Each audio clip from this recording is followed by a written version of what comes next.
Breaking news coming in from Bet365, and it's no surprise.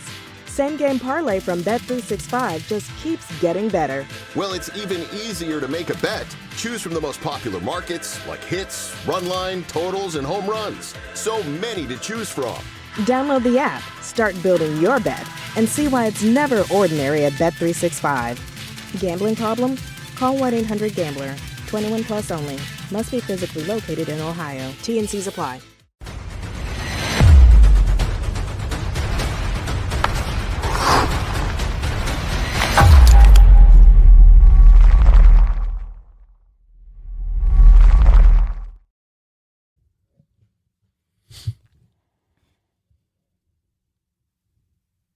The Partial Breakaway Podcast with your hosts Nick and Junior and producer Vince, bringing you elite fantasy hockey information to help you win your fantasy leagues and win at life.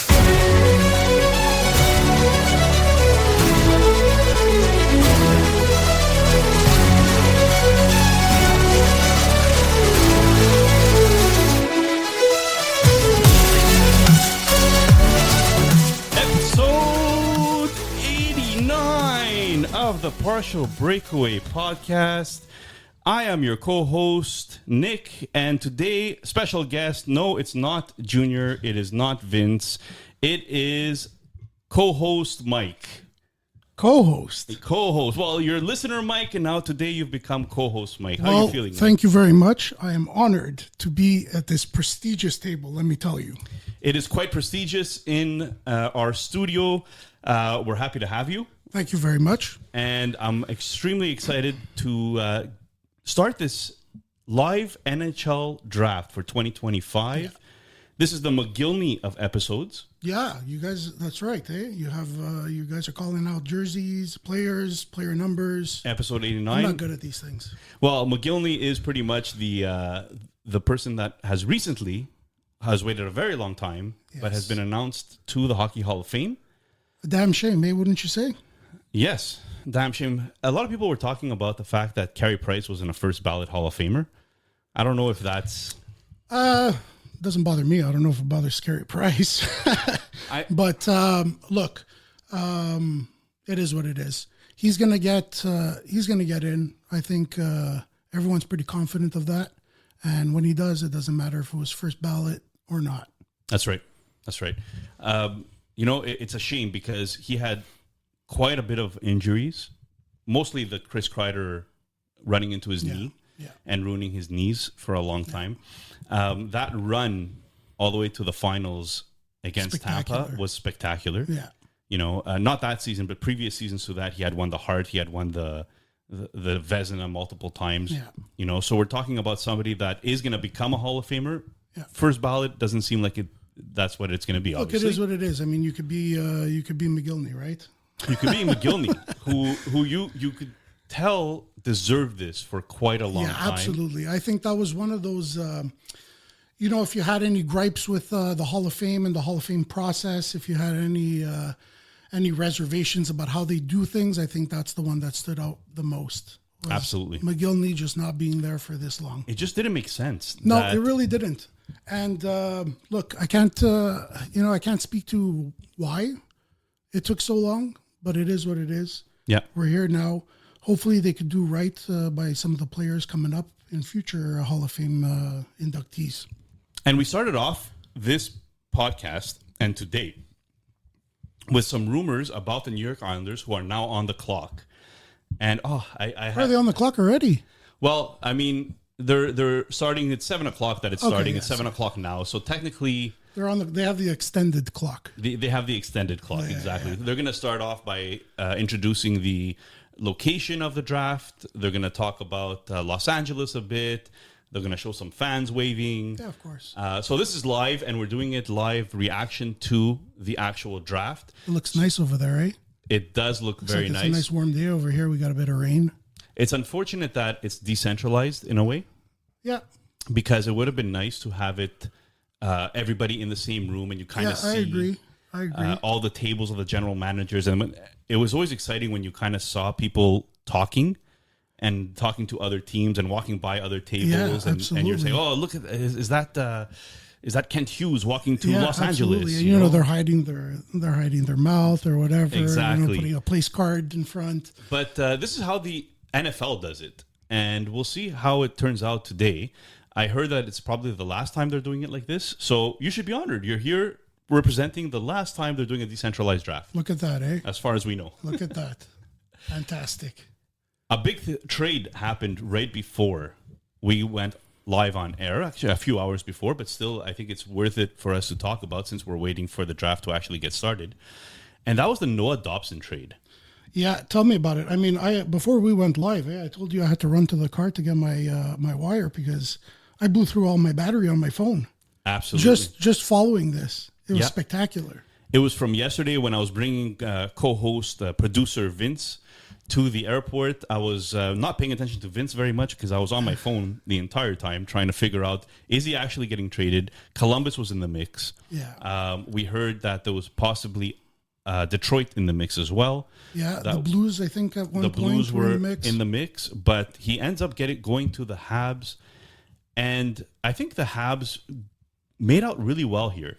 Now, there's some people that might argue, well, $9.5 million for 8 years for Noah Dobson. How are you going to have enough money to afford a Hudson after that? But when you're able to get a first pairing right-handed defenseman who's 6'4", who has shown in the NHL, he's in his prime, he's 25 years old.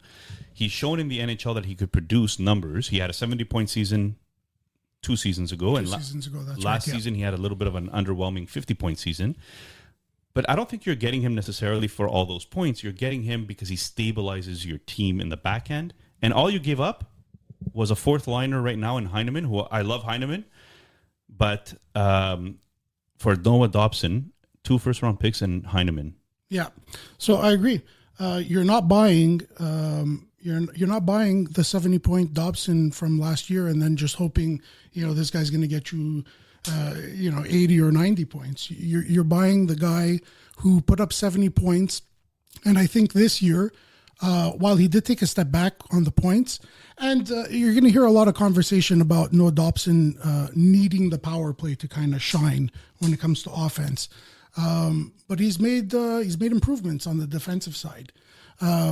I think we all have an understanding that Dobson's not going to be, the best defensive stalwart. Yeah. So, but he is young. He's 25 years old. He's going to mature there. He's going to get coached.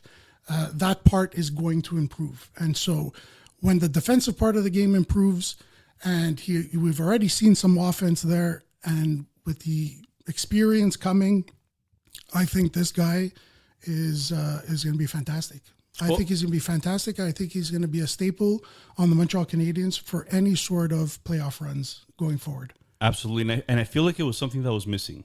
Absolutely. Because last year, we're talking about them going up against Washington in the playoffs. And they kind of ran out of gas getting into the playoffs. So that was an achievement in itself. Yeah, for sure. I mean, you have, I don't know exactly what the breakdown is, but let's just say, half that team is rookies and maybe people in their players in their sophomore years. Are they used to playing 82 games at the NHL level and then going into the playoffs? So these are things that, to be expected when you have a really young team. They're going to run out of gas towards the end of the year, and that's going to come. It's going to come together. They're going to get their footing, and they're going to understand what it is to play 84 games soon. 84 games. Yeah, that's right. We'll talk more about that in a bit. But yeah, it's a grind. The NHL season is a grind, and the playoffs are a grind. The playoffs, it's incredible because a lot of people don't really factor this in. But if you do a long run in the playoffs, you're looking at like an extra 30 games. Yeah. That's a lot. That's 110 games right there. That's a lot of hockey. Minimum. Yeah. So, I mean, the Montreal Canadiens aren't making deep runs into the Stanley Cup finals right now, but, every team goes through this. Every team has to play those hard games, those hard minutes.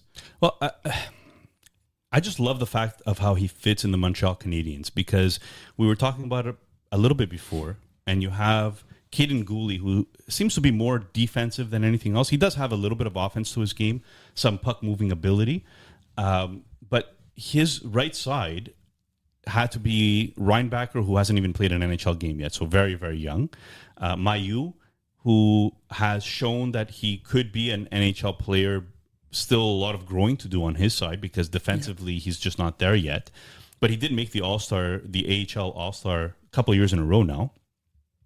So having a Goulet and a Dobson pairing on the top, and then having Lane Hudson playing with Reinbacher, you're talking about 4 guys that could be for a decade long, if not more, a staple on the team. Staples on the team. Absolutely. That's 4 strong pillars right there that you can really count on. That's right. And again, going back to the age thing, these guys are young. They're going to grow together. They're going to eat together. They're going to do outings together. They're going to be on this team for a very, very long time. Yeah. And they're gonna find a way. It's going to be their job to find a way to gel and to execute. And I think I think these 4 guys that you just mentioned are very capable of that. Yeah. Are you surprised a bit that the Islanders did not ask for a Reinbacher, or maybe that the trade didn't involve a Reinbacher or a Mailloux? Yes, I am. I definitely expected. I thought the Montreal Canadiens were going to hold pretty strong on Reinbacher, so I didn't expect him to go. But I thought Mailloux for sure was expendable here. And I'll get your thoughts on this too, because now that they've acquired Dobson, is Mailloux expendable? That's a good point. Do we have room for a Mailloux? Is he really going to be satisfied being the number 6? Well, that's it. And I mean, the 2 things can happen here. Either he could play, number 6 and not have enough ice time to flourish, or come out strong, and now he's busting out of that number 6 position and kind of forcing your hand to either play him more minutes or up the lineup or send them out. Yeah. And the key here, I think, is that Reinbacher and Mailloux are both ready to make the jump, or at least they're ready to start both playing. on the cusp. Yeah, that's they're right. both on the cusp. Yeah. So when you have you lose a David Savard, you lose that veteran leadership on the right-hand side, you really didn't have a lot of options other than forcing Mailloux and Reinbacher to come in maybe a little bit early, because the only other guy there is Carrière right now, who's a right-handed D. Yeah. Or you're playing Jack-Eye on the offside, or you're playing Struble on the offside, which is not ideal in a team that is hoping to make the playoffs again. And I say hoping because I think they took a big step forward. Well, I think with this deal today, they're absolutely sending out a message. And that message is that we want the playoffs. Yeah. We want to start winning. And this rebuild we had was fun. Yeah. But it's time to get to work. Absolutely. Absolutely. So we're just waiting here in order for the draft to actually begin, as the round 1, pick 1 has not started yet, which we were expecting about 7:15. Yeah, for sure. There's always some sort of festivities right in the beginning. Now, announcements. I'll make another comment here on a team that doesn't have a first round pick, and then another team that doesn't have a first round pick. So this is going to be like our mini odd man rush, I guess. But Tavares signed for 4 years. Yeah, what a sweetheart deal, eh? It's 4.38. 4.38, 4 years. Yeah. Now that's a sweetheart deal, because Yeah, on the tell me open about market, I was expecting him to get much, much more. Well, I mean, I would expect that him on the open market, you're looking at 7+ minimum, right? Just as a starter. Absolutely. So taking 4 years, 4.38 is absolutely a sweetheart deal. It's absolutely a hometown discount, however you want to call it, however you want to slice it. He basically said, I want to be here and I want to win. And if this is what it needs to be, then so be it. That's right. And I mean, looking at his counterpart, I guess you want to call it, or another center in the NHL that just signed, is Sam Bennett, 8x8. So that just broke, eh? That just broke right as we were starting the podcast here. And 8x8 for Sam Reinhart. I'm going to ask for your take here, but Bill Zito did come out and say that we're going to try to keep everybody. Yeah, and good for him, and absolutely, he should absolutely try to. You're back-to-back champions. Why wouldn't you run it back? Absolutely. There's absolutely no reason to say you wouldn't try to bring all your pieces back and go for it again. they're proven winners. And from what we saw from Bennett this playoffs was something to marvel at. This guy was phenomenal at every level, at every stage of the game, against every opponent that they went through the entire from the first what are we calling that, first round, right, all the way to the cup. He played it perfectly, and they made adjustments. His lines made adjustments. The coaching staff made adjustments with the players too. Just all around fantastic job, and he really, really, really shined. And he deserves at least an extra $1.5 million, I'd say, on top of what he got. And so again, just like Tavares, this is a guy who just won back-to-back cups, and he's telling the team and he's telling the fans, I want to be here. I want to keep doing this. And if it just means a little less money. Well, I mean, so it means a little bit less money, but at the same time, you're paying somebody for his playoff performance, which usually you don't see it done that way, right? That's right. Usually you're going to see guys that are doing this for the regular season performance. If you're getting 70 points in 70 games, you're going to be paid like a point per game player, and that's always been the narrative. Yeah, typically that's the structure, right? They always put you up against comparables. That's right. So, and it's tough to compare Sam Bennett. Like it is. He's a 50-point player. Well, that's it. I mean, you got 20 goals during the regular season. You're making $8.5 million, but what was it? 8 flat, right? 8 on the dot. 8 on the dot. So you're making $8 million and you score 20 goals in the regular season. That's not. I mean, it's okay, but it's nothing to sneeze at. And but yeah, the playoffs performance really speaks volumes here. Yeah, and you're getting paid for playoff, which is rare. But I mean, now all of a sudden, and it's a copycat league, but all of a sudden you're seeing all these other teams talk about a Sam Bennett. I want that type of player. Yeah, everybody wants them. And in this draft, you were actually seeing some guys that are going higher than they normally would, a.k.a. Brady Martin. Absolutely. Because probably he compares the strongest, to Sam Bennett. Probably the strongest riser in this draft right now. And I think he could give a lot of props to Sam Bennett for doing that for him. Yeah. You know what? He owes him a phone call. Yeah. If he gets drafted anywhere in the top 10, he definitely owes Sam Bennett a phone call, because I think a lot of teams, a lot of GMs saw his performance and they said this is the way. This is the way, and this is where we need to go. And we need that Sam Bennett type. Shout out to listener from Panama who is watching us live here. Guys, thank you very much for joining us. We are live reactions for the draft. We're about 17 minutes into our broadcast, and there's a lot more coming, that's for sure. We're expecting another long one here today, and we've gotten ready with some of our Sportira gear. So shout out to Sportira for hosting this draft. As we have the hat. Thank you for the hat. By the way, I want to just say, before I came here, I'm blown away. You guys called me. I came in here. You have a fantastic team. Your lawyers and your management team, they reached out to me. Just before we came here live, I signed an e-bug contract. quick. You guys sent a car to pick me up. I came here. I got a coffee over here made for me, ready to go. Honestly, guys, this is a masterclass organization over here. Thank you. We pride ourselves on. We didn't send the jet because you were close enough, so we didn't want to. Right, you guys, you only sent the Maybach. That's all. But it's actually pretty good. No, we have it good. We have a good team here, and we appreciate you coming on here and just fitting right in. Which is somebody that. It's rare to find somebody that could fit right in. So very happy. Well, hopefully I make it through this, eh? Well, yeah. I mean, our last year's broadcast started falling apart near the end.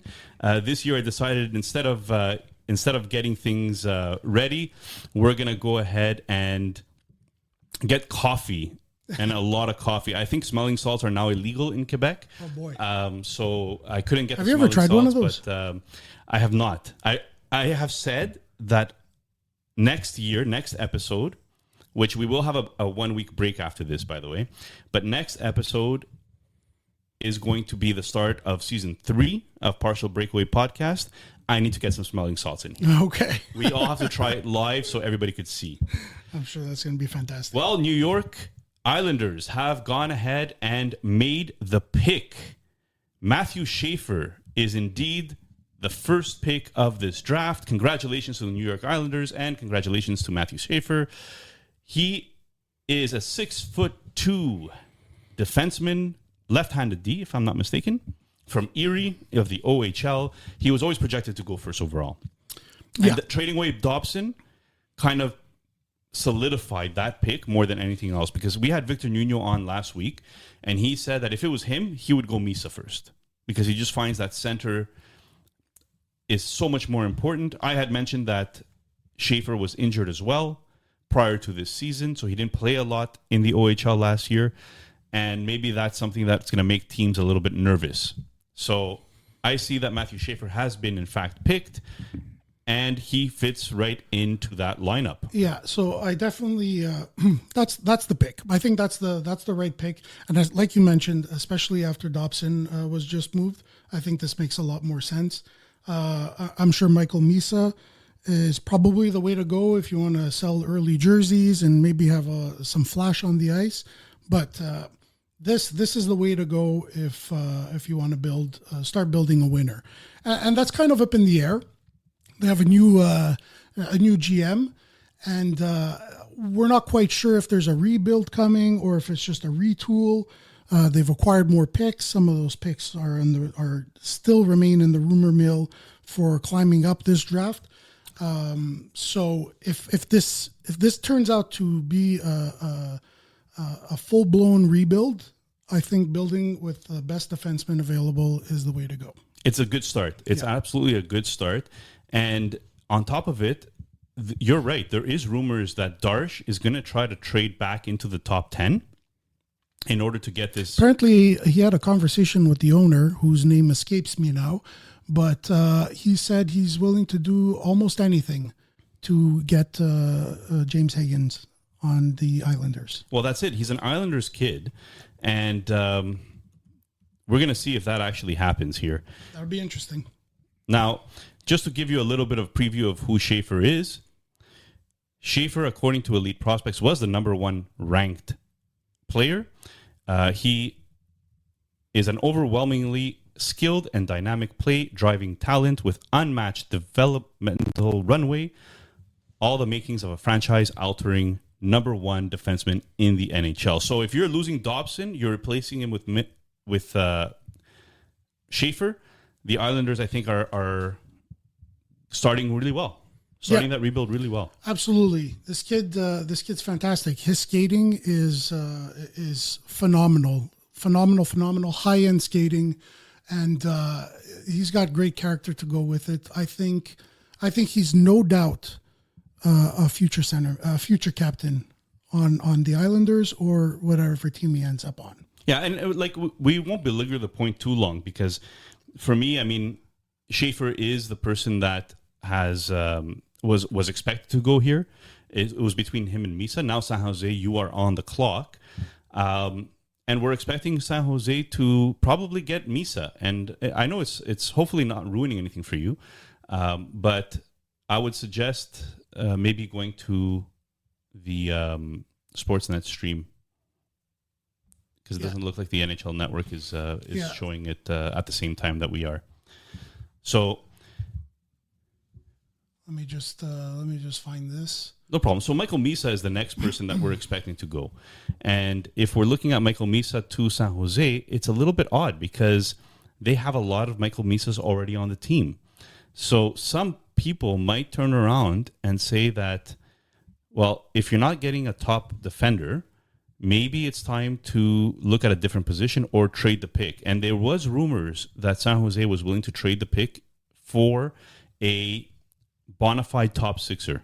So they were willing to trade number 2 overall. Again, a lot of this could be smoke screens, right? Absolutely. We see it in the NFL all the time. Maybe that's just playing the game. But Misa, as the number 2 pick, is most likely here. They're the second ranked prospect in Elite Prospects. And how would he fit? Would he be a winger? Would he be a center? Well, I think that's the thing, and I think that's the part that a lot of people are racking their brains about. Is you already have a Celebrini, you already have I have him in Lima, and his name's escaping me. Will Smith. Will Smith, yes. So you got a Will Smith, and you got yourself a Celebrini. Now, where does Misa fit in all this? And to be honest with you, I can't really say. Maybe you have to play him on the wing, at least to start. Right. And see where it goes from there. Or you're moving. You're not moving Celebrini. No, you're not moving Celebrini. Absolutely Absolutely not. Yeah. I mean, Will Smith can play the wing. So maybe they try Misa there. But if they do go with Misa over here, that's not a today problem. It might be something they need to figure out over the next couple of years, maybe in 2 seasons from now. Mm-hmm. So plenty of time to get that ironed out. That's for sure. Yes, absolutely. There's what's funny is there's the last I don't know, I'd say the last 24 hours or so, maybe 48 hours or so, a lot of speculation that the San Jose Sharks might go Frondell over here. Now, again, speaking of smoke and mirrors, could that be smoke and mirrors, or do you think there's any traction here? So Frondell is a very interesting and very controversial pick because Absolutely. Hockey Prospecting has him as 99% chance of being a star. But that doesn't mean anything because that's a hockey model, obviously. They're trying to project what these players are going to be. It doesn't mean that that's what he's going to turn out to be. And a lot of teams are very much under the thinking that Frondell might just be another Lundell, for example. And Right. Victor Nuno, we had him on last week. He spoke to us about how he wouldn't touch Frondell in the top 3 picks, that he had him ranked closer to the 15, 17s. Yeah, I think top 3 is a little bit of a stretch for me, for my liking. But who knows? I mean, these guys, they have, like we said, a Celebrini and a Will Smith, so they're kind of in a position where they can maybe gamble a bit. That's right. Perhaps. That's right. They have so many good prospects that when you're on that part of a rebuild and you have that many prospects happening, you really have to turn around and say to yourself, okay, how long is it going to take us to compete? How many of these guys are going to be the core? And maybe you want to have that play out a bit and you trade away the one that is not going to be part of your core. But it's going to be hard to pay all of these players, especially if they're all similar. Like Will Smith is a very cerebral goal scorer. Yeah. Celebrini could do a bit of everything. Yeah. Then you have Eklund. Then you have Cherbyshov. Then you have possibly Michael Misa now. So how many of these guys? Is it going to be another core 4 like Toronto? Well, that's it. I mean, you got to start asking yourself, are the San Jose Sharks going to start, sweating a situation potentially in the future where you got these 3 guys at center. Now they're, maybe they're paying their number 3 center $7+ million, and is it worth it?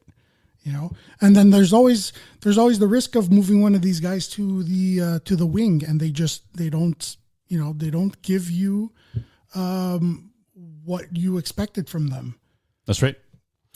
And just to give you a quick rundown or a quick idea, Hockey Prospecting has Matthew Schaefer as 58% chance of being a star. Wow. Compared to Frondell, 99%. Again, it's a model. You got to take it with a grain of salt, right? That's right. Yeah. But it's just interesting how different people view people very differently. And it's interesting when you read into those numbers. It kind of gives you an idea of where they stand in comparables to other players that have come and gone. But it definitely doesn't always speak to what they can be. Absolutely. Well, we're waiting for the second pick here, and I'm just going to send some of our followers a quick hello here. So thank you very much, co-host Junior, for watching us live, even though you're in Italy. The boss is watching? The boss is watching, so we gotta make sure we're not sweating too much over here, eh? And producer Vince for coming on and giving us a little bit of love here. So listener Bamia, we see you. We appreciate you. Thank you very much for coming on and joining us here. So live reactions to the draft, and we're really enjoying this. So We're going to just change the stream here because it doesn't look like this channel is showing what's going on over here? Yeah, we might have to do the Sportsnet broadcast if we can. You want to help me get to that? Yeah, I could do that. Absolutely. Okay, you seem to be doing well. Okay. So I'm just going to... Go ahead, then I'll just work on this. And I'm going to go back to Schaefer here for a minute because... So Schaefer's going to be playing on the left side. He's going to push Romanov down, right? And you're going to probably see something like a Schaefer and Pulock or a Schaefer and Pelech to start off. The Islanders have a little bit of need here now by moving Dobson, replacing him here. Perunovic is a little bit of an offensive player. I know you owned him in one of our leagues. Very disappointed. Very disappointed in that one, yeah. Very disappointed. Unfortunate. But there's just a little bit, like Pelech and Pulock are getting a little bit older. Maybe they're the perfect veterans to help get Schaefer's feet wet. And for fantasy purposes, I think he's the clear-cut number one power play guy right off the bat. There's nobody else here that really excites me. Maybe Pulock will start off with the power play one duties. I would assume, because of just sheer experience and familiarity with the game. When it comes to the actual fantasy aspect of it, I think first overall, you're kind of saying to yourself, you have no choice. You kind of have to go this way. And it's not just following the NHL, but this guy's going to have opportunity. Yeah, he's going to get all the opportunities. And Darsh, I'm trusting Darsh here. I don't know if he's going to be able to trade back up to get a Higgins, but I'm trusting that he has a plan here, and it looks like it's taking shape. And don't forget, he just got hired not too long ago. Yeah, imagine, he hasn't had a lot of time to do much of this planning. Imagine, when was the last time you started a job? Imagine a quick turnaround like this. Eh? It took me 5 years to get comfortable in my job, and my job is talking. And I don't mean this podcast, by the way. This is not my job, but this is my secondary job. So to get hired, I don't know. It's been a week, 10 days. I don't even know. To turn around and deal your top defensive guy that you have and get these picks and, have the first overall, talk about potentially moving up the drafts to chase Higgins. Like talk about a first week, eh? It's a first week. It's definitely a first week to be proud of. I think that, you're kind of saying to yourself, wow, I got myself a new job and I have the most pressure of the draft right off the bat. And my owner told me I have to compete. Yeah. So how is my rebuild starting already? I don't know how that's going to work. It's going to be fun to see how it shakes up. It will. It absolutely will. All right. So we're having a few difficulties here, right? Yeah, the feed's a little bit... I take back everything I said about this masterclass organization. It's just fun. It's just fun. Yeah. Here we go. Let's pick this, and this should be working, but obviously it's not. Let's go back here. Try to see if this does anything here. Nope, that's a VOD.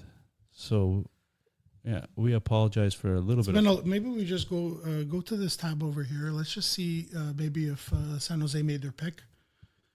Yeah, let's do that. It's this one here. Here, you can touch it. It's a touch screen. Yeah. Oh, is it a touch screen? Yep. Okay, we're back to masterclass organization. And Michael Misa is your pick. Yeah, so we're a little behind on the picks. Yeah. Apologies. Yeah. So Michael Misa, like we said before, Michael Misa makes sense here. I'm just going to go into the draft guide and talk a little bit about Michael Misa according to the elite prospects, because they have an elevator pitch for each one of their prospects. So I'm just going to read it out so you viewers know and understand what it is that's going on. So a dynamic, play-driving, dual-threat scoring center with exceptional details, contact skills, and machine-like motor. One of the most well-rounded forwards to come out of the OHL in years. And boy, did he have a season, eh? Did he have a season? Absolutely. 65 games played for Saginaw Spirit. 134 points. That's a lot. Well, look. Last I checked, that's a lot. OHL is one of those scoring leagues, right? So you kind of expect a high points total, but at the end of the day, it's still very impressive. It's very impressive. He came out gangbusters, and what a talent. What a talent. I love this. They have like a player comparison. Right. And who does he compare to? Well, Macklin Celebrini. Guess who's on his team? Macklin Celebrini. There we go. So this is going to be interesting. Having these three guys in Celebrini, Misa, and Smith. Wow.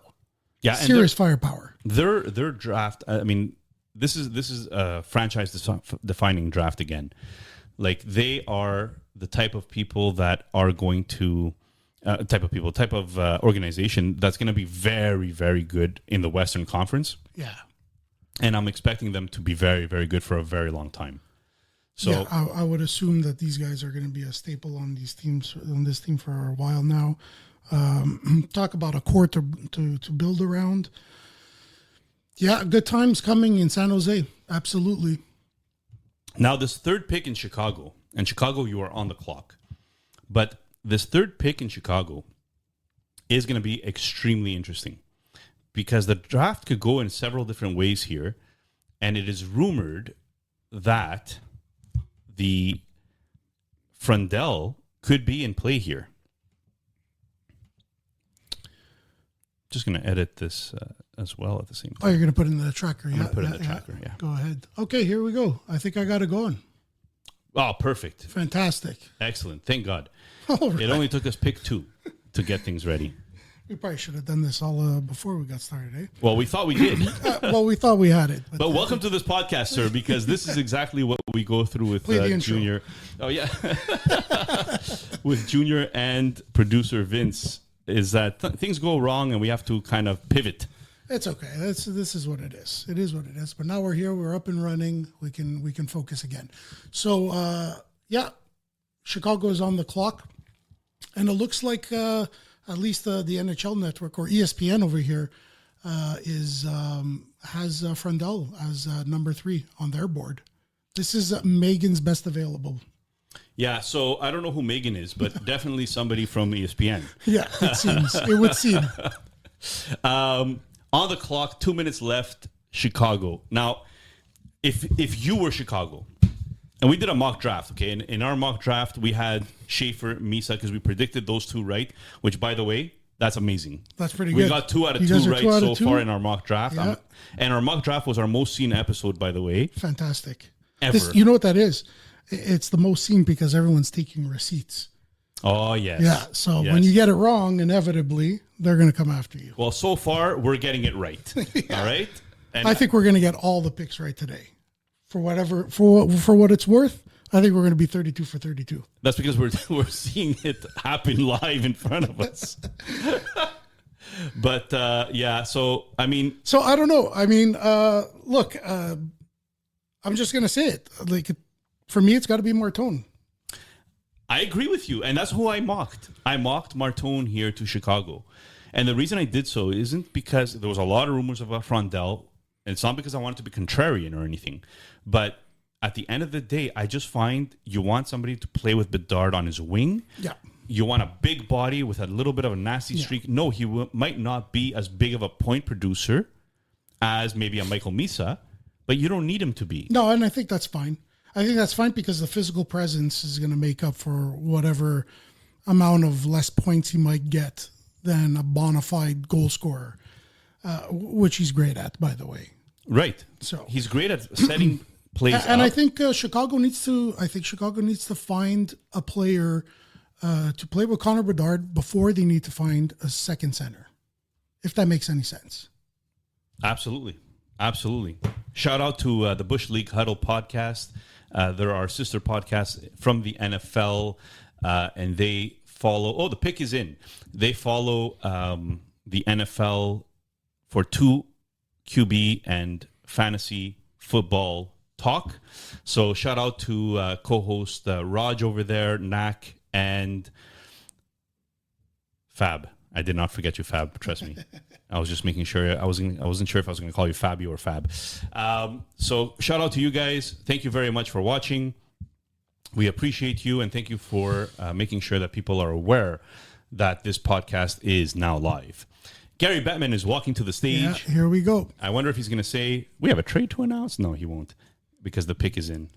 Let's see where they go here. This is going to be interesting. Yeah, this might change the whole draft, really. Frandel, well, this is where a lot of people are expecting the draft to really begin, right? Right. And some people are saying even number 6, because you don't know if you're going McQueen, Brady Martin, Eklund. You have no idea. Oh, the pick is in, and here it goes. Standing up, coming. That's a big boy. That is a big man. Oh, that is not, it's Jeremy Roenick. That is not a hockey player anymore. That's a big boy. Have you ever seen Jeremy Roenick? I can't believe I thought that was the pick.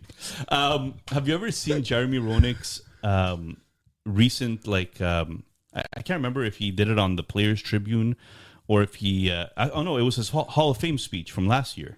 Yeah. Did you see that Hall of Fame speech? I did. I don't think I remember most of it, but I did see it. There was a lot of talk about him giving apologies to a lot of people. He did a lot of self-reflecting. Yes, he did. Yeah. And Anton Frandell is indeed the pick here. 6'2" center from Sweden, Djurgården.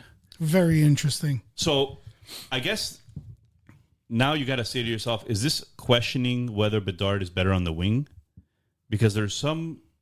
Yeah, there are some rumblings. There are people who maybe feel that way. I'm not convinced of that just yet.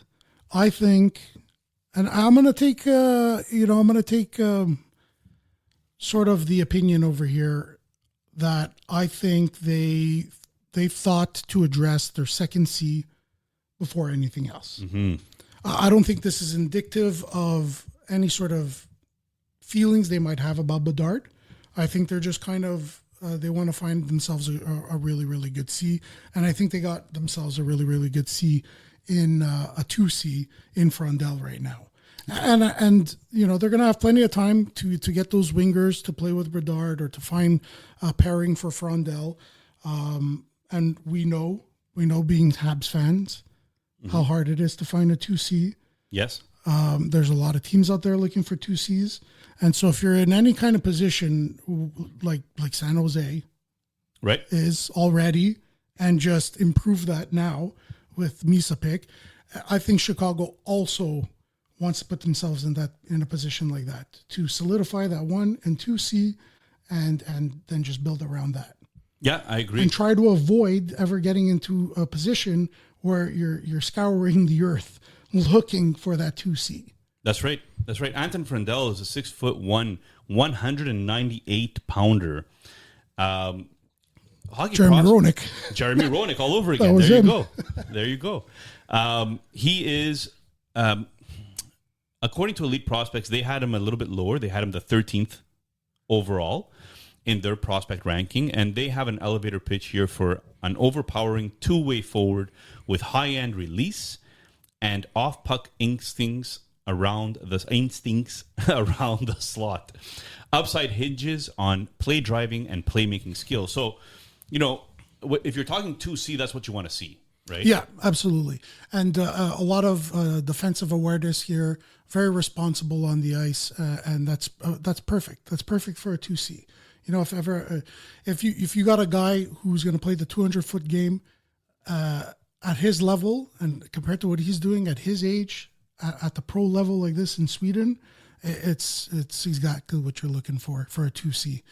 A lot of guys had him. He was kind of ranked pretty evenly right across the board from most writers, most scouts, around between 4 and 6. With Elite Prospects, just now you mentioned they ranked him at 13. Yeah, being probably the only outlier. So him going here at 3 is definitely intriguing, and kind of aligns with some of the news that's, like I said a little earlier, in the last 24 hours, 48 hours, where there was a lot of talk, about him potentially going in the top 3. which I wasn't buying it, but the No. proof is right over here. Yeah, I wasn't buying it either. I actually thought it was a little bit of smoke and mirrors, but it seems that it was accurate reporting, which we don't know much about accurate reporting on this podcast. Because we have our co-host Junior, who is quite a bit of a TMZ type reporter. So I'm just updating here our tracker to reflect the Anton Frandel pick. Hopefully, I spelled it correctly. He looks ecstatic. Doesn't he look bigger than Jeremy Roenick right now? He certainly looks bigger than I thought he was. He's standing right next to Jeremy Roenick, and it's incredible. Yeah. So if you just think back to when Jeremy Roenick was playing and how much hurt he put out there on the ice, and then you see a kid like this who's relatively the same size and has got great talent and is breaking records in Sweden. It's great. This is great for them. I think this is a big pick, right? So teams are often going to focus on their center position first in real life. Utah, you are now on the clock, the Utah Mammoth.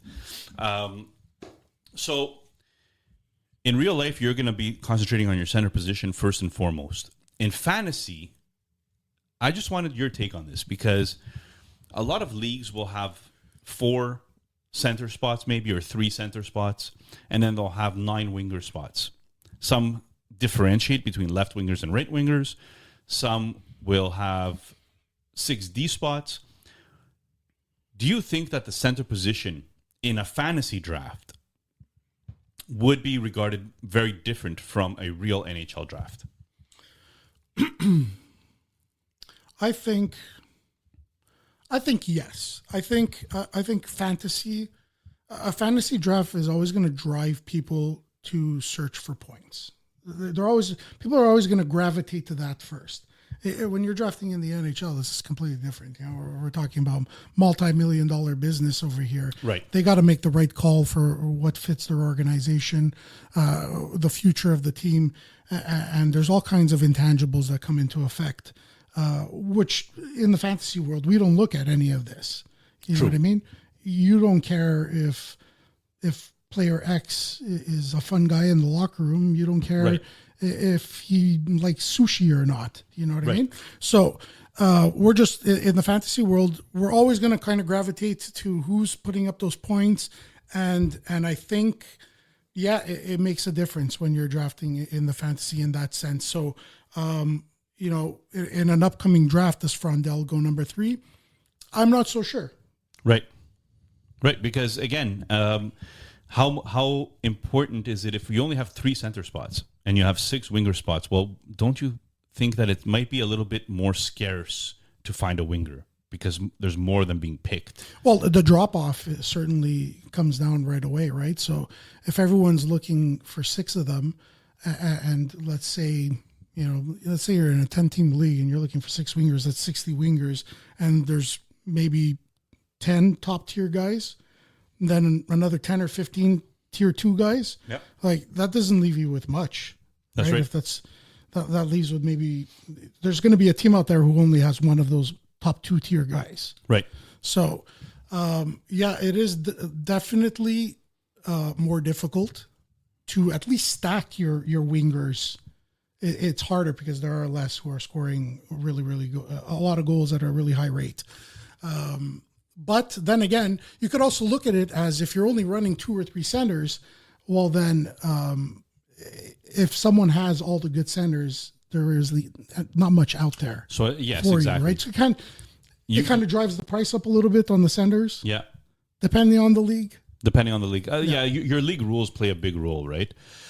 The Utah Mammoth, the pick is in right now. So Gary Bettman has come up, and Tony Finau, who I'm sure that we all know who he is. Yeah, absolutely. 6-time winner on the PGA Tour. Oh, you just read that? Yeah. No, I didn't read that. I knew that. So they have a PGA Tour golfer here, and he's going to be making the selection for the Utah Mammoth. There was a lot of secrecy around some of these guest stars that were coming in to make the picks. I heard Ottawa has a really cool one coming up. Yeah, this seems to be a new thing in the NHL. It seems to be a new thing. And you remember Celine Dion was the one that came and that picked was a big one. Ivan Demidov. Yeah, she really stole the stage there. She slowed it down a little bit, and we were all sweating here on the podcast when we realized that it was... What a day to cover that draft. Yeah. Getting a selection like that. And all three of us were actually lined up here high-fiving each other and having a good time. So that was really cool. It was very similar to this, where we would sit down. And it's Caleb Desnoyers from Moncton. First QMJHL player since Lafreniere to be picked this high. Yeah. So QMJHL has had some rough years, right? They have some had rough some rough years.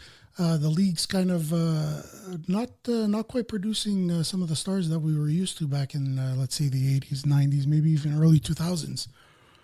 So Caleb Desnoyers here. This is a great pick for Utah. Eh? Well, according to according to Hockey Prospecting Model, he's 52% star probabilities, 82% chance of being an NHLer. So they're quite confident in his NHL projectability here. I think it just fits really, really well. Yeah, I think a lot of the narrative, at least for the last few weeks, since he won the QMJHL championship, was just how his game was just so above and beyond everyone else in the QMJHL. How responsible he is, that 200-foot game. Like, I heard crazy names like Kopitar being thrown around, like, I don't know if that's ever really, I don't know if that's, what he's going to become or anything like that. But like, people are really, really excited about him and what he can do. So, when someone just goes out there and says, Kopitar this, you can't help but pay attention to that. Right. You're absolutely right. And according to Elite Prospects has Caleb Desnoyers here as their 7th ranked prospect. Elevator pitch is that he's a 200-foot center with a hard-nosed net front game, deceptive open ice playmaking, and flashes a power forward game. More pace is required for the NHL, but I'm sure that's something that you could work on. Yeah, I believe so.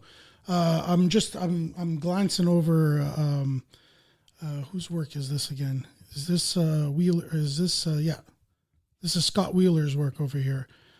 Just reiterating his defensive play.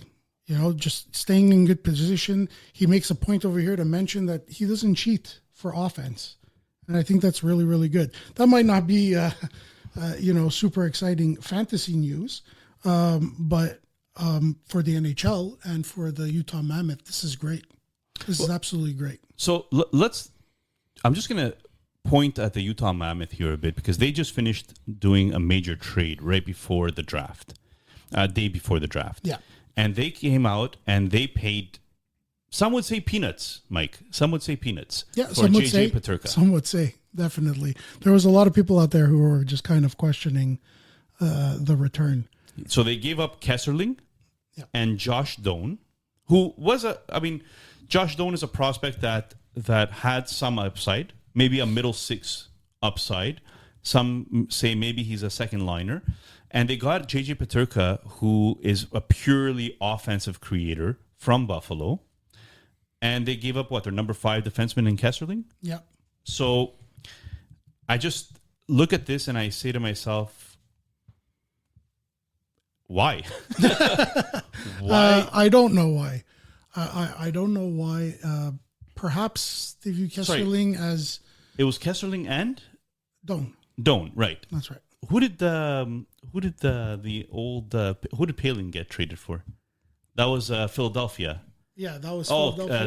Zegras. Yeah, we'll get there. Right. We'll get there. Yeah, we'll get there for sure. Yeah. No, I don't know. Perhaps they view Kesserling. I mean, look, Kesserling is not a bad player. No, he's not a bad player. He's a really good defenseman. I actually used him in Lama last year. Yeah, I mean, and he's got some fantasy upside. Absolutely, he should be.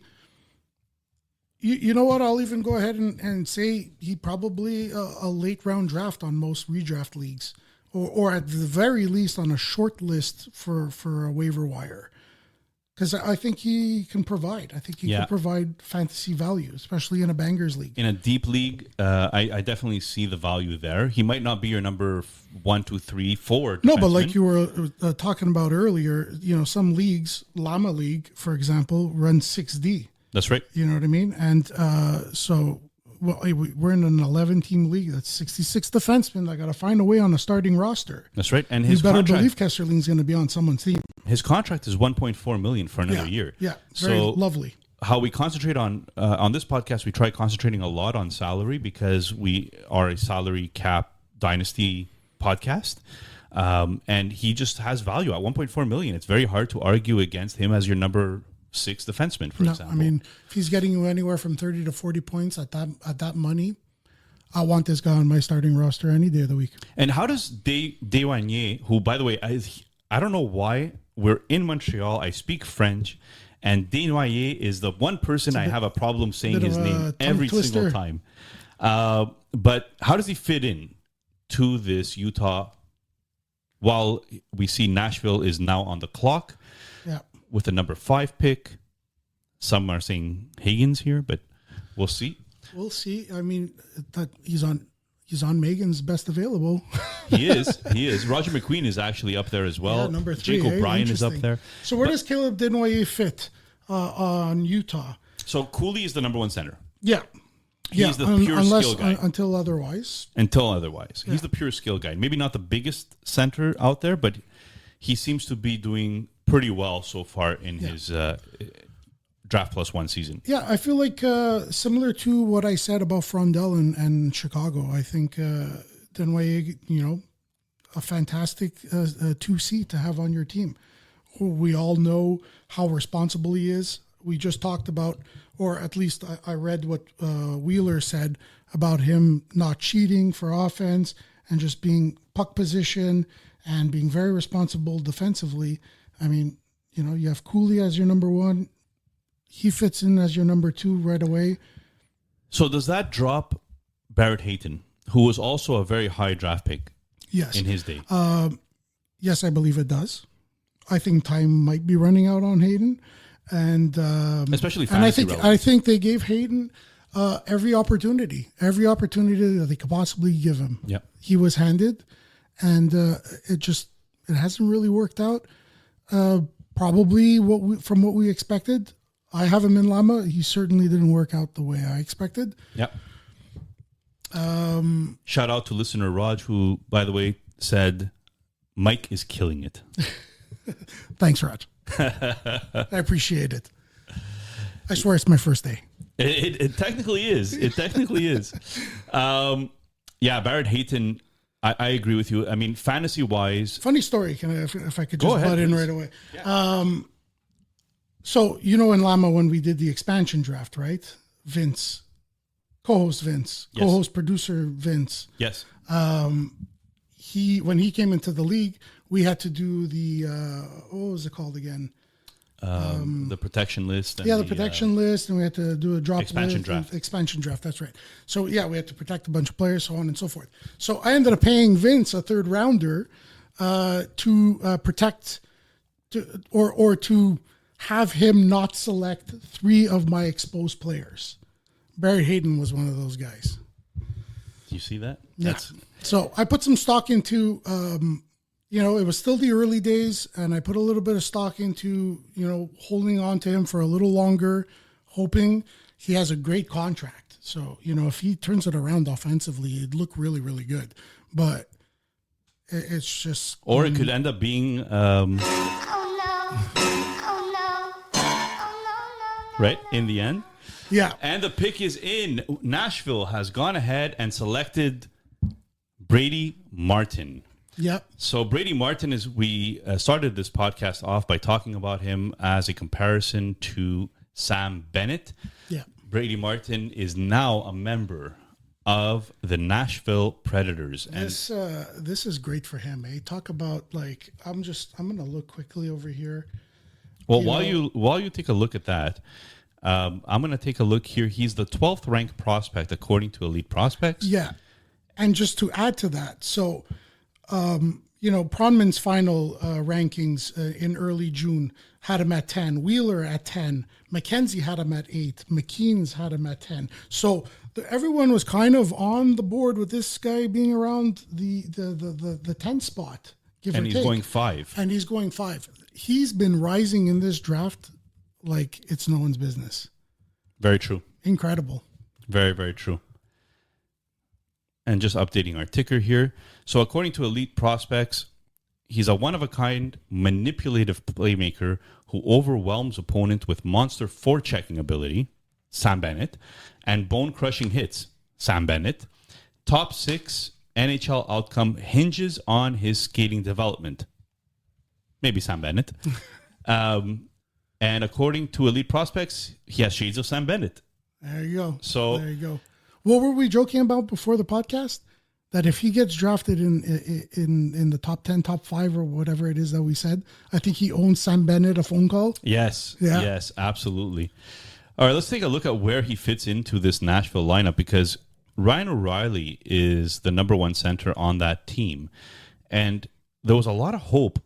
Well, I mean, you could say Stamkos now, but there was a lot of hope that, was it Novak? Yeah. That was on this team, that he would turn into the second line center for that team. It didn't end up happening. So now I'm curious. O'Reilly is near the end of his career. Stamkos is near the end of the career. I don't know if Brady Martin is really a number 1 center. No, I don't believe so. So they're still going to have to go out and find themselves eventually a number 1 center. Eventually, yes. I think he'll probably... a guy like this, I would assume it's just going to take him a little more time than most. Yeah. I think he's going to have every opportunity to prove himself. I think he'll eventually prove himself. Yep. I just think it might take a bit of time. There's players like this, it tends to be a pretty bumpy road for the first few years before they kind of find their footing in the NHL, right? That's right. Guys like this, they might come into the league. We remember the early days of Brad Marchand. Yeah. You saw talent there, you saw good stuff, but it was just very raw and it was very, not focused and dedicated. So it's a bit of all over the place. So he's going to need some time to kind of get that together, and I think he's gonna do well. Yeah, he's going to do well. He's going to do well. He's going to be one of those guys where, like Sam Bennett, you hit playoffs and all of a sudden this is the type of guy you want. He might be he might not wow you in the fantasy world during the regular season, but the playoffs roll around. I mean, we could be looking at another Bennett potentially one day. If you're on a bash league, hits, blocks. Oh yeah, then he's maybe there's more value for you. Probably he can. I'm sure his ceiling is somewhere around the Brady Tkachuk. In terms of the peripherals. That's right. Pick is in for the Philadelphia Flyers. This is interesting. That one felt fast, didn't it? Or is it just... It felt a little bit fast. It did. And Commissioner Bettman is walking up to the stage now in order to make the selection or introduce what are you the thinking person over that's here? going to... What are you thinking? So here's that... now is where the draft... And we said it at the beginning. 6 could be really where the draft pivots a bit. Right. You could go for a Higgins here, who still has the upside to potentially one day become a number 1 center, and God knows Philadelphia needs a number 1 center. Yeah, I think that's what they're looking for tonight. If that's what they're looking for, you also have McQueen, who had a huge injury, and because he had a huge injury, some teams might shy away from him, a la Caden Lindstrom, right? Lindstrom ended up going to Columbus last year, but he missed almost an entire year. Actually, he missed the entire year. He came back for the playoffs of hockey, and that's a lot of development time missed. Yeah. And when you're looking at prospects, development time is so important. It is a skill to be available. Absolutely. It's an ability, and especially in your draft year, too. Missing time, it hurts. It's tough. Yeah, it hurts. So this is where it's going to get interesting, because they could go O'Brien here. I really like O'Brien. I think O'Brien is a really good pick. They could go Higgins. They could go McQueen. That's, I think, bit of a reach really, maybe on the McQueen. It could be a reach. It maybe could be just a bit. Yeah, I mean, if you're assuming Higgins and O'Brien are available. So if you were to leapfrog those two to go after a McQueen here, Oh, my. Well, there it is. Oh, We my. have it. It's Porter locked in. Martone. Excellent pick. And Excellent value. you want to build a Broad Street Bullies, you want to build the Philadelphia Flyers. Porter Martone here at pick 6 is absolutely amazing value. I love this. 6'3", 208 pound from Peterborough, Ontario, from Brampton in the OHL. This guy is a monster He's player. a monster. And if you want somebody to be that huge winger, maybe we could say a la Leclerc, Possibly. right? I don't Possibly. know. But that's kind of what he reminds me of here. Maybe actually more skilled than Leclerc, to be honest. I would say so, yeah. Yeah, more natural skill. But he's projected to be a first-line winger. Well, Proman here has him as a comparable to Philip Forsberg. What do you think about that? Oof. Could be. I mean, Philip Forsberg has a little bit of that nasty in him as well. And actually, that's a really good comparison. I really like that, right? High end player. His puck skills are really high end. I really thought they were going to go center. A lot of people, and you know what? I think it's fine. I think if you have his size, I think if you have his compete and his puck skills, I think it's fine that people are kind of harping on his skating a little bit. That's right. And you know, a lot of people put a lot of stock in skating and you know, maybe feel like skating won't improve as much as you get into the NHL. But I don't know if I buy that anymore these days. I feel like a lot of players, come into the NHL. Very good point. With not great skating, but I think the NHL and a lot of teams now have a massive budget, and they have people, coaches. They have they hire camps, skating coaches and camps, and they invested a lot in this. And I think it's getting better. Yeah. I think it's getting easier for players to come in who maybe, you harp on their skating a little bit, and that will improve at the NHL level more so than before. No, so that's a very potentially good point. something that can improve for Martone and make him even better. Yeah, so let's take a look at Martone here on the Elite Prospects page, just to make sure that we are giving viewers some consistent answers. Porter Martone was ranked number 3 on the Elite Prospects rankings. Special talent whose passing vision and tactical genius could put him up amongst the NHL elite playmakers. A unique combination of hard and soft skills with top-line upside. Brampton Steelheads, OHL, 37 goals, 61 assists for 98 points in 57 games. So, over a point per game player. And he also played for Canada's U20, had a goal in 3 games there. And I think, did the U20s, how did the U20s do this year? No, it was the U21s I'm thinking about, right? Yeah, the U20. I'm not sure. I don't know how Canada did. I'm not sure they did that well. Either way, Porter Martone is the pick here. If you look at how it fits in Philadelphia, first of all, again, love the size, love the edge to him. He reminds me of a Broad Street Bully. Yeah. You have Michkov. You have Zegras, who you just traded for. Right. And now you have Porter Martone.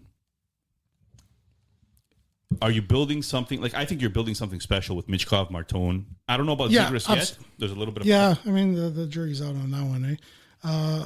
Look, they still got a lot of the old vets there, right? They still got a Konechny last I checked. Yes, they do. That's right. Michkov coming in, great. Zegras remains to be seen. Adding him, another team kind of, rebuild on the fly sort of thing going on. So still very raw. Yeah, I think he can come in, and if he's very successful early on, I think he could get a lot of playing time. Otherwise, you let him bake in the oven for a little longer. These bigger guys tend to need a little more time, right?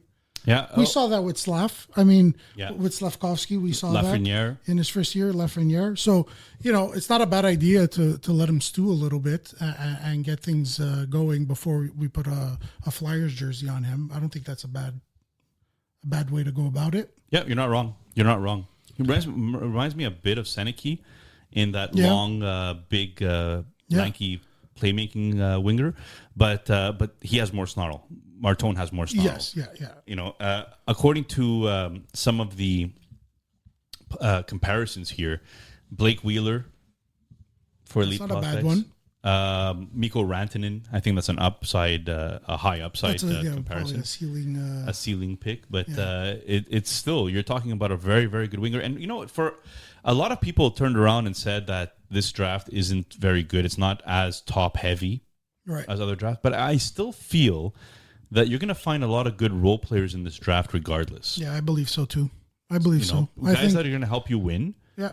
And still good prospects. Now, after pick 12, I hear that it's going to drop off a bit more. There's more risk involved in some of those picks, but you never know. You could find some good quality even down in those picks. Next on the board is the Boston Bruins, and their pick is in as well. So this is pick number 7 of the night. There's quite a few centers available. We know that the Bruins need everything. Need centers. They need everything. Yeah. And it's kind of a rebuild on the fly here. So, who would you say is your next? Look, I'm going to keep saying it for every single pick until he's picked, and that's going to be Higgins. Yeah. Yeah. I think that's the top guy here for every single pick going forward. I agree with you. Until he's selected, because and what incredible value. Eh? What are we at? Pick number 8? Pick number 7. 7? Yeah. Yeah. So incredible value. This is where the Islanders were really hoping that they could use their 2 number 1 picks in order to jump up. But even if they don't jump up, and I heard a lot of people talking about the Islanders and saying that if they jump up, if they end up jumping up, Gary Bettman's just walking to the stage now. Oh, and look who it is. Happy Gilmore. Adam Sandler is making the selection here. That's fun. It's fun. Yeah. But, the Islanders, even if they don't move up to grab a player, their prospect pool, other than Yzerman and now Schaefer, is so thin. Yeah. They got a lot of work to do. That they have a lot of work to do. James Higgins is the pick. Yeah. Sorry, Islanders fans. I know you wanted him.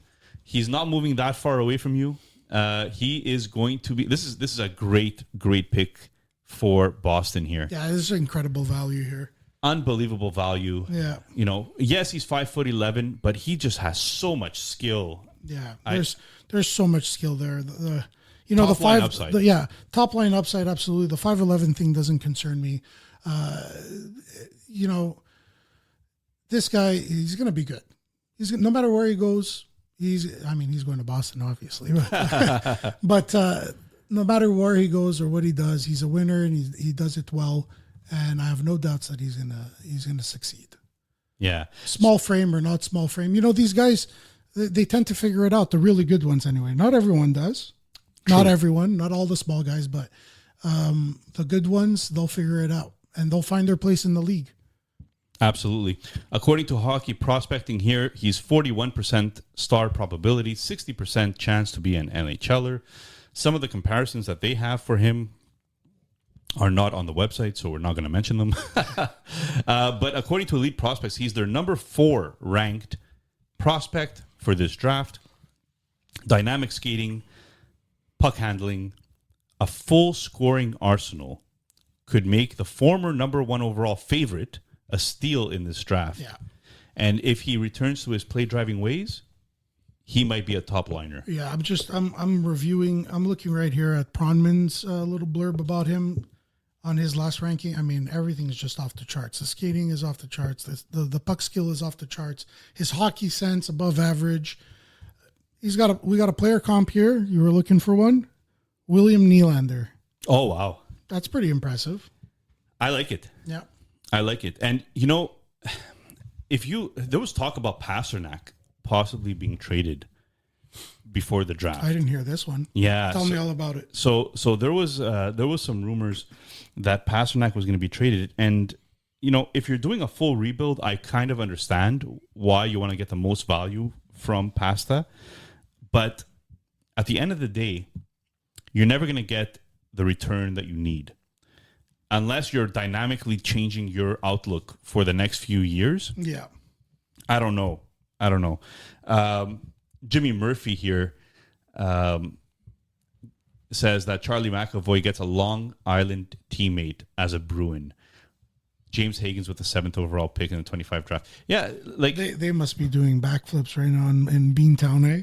Good for them though. Yeah, it's an absolutely original good team. good Original for 6 team. I always had a soft spot for the Bruins. I hate the Bruins when we play against them because I'm a Montreal fan, but I've always respected the Bruins. And it sucks when one of these original 6 teams, a la Detroit Red Wings, sorry, listener Rook, but when they don't do well, it kind of hurts the league. Yeah. I like when the original 6 do well. It's important, right? It's important for sure. Yeah. This is great. This is really good for them. I can't believe Happy Gilmore announced the Higgins pick for the Bruins. That's going to be something memorable for the kid, Yeah, for sure. And it's good. It's good what they're doing. I mean, they're putting in they're investing in the showmanship, right, of the draft. Very true. Very true. So, Islanders. So we got Seattle here. Seattle's got about 2.5 minutes. Seattle's on the clock. Yeah. Yeah. So, yeah. Pick number 8. Pick number 8. Any thoughts on where this draft is headed? So now, like, can we say that all the big players are gone? Maybe let me try to word that differently. Maybe the players that were more in the pre-draft news cycle. Right. Would you say that we are now approaching the rest? I think so. I think that... Or is there one more guy out there that's surefire, should be next? I really like Murtka. Really? I really like Murtka, and a lot of teams were... I don't know if it was smoke and mirrors again, but a lot of teams interviewed Murtka. So I'm very curious. Victor Eklund is another one that's interesting. I mean, there's still some good value left on the board. Yeah. I believe there's a lot of good value. I don't know if you're getting top line necessarily. Right, and that's kind of where I guess I was headed with that question. Is, are we headed now into the players with... But you never know. No, you never know. That's the thing about the NHL. We don't have a crystal ball here, so we never know. Crystal ball, hué. That's for listener Mike, the other Mike. The thing about the NHL draft compared to other drafts is that these players come in so young. These are 18-year-olds, 17-year-olds that are coming into the league. Some of them won't make it to the NHL for the next 2-3 years. Others might actually not make it even longer than that. So you don't know what their development path is going to be here. And we've seen it so many times. If you look at the New York Rangers, I was reading this before the draft. If you look at the New York Rangers, they draft a lot of good players, but they don't develop them. Their development system is not good. Yeah. So 2-3 years down the line, these players have not improved to the point where important. they're NHL ready. And I think that was a big, and I'm speaking from the old Habs regime, was very similar. Yeah, I agree. The way that Bergevin used to think of things is that, well, if they're good, they're going to make it themselves. Yeah. You're not really helping them. You know what that just tells me? That screams to me lazy leadership. Yeah. That's it. It's just lazy leadership. You're just going to go out there and you're going to put it on the players and have them show up. It just doesn't work for me. You're seeing it more and more now in the NHL where teams are actually going, and the pick is in for Seattle, by the way, so we're going to announce that soon. Yeah. But you're seeing a lot more front offices become bigger and bigger and bigger. Yeah. And there's a very, very clear reason for that. It's because of the fact that the general manager cannot do everything himself. No. You cannot be the head of development, the head of scouting, the head of, player relations. You can't do everything yourself. No.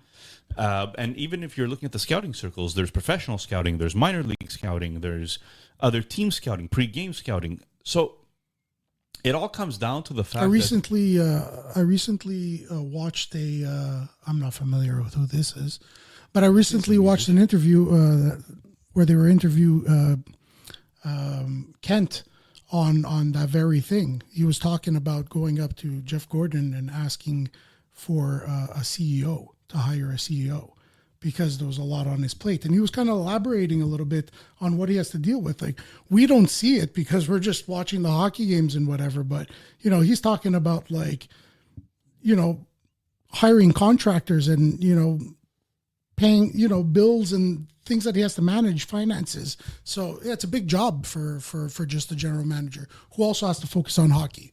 The pick just dropped here if you want to announce it. No, why don't you announce it? Okay. I've been doing all the announcing here. Seattle picks Jake O'Brien. Jake O'Brien, 6'2", 177 pounds, from good old Toronto, Ontario. So here's the thing. And you know, I might get some backlash on this. But Seattle has done picks of Matty Beniers. They've done picks of Shane Wright. They have gone out and traded for Chandler Stevenson. They've gone out and traded for Jared McCann. All of these guys play center. So they're basically building a Frederick. Oh, they just traded for Frederick Goudreau as well. That's right. They traded for Joe Veleno as well. That's right. So they've gone out and they've grabbed all these centermen. They want a team. You know, like, I did this once when I was really young, NHL, like, I think 2007. Yeah. And I just built a team full of centermen. Yep. You know, and just see how many goals you can score. How many? Yeah. Yeah. So they're either doing that. I think they're playing NHL 20. So they're either trying your strategy, or they're collecting all the centers because they know that all the teams around the NHL need them. And so they're hoping to artificially drive up the price, perhaps. Maybe that's the way they go. Jake O'Brien, according to Hockey Prospecting, has a 52% star probability, 82% chance to be an NHLer. He does project as a second-line center in the NHL, 6'2", 170 pounds. He is a very good player, and I think we spoke about it as well with Victor Nuno. This is the kind of player that he might be a few years away. He might be a few years away. Yeah, he could be. But you're talking about somebody that's guaranteed going to make it to the NHL. He was the number 10 prospect on Elite Prospects. And according to their blurb here, a deceptive and smooth skating playmaker with high-end vision, detailed approach to the game, and lots of physical runway left. His pace. If he improves his pace, could make him a top 6 center. So even they're saying that he resembles or shades of Dylan Strome. Yeah. I'm kind of reading the same stuff from Pronman and Wheeler over here on my screen, and all the same points, you know, just extremely skilled. You know, here Pronman saying over here, showing the soft touch and quick hands create a lot of scoring chances. So, yeah, I mean, second line center. Yeah. What more can you ask for? Yeah, I mean, if he turns into a Dylan Strome's not very physical. But no, and if you recall, Dylan Strome took him a little while to get to where he is today, right? That's right. So that might be the case here for O'Brien. The physical attributes need to grow. Yeah, they'll grow into their bodies, and they'll learn the game. I'm just very so Buffalo's on the clock. Obviously, one of the best. Buffalo's always fun. Buffalo is an enigma. Yeah. You know, so I heard this is actually sent to me by co-host Junior. So I just wanted to throw it out here when we were talking about Buffalo, because he is he wanted to put his 2 cents into this draft, right? Because he's actually he's not upset that he's in Florida. The boss, yeah. He's not upset that he's in Florida, but Florida. He's not upset that he's in Italy. You can't be upset at that. You can't be upset at that, but he definitely wanted to put his 2 cents in here. So he called it the 3 Ds of Buffalo, and that is draft well, develop better, and then they depart. And that's basically Buffalo in a nutshell. That's them in a nutshell, absolutely. So, Junior, I did what you asked for. It's now, let's see, what time is it there? 6 hours time difference. It's 8:20 p.m. here. 4 a.m. 4:20. It's about it's about 2 a.m. I think. Is it 2 or 4? So 8 plus 6 is 14, which would make it 2. You said I'm sorry, I thought I heard you say 8 hours. It's 6 hours. 6 hours. 6 difference. hours, Yeah. okay. Yeah, 2 a.m. Right. So it's 2 a.m. I guarantee you that he is still watching because he wanted to be here badly, and I don't blame him. We are quite a good group to be around. So I'm just going to go ahead here and edit the number 8 pick add that in our there. tracker. The tracker's looking good, eh? It's not bad. Yeah, not bad. It's not bad. So, so they're just in the middle of the interview process. This kid, look at him. He looks excited, eh? Good for him. Yeah, he Good for does. him. He does.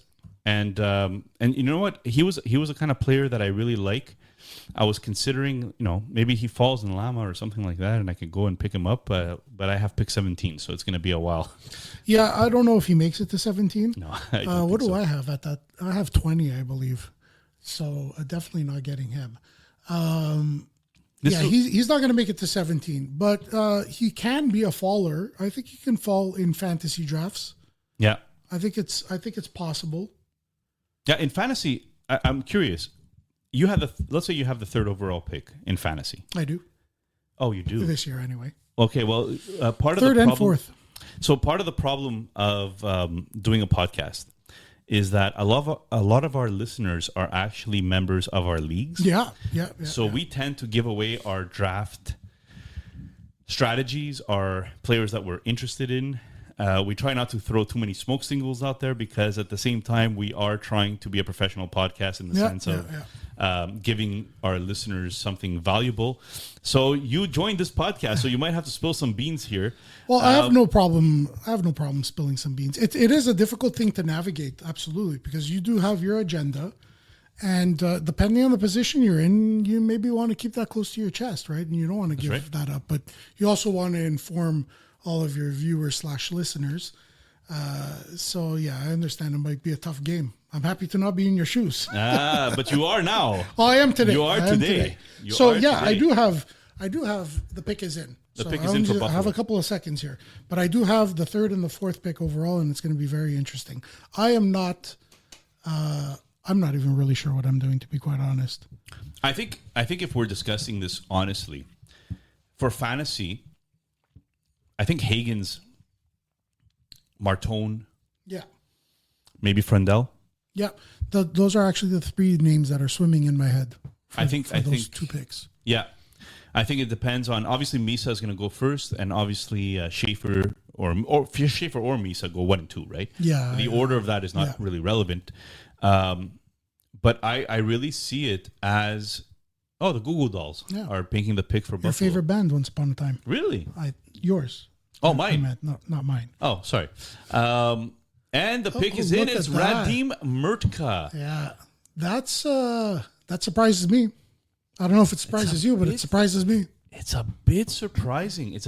Not because he's not a good player. He was slated to go around this area. But there's a lot of talk about Buffalo not being happy with Samuelson, for example. They already have players like Dahlin. They already have Owen Powers. They play on the same side. Right. Drafting a 6'6" Murtka, who you're hoping is going to be a top 4 defenseman. How much are you going to pay these defensemen at the end of the day? They might have the most expensive defensive core in a couple of years. Yeah. Do you think this is a signal of things to come, that there's a defenseman in Buffalo on his way out? I think Samuelson is on his way out. And, Murtka, according to Hockey Prospecting, is a 26% star probability, 69% chance of being an NHLer. He's a big boy, 6'6". He reminds me of a lot of Samuelson in that sense. If I'm taking a look at Murtka of course I misspelled it. So I'm just gonna. Yeah, I'm gonna assume it's gonna take him a little while before he gets to the big leagues here, right? He went at pick 9 here, but I don't think we're gonna see him in the NHL. At least for a couple of years. At least not with a lineup that, includes Dahlin, Byram, Power, and Kisterling as your top 4. Yeah. So Oh, Byram is expected to leave as well. Right. Yeah. That seems to be the expectation. So Murtka plays on the right side. That affords them a lot of time to get this guy ready to go. Yeah, he plays on the right side, Murtka. So he's a right-handed D. He's 6'6", 207 pounds. According to Elite Prospects, look at this guy next to Batman, eh? Oh yeah, what a beast! Wow. According to Elite Prospects, a towering minute-eating defenseman on track to become an NHLer. He has top 4 skill and pace some nights, but he'll have to find them every night if he wants to maintain effectiveness in the NHL. His shades of, or comparison to, Marcus Peterson. You know the team that has all the Petersons? Yep. That's the one. The Peterson team. The Peterson team. What a tire fire Vancouver is. Yes. Unbelievable tire fire. Look, we've seen some. We're both Habs fans. I think anyone who watches the show knows that. Absolutely. We're all Habs fans here. So we've seen some really, really bad teams in our lifetime. Some really, really bad teams. But I cannot imagine being a Vancouver Canuck fan right now who was teased with, having such a good team and everything kind of just was going really, really well. Like playoffs, maybe a cup run aspirations not too far away. Then suddenly, out of nowhere, everything comes crumbling down. Absolutely. Kind of crazy. Unfortunate because I really like Vancouver. And I think they have a very passionate fan base. Yes, they do. So that's no doubt. When you're looking at the Vancouver Canucks, and you kind of see them crumbling, I really don't know what it's like to try to rebuild that team in that market when they've already gone through a rebuild and it obviously didn't work. Yeah, and then like, what do you do with the players that you have? The players that you want to keep. Like, how do you convince them? Like, hey, stick around through this. It will get better, or buy into my philosophy, or buy into my vision of where I want to take this after whatever you call this that happened over the last couple of seasons. So I saw this tweet actually that I really fell in love with, and it was, well, you got rid of JT Miller because Elias Pettersson was not comfortable around him. It's reasons. We'll leave it in the locker room because we don't know all the reasons and we don't want to speculate. But JT Miller and Elias Pettersson didn't see eye to eye, and he wasn't comfortable around him. And you go and you trade for Evander Kane. Yeah. I just don't understand. Yeah. I don't understand the logic. What are you trying to accomplish? Did you see a deal that you just couldn't resist? Like I thought Edmonton would have to pay somebody to take the Evander Kane contract. Yeah, that's... Well, I mean, to a certain extent, I think Evander Kane provided a lot during the playoffs for the Edmonton Oilers in the run that they had. But certainly he showed he could still play. Yeah, but I don't know if it was quite worth the money, or you know what I mean. It was an LTIR. And it seems like the off ice issues kind of went away for him. So at least quieted down. Yeah, I don't know about went away. Yeah, but they quieted down. So. Here's the next part, and that's that we're gonna have Vancouver pick sooner or later, so we're gonna save some of the Vancouver talk for that. But yeah, I just realized we spoke all Vancouver Canucks over this entire pick. Yeah, well, and I'm sorry, Buffalo fans that are watching this. It's you guys got a stud, you got a beast of a man. You got a beast of a man, and your defense is gonna end up towering every other defense that's out there. Yeah, Montreal adding Dobson today really improved their defense, but. You look at Buffalo's, man, and it's crazy. They have the defense set up. It's crazy. No matter what teams do to add defensemen or whatever to get to the setup and the lineup that Buffalo has, it's wow. And they draft really well. I always find Buffalo drafts well. Yeah, they do. Again, it comes down to the fact that nobody wants to stay there, and it's not because the city sucks. It's nothing to do about the city. It's just that they don't win. And that has to do maybe with coaching. It has to do with ownership. The fact that Kevin Adams still has a job.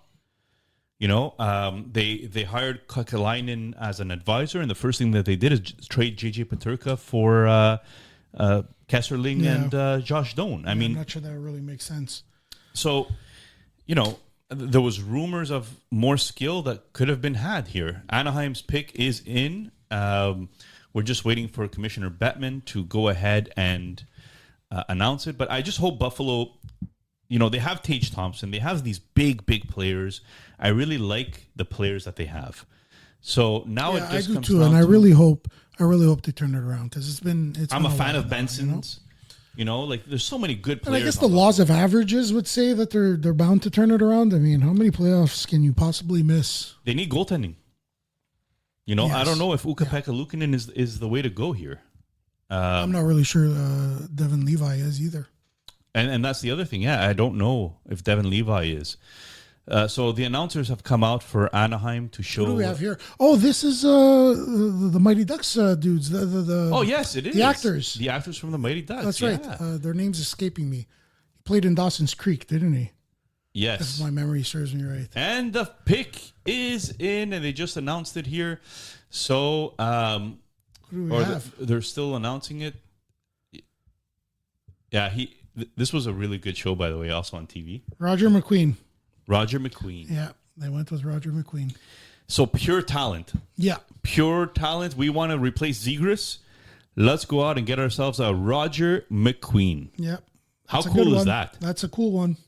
How cool is that? That's a cool one, and that's the guy. I think that's the guy. I think you can make an argument here for Eklund, but I think Roger McQueen is the right pick over here. I mean, this guy, talk about a talent, eh? Talk about just an oozing skill. I think what the only reason he dropped to 10 has nothing to do with his skill. It has to do with his injuries. Yeah. That's pretty much what it comes down to. And we talked about just a little earlier. Being injured in your draft year, it's tough. It is. It's tough to bounce back off of that. And we're seeing with Katie Lindstrom, we spoke about it before as well. According to Hockey Prospecting, and I think this is a big reason why he dropped. He's only 15% star probability, 49% of being an NHLer. But again, I think this is because he lost his draft year. And losing your draft year is just, it is what it is. You won't have good... your development path is a little bit skewed when that happens. Let's put it that way. Yeah, absolutely. You lost development time. Also, your numbers, your production is not there. So when you put it up against any kind of modeling that involves heavily with numbers and comparisons and stuff like that, for sure, it's going to be skewed. Yeah. Looking at elite prospects for McQueen, they have him as the number 5 overall player on their draft board. According to their little blurb here, a power center with highlight reel handling skills, a sniper's release, playmaking ability, and a defensive impact. But repeated injuries make him the draft's biggest risk. I think Anaheim, though, has the ability to take a little bit of risk here because they've been drafting so well for such a long time. He's a 6'5", 197-pounder. They've drafted Leo Carlson. They've drafted Mason McTavish. They traded for Cutter Gauthier. They traded for Chris Kreider, which is a great contract, by the way. Yeah. They still have Alex Killorn. They still have Troy Terry. Like, their top 6 seems like a legit top 6.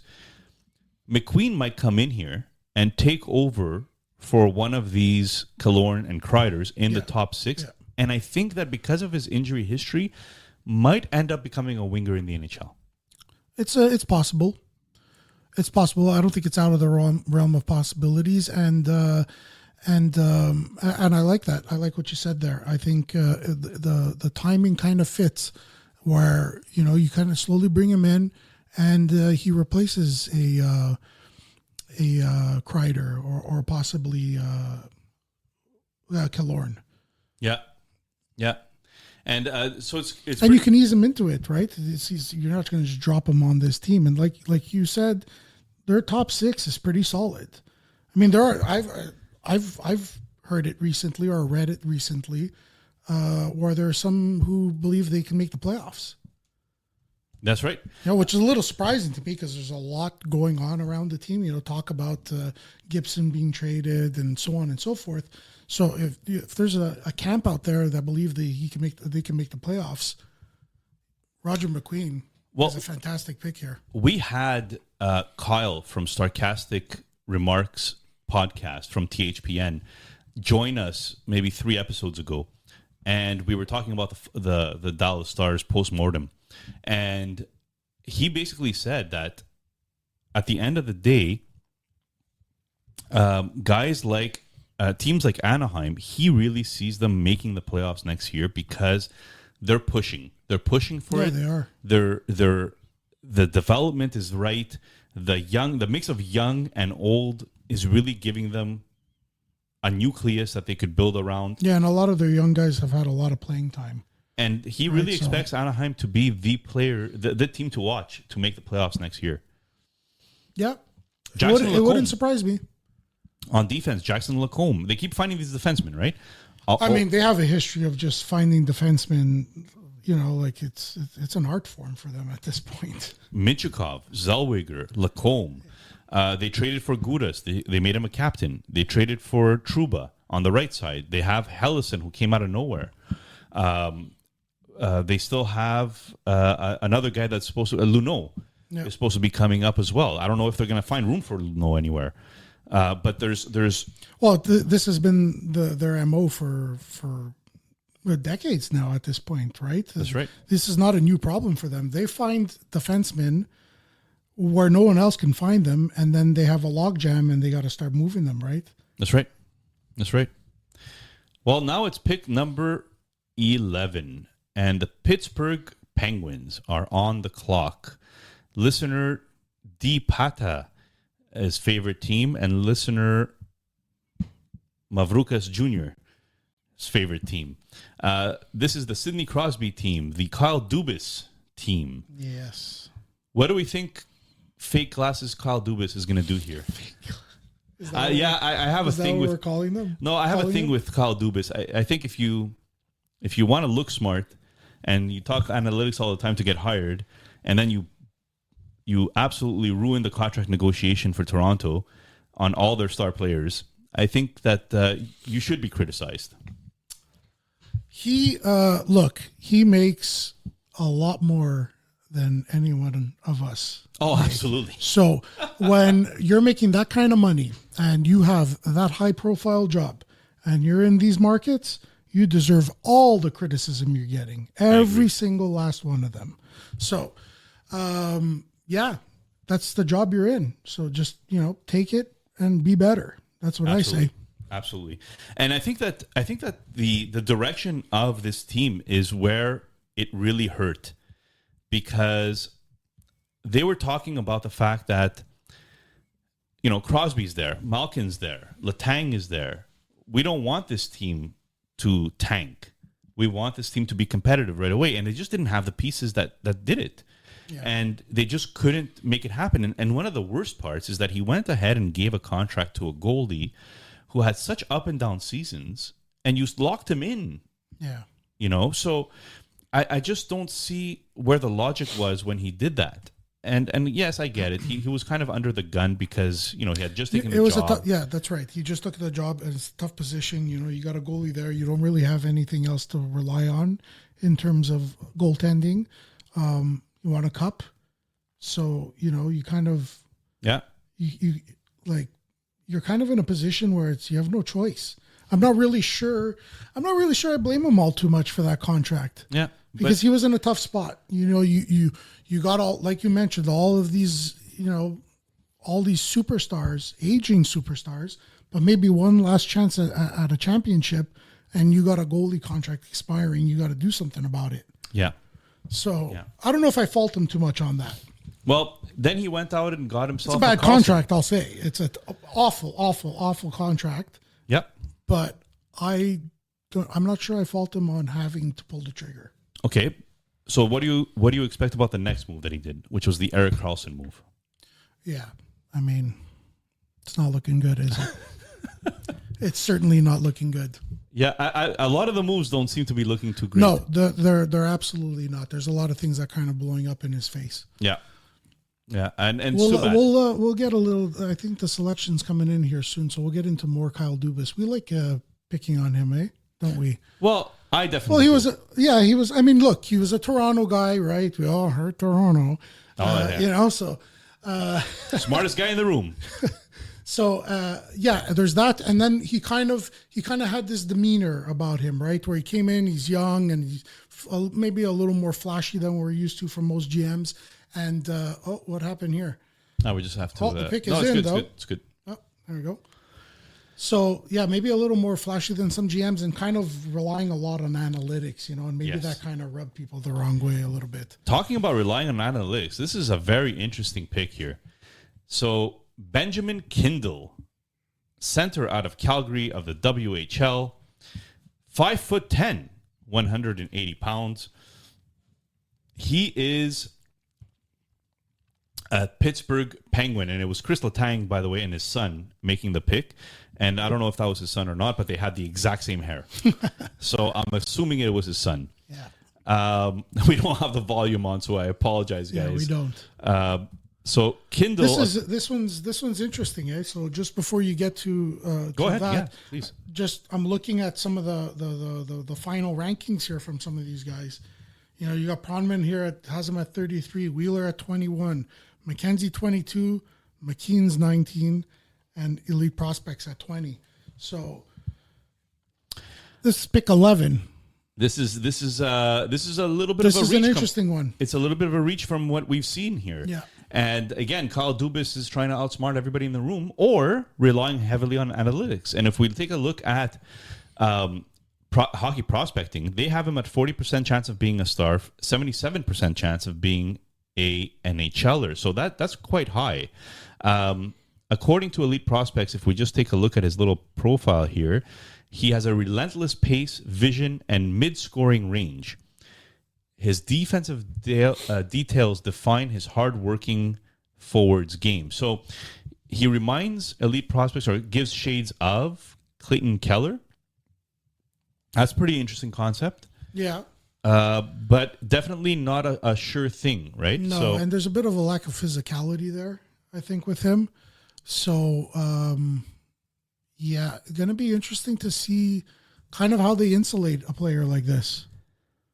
Absolutely. Right? So that he can go out there and do what he needs to do, but not get banged around.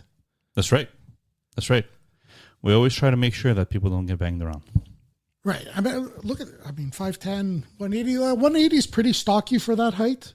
So True. Maybe he's got a big frame. Maybe he's got a good center of gravity. Can maybe push people off of the puck. A couple of highlights over here. Yeah. Yeah, okay. I can see it happening. 35 goals and 64 assists in 65 games for the Calgary Spitfire. Yeah, in the WHL. So that's pretty solid. Again, with the highlights of Team Canada.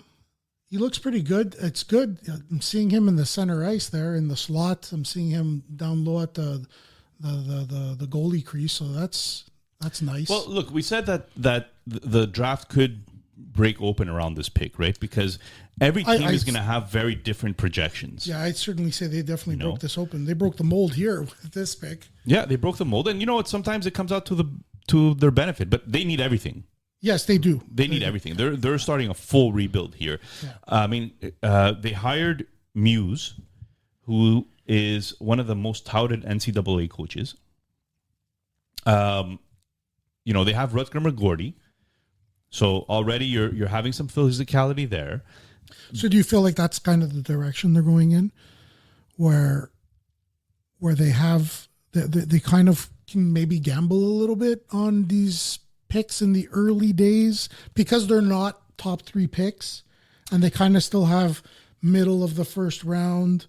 Maybe they'll get to those days where, they get a chance at picking first overall or having a couple of top 3, top 5 picks, but there's not much you could really do with the middle of the first round, right? So you think they're kind of taking maybe a chance? That's a good point. I mean, if you really take a look at it, you might turn around and say to yourself that, well, Kindle is Kindle is a player that, maybe isn't ranked as highly as other ones, but maybe he has the most, not upside, but chances of being an NHLer from some of the guys that are left. We got a trade alert. Oh, we have a trade We'll to see announce. what that's all about. Philadelphia moves up on the clock. Yes, they do. And Philadelphia is now on the clock for the number 12th overall pick. Oh, this is interesting. I'm glad. I wonder who was it before? Pittsburgh had back-to-back picks, okay? So 11 and 12. So what Dubas has done here is that he's traded back. Right. So does this look to you like they had their eye on one guy in particular, got him, and now trade the pick? They got their guy. There's no one else that's maybe interesting. I think that so two of the Flyers went number 12, and two of the Penguins went 22 and 31. So that's right. That's they moved down 10 spots, but they added themselves another first rounder. Yeah, that's pretty big. That's pretty big. That's a pretty good trade if you're asking me here. The only thing that I would say though is that because Pittsburgh needs everything from top to bottom, wouldn't you think that maybe a Keyshawn Aitchison would have been a better pick here? Maybe a Cameron Reed, like two defensemen that still haven't been picked. Yeah, I mean, but are projected to be first or second pairing at least defensemen. Yeah, I don't know what your thoughts on Jackson Smith is, but I like a Jackson Smith around this area too. Yeah. Yeah, a defenseman would have been nice. I still see Eklund out there. That's right. Yeah. So. And that's the other part that I was going to say too, is that let's say you're Pittsburgh, you need everything. Well, I just got 2 first-round picks. I moved down with my second one to get 2 more. So I'll have 3 picks now in the first round. Yeah. And I wouldn't be surprised if at 31 they trade back again in order to for more capital, for more draft capital. They need everything. Their prospect pool is so empty. Yeah, you got to fill those cupboards. You got to fill the cupboards with something. And you know what? This is a good draft to do it in. Now that I think about that, because like we were talking about earlier, how maybe around this area kind of starts to fall off a little bit, and no one's really a sure thing. Well, this is the draft that if you just need to fill up the cupboards, this might be the one where if you can pick 4 or 5 times even in the first 2 rounds, that could be a good start. That's right. That's right. And again, if Pittsburgh was looking for centers, right, Benjamin Kindle might have been the next best center. I mean, Braden Coots is still there, but other than that, there's not much options. And then there's Cole Reshney, who there's a lot of talk about Cole Reshney not being drafted in the first round due to some off the ice issues. So Benjamin Kindle, I've added him to our ticker on the bottom here. I think I did. Pretty sure I did. Should be coming up any second now. And Philadelphia with this pick. So a pick is in. We said that Philadelphia needs a few things here. They need a center. We were talking about them needing a center. So do you think they go Coots? for a Coots? I would love a Coots here. Maybe a Potter? I would love a Coots here. I don't know if they're the type that to go after a Reshney here, but if you want a big player, it's also interesting to see if a Carter Bear. Yeah, I forgot about him. I'll tell you that. Right, a Carter Bear, or you shore up that defense with more physicality. You could go. Philadelphia is at a point in the rebuild here where they're kind of rebuilding on the fly, or they're reaching that rebuild stage where they have some talent now up front, and they need. Cam York is not looking like the player that we thought. I feel like they need some more physicality. They have Rasmus Ristolainen on the defense. Nick Seeler. Pick is in. This is an interesting one. Well, there's a center. Okay. You called it. Okay. You called it. Well, we were certainly right about one thing. This draft has broken the mold for sure. Jack Nesbitt is the pick for Philadelphia. And Jack Nesbitt, according to Hockey Prospecting, is a 22% star probability, 52% chance of being an NHLer. They don't have some great comps for him, unfortunately. So I'm not even going to mention them because I feel like I'm taking away from the player. But Nesbitt is the pick here. He was ranked number 48 according to Elite Prospects. And just to give you a little bit of rundown, from the Windsor Spitfires, Jack Nesbitt is an intelligent two-way center, 6'4", off puck details and flashes of high-end skill, but must pick up the pace and develop more contact skills. So they had him as a second rounder, but Philadelphia goes here and they get their guy. Yeah. He was ranked as high as 15 and 17 by Pronman and Bob McKenzie. But like you said, Prospects has him at 48. So wide range there. Definitely a wide range on what some of these scouts think about him. But like you said, hey, and he's a big boy. He's a big center. Yeah, he's a big center. They needed a center. What did they do last year?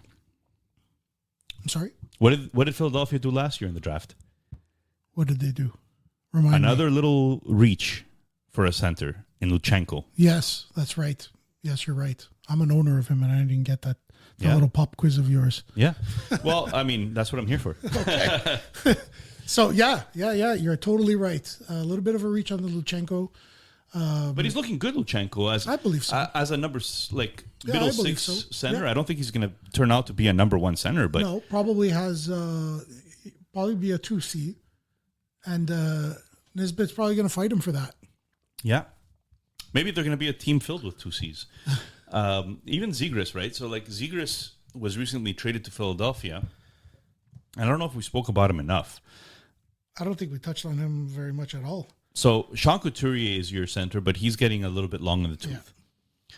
Noah Cates just got re-upped. So Noah Cates is maybe your 3C. Yep.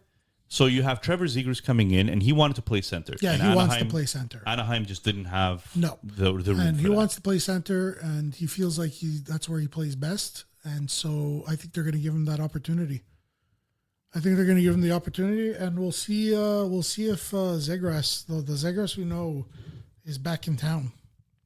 If Zegras comes back and shows that he is going to be a 60 to 70 point player, you're basically looking at a number 2 center. Yeah.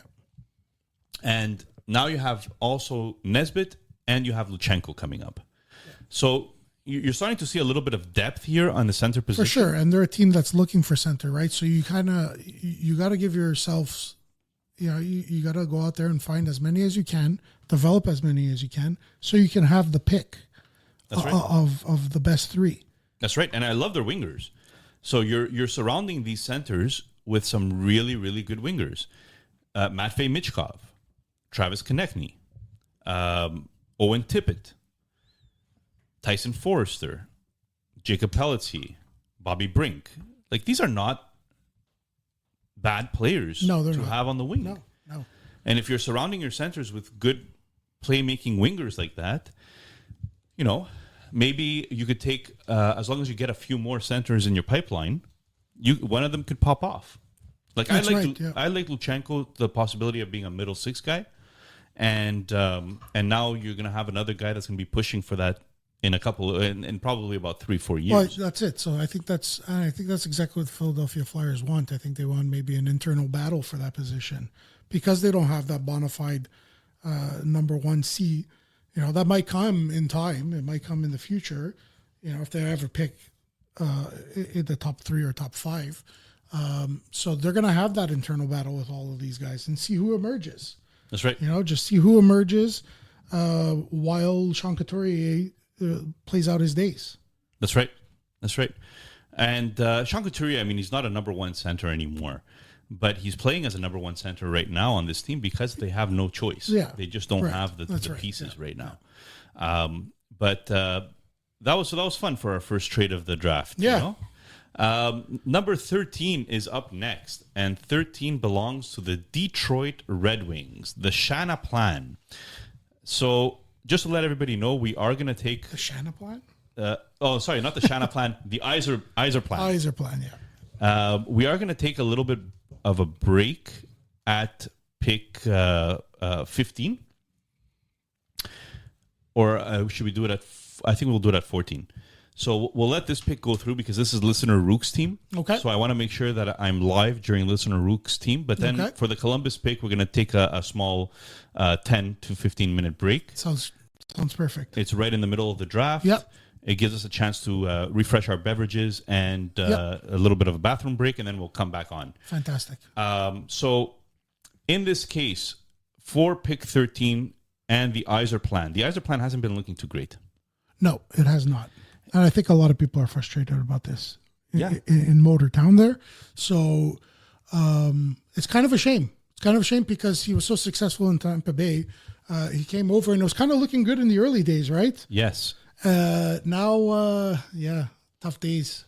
So, I mean, you have a Lucas Raymond who seems to be your cornerstone piece on this team. Yeah, absolutely. You have a semi-number one center in Dylan Larkin. I guess bottom of the number one centers, if you want to put him that way, right? So Dylan Larkin is somebody that could play center on the top line, but he's more of a 1B type number one center. Marco Kasper was drafted by Yzerman.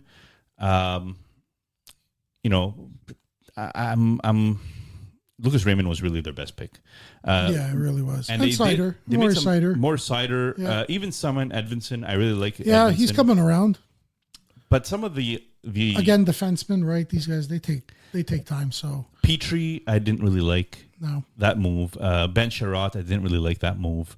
Justin Holl. Yeah, not good. Why? Yeah, I don't understand that either. I think they had a find in Albert Johansson, to be honest with you, on the defensive side there. Who's that? Is that former Dave Coulier, Detroit Red Wing? No, that's Full House. That's the Full House guy. Oh, Dave Coulier, Yeah, that's the Full House guy. Awesome. He was wearing a Detroit Red Wings shirt. He's a fan, eh? I thought, what's going on there? Funny story. Vince and I actually saw Cam Talbot. I think it was Cam Talbot at the airport while he was going to Really? Yeah. Okay, pick should be coming in any second now. So they have I don't like the Tarasenko. Like he's whiffed on a few of these free agents and a few of these trades, but he's drafted pretty decently. Look, the draft is not going horribly wrong. Yeah, I think it's like you said, the free agencies have been all misses. I think he wanted to not rush the rebuild, but move the rebuild a step forward, kind of like Kent Hughes and Gordon are doing. But he selected some players that just didn't work out. Yeah. I know, and you could throw some shade at Kent Hughes and Gordon as well because it doesn't seem like the move for Newhook really worked out that well, or Doc worked out that well. So the pick is in. Carter Bear. Yeah, that's a good one. This is a very good one. Another good At pick. number 13, I think this is fantastic value for Detroit here. I agree. This is solid. And we're gonna do listener Rook's team a solid here by giving the full details of this player, because I think this is a player that the Habs were really targeting as well. 42% chance to be a star, 63% star probability. Carter Bear is a left winger, 6 foot, 179 pounds. He was ranked number 8 in the Elite Prospects draft guide. Perhaps the most intense competitor in the draft. He's fearless, physical, and always making something happen. He's one of the top playmakers available as well as a winger. So this is great. I mean, 40 goals, 42 assists in 56 games in 2024 and 25 with the Everett Spitfires? No. I'm just calling everybody Spitfires now. They're not the Spitfire. They're Everett. Silver Tips? Silver Tips, that's correct. Yes. Look at me being That's good right, at Silver Tips. WHL. Yeah, great playmaker, this guy, eh? Yes. He's got a good vision of the ice and great playmaker. I think he's going to do well.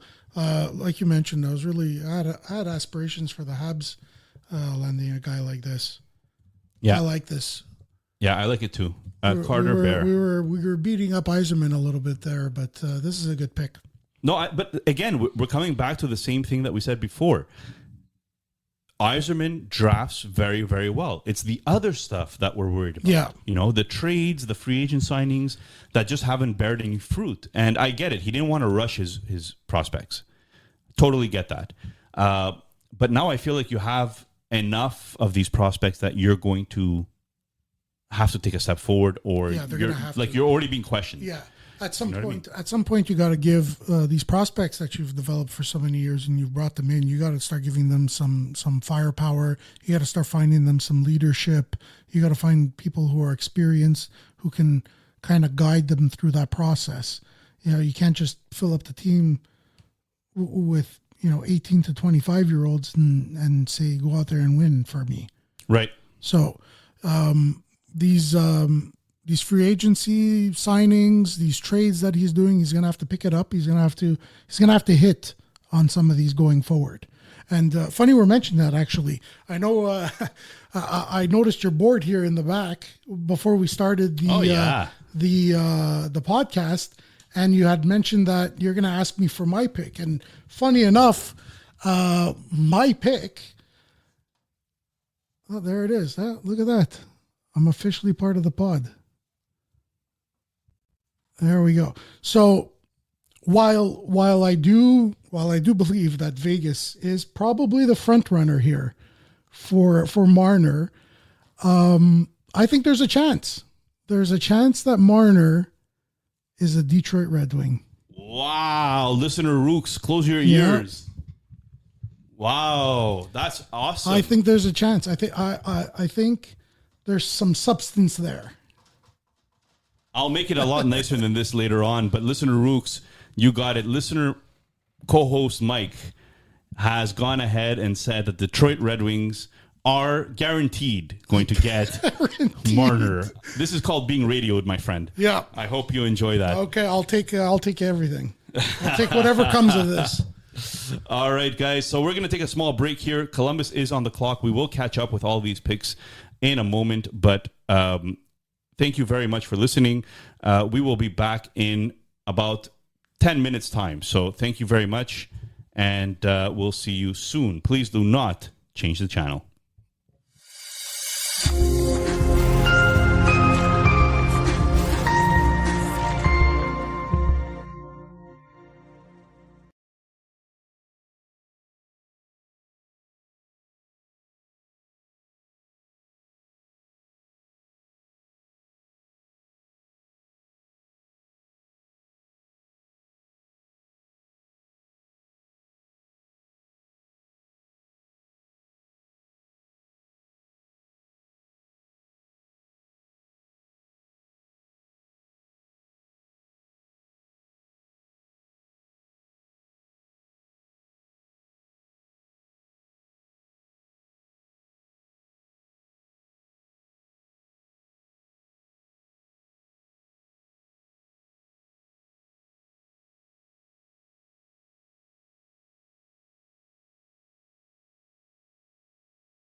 And we are back. All right. Thank you very much for staying on the line with us. We have tried our best to take a short break, but we are back here continuing this. And we are at pick 15. So we just missed one pick. We got some catching up to do over here, right? A little bit of catching up to do, but nothing too bad. So I'm just going to go ahead here and I'm going to add it to our tracker. Yeah, and I'll call them out. So Columbus at pick 14 went with Jackson Smith. Jackson defenseman. Smith. Yeah, 6'4" defenseman, about 200 pounds. Solid guy. Just another team that knows how to draft. Yeah, I like this one a lot. In fact, he's on my short list. In Lama, I have the 20th pick. This is one of those guys I was kind of targeting in that area. Now, I don't know if going to Columbus at number 14 is going to affect that in any way where I've now lost my chances at getting him potentially at 20, but we'll see. But I like him enough to have him on a short list for that pick in Lama.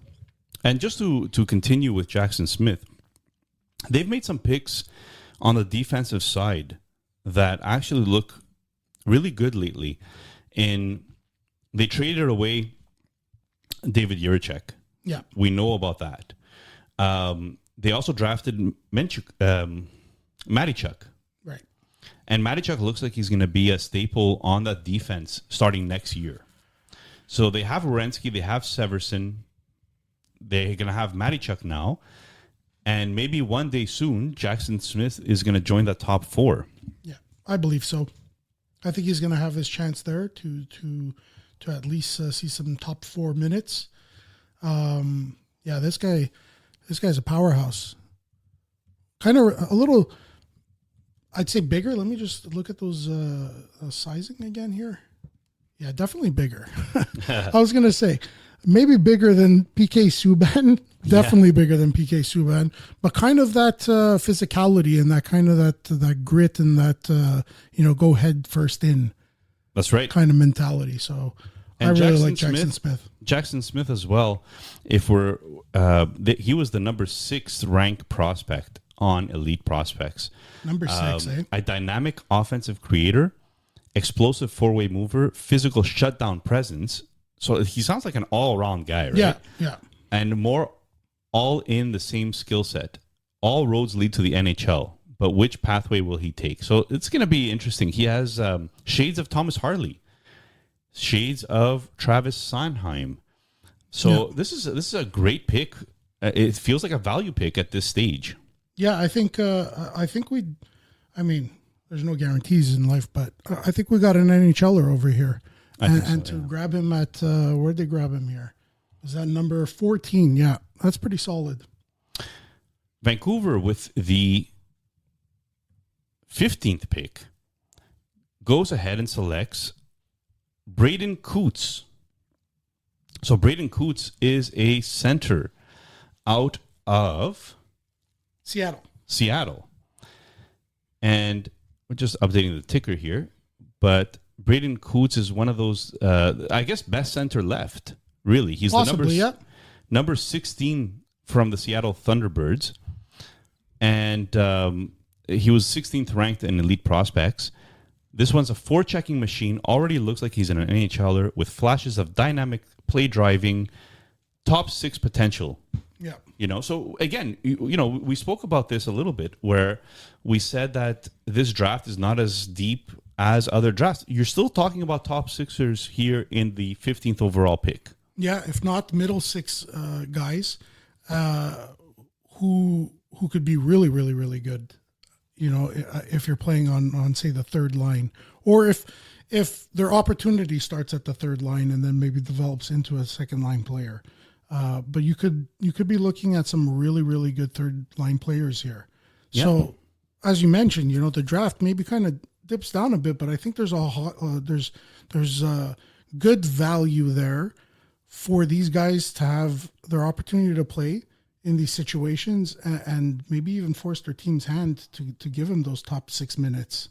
Absolutely. Hockey Prospecting has Braden Coots listed as a 22% chance of being a star, 52% chance of being an NHLer. So we're still in that range that we're seeing like a potential, like you said, middle sixer. And I think for Vancouver, how does he fit?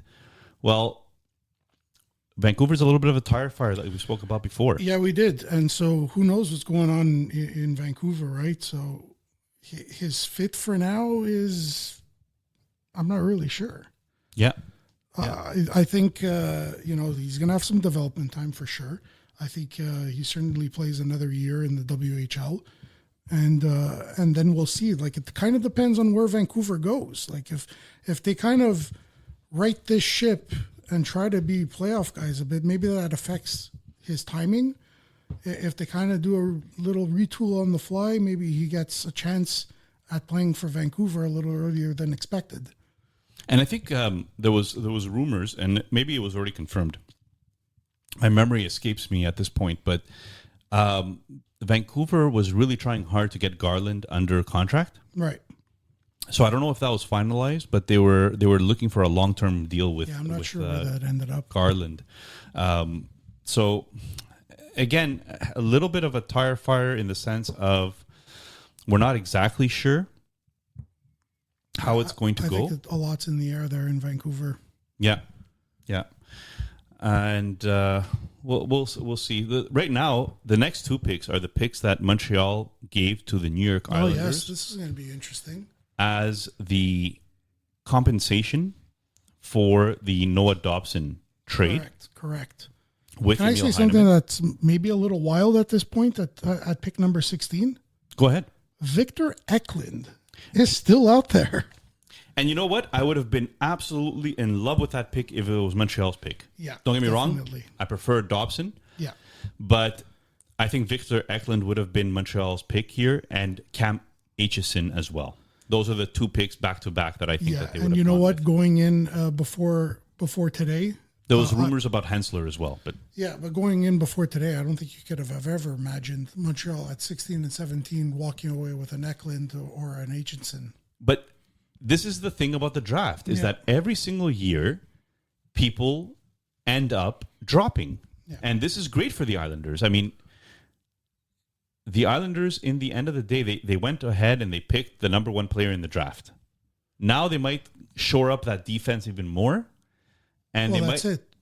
The pick is in. So Gary Bettman is coming up and he's giving a speech about something. So that's it. I mean, like you said, they walked away with the first overall, and now they have an opportunity here to grab a couple of guys who have fallen. Absolutely. Some guys that we kind of all thought should have been gone by now. Yeah. Now, I don't know what this means in the grand scheme of things. Like, I don't know if it's, the value is certainly there. I think the value is there. So this makes, you know what, that's a good point. A lot of New York Islanders fans were a little bit upset about the Dobson trade. I think you've gotten some value here. Well, of course, yeah. If you're an Islanders fan now, you're looking at these two picks and you're looking at what remains on the board and you're looking at what was just picked now at number 16, and you got to be happy, I would assume. You have to be happy if you're an Islanders fan. So the Islanders select Victor Eklund. There you go. Yeah. There you go. We said it. Victor Eklund was the pick here, and he fell. He fell. Yeah, he fell. He would have been a. So great I'm looking pick. at some of the final rankings here: Pronman 8, Wheeler 8, McKenzie 10, McKean's 8, Elite Prospects 9. So you got a top 10 player.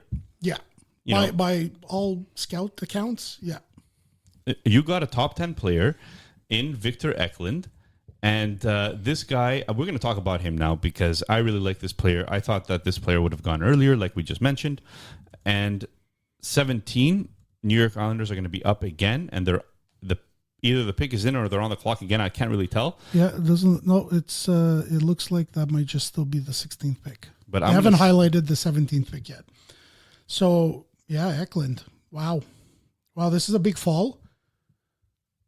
Certainly. 5'11", 169 pounds out of Stockholm, Sweden. Yeah, I'm just going into the elite prospects here because, this is why the draft is fun, guys. I know like some of you might be a little bit tired. You don't know some of these players. I'm excited. I'm excited that Victor Eklund is a New York Islander here because this is the perfect player, I think, to pair with a Cole Yzerman. Yeah. So here's the elevator pitch. A highly translatable and skilled winger with one of the best motors in the draft and a physical game that supersedes his size. A strong bet to become a top 6 NHLer.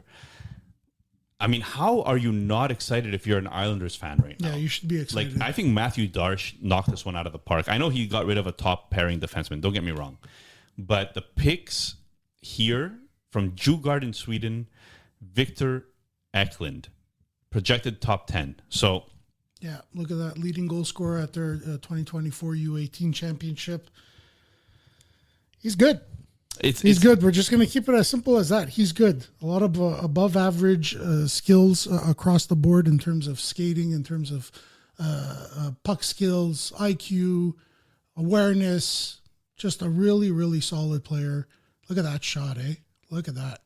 Yeah. Yeah. Yeah. They got a good one here at number 16. And again, kind of, you're kind of seeing the rebuild on the fly for the Islanders, right? They lost Brock Nelson, but they went and they picked up a center, a highly touted center in that trade. His name escapes me right now. I was hoping that you would have it, but let it stew a bit. Yeah, we'll let it stew a bit, and while we figure that out. But I'm just going to go here to the Islanders page because I feel like this team is going to be in a good rebuild, and guys like Victor Eklund are really going to help. Well, yeah, it's going to be interesting to see how they pivot, right? Calum Ritchie, that's who it was. Now, Ritchie might be a year away or so, but Calum Ritchie at center, you have Victor Eklund on one side, you have Yzerman on the other side, you still have Barzal, who's not long in the tooth yet. He's still in his prime. Not at all. And maybe by the time these guys are quality players, he'll be closer to a little bit older Barzal. I think they got a lot of work to do there in the Islanders, but you have a number one goalie in Sorokin. Yeah, so that helps. The number one goalie that helps tremendously. It's so tough to find good goaltending, reliable goaltending, and now they went out and they got a Schaefer, so that helps with their defense right off the bat. What do you think? What do you think they go here at number 17? Because I think I'm looking at Aitchison available, and that would be a pretty solid defensive pick. Wouldn't you agree? After just walking away with, you got Schaefer earlier in the night, and now you're able to add Aitchison in the love same that. draft. I love that. That would be a home run for me. So now we're going back. We're talking. They got the goalie, they got the bona fide number one D, number one. Going to be their number 1D, potential captain down the road, I feel like, anyway. Yeah. Now you got another Aitchison here, potentially. Yeah. You got yourself a winger in So Eklund. you're starting that, the typical traditional rebuild sort of model, right? Where you're going back and forward. And they still have a lot of players that are going to keep them competitive. I don't know about playoff team. Losing Dobson was a big blow. Yeah. But I think that might be a foregone conclusion at this point that it's a wrap for their playoff aspirations. You think so? I think so. We'll see what other moves they make as well. The way I see it is they've already struggled with the playoffs for several years. Getting in or barely getting in or getting in but getting booted immediately. So you just Barzal staying healthy has been an issue. Struggling to stay healthy. So you get rid of Dobson here. I think that's enough to get you out of the playoffs. Does Schaefer replacing Dobson, does that mean you're taking a step back? No, I don't think so. So on defense, they're pretty much the same, right? You have a Romanov, you have a Pulock, Schaefer's going to take a while to get to where Dobson is today. But he could replace Perunovic, for example, on the second pairing right off the bat. Yeah. So I find their defense is not in a bad shape. No, I don't think it's in bad shape. I think they could use a bit more. I don't think it was great to begin with. So Correct. I don't think you lost Dobson. That's really, really big, but you didn't have much of anything else there. That's right. Other than Dobson. So that's right. I don't think it's going to hurt them all that much. That's right. And there he is. We Aitchison. have predicted this, ladies and gentlemen. I told you we're going 32 for 32. Oh, man. We're doing good. Kayshawn Aitchison From Barry of the OHL. I love this pick. It's exactly what we spoke about. Yeah. I mean, this just made the Dobson move make a lot of sense to me. Yeah. So they got to be happy here, right?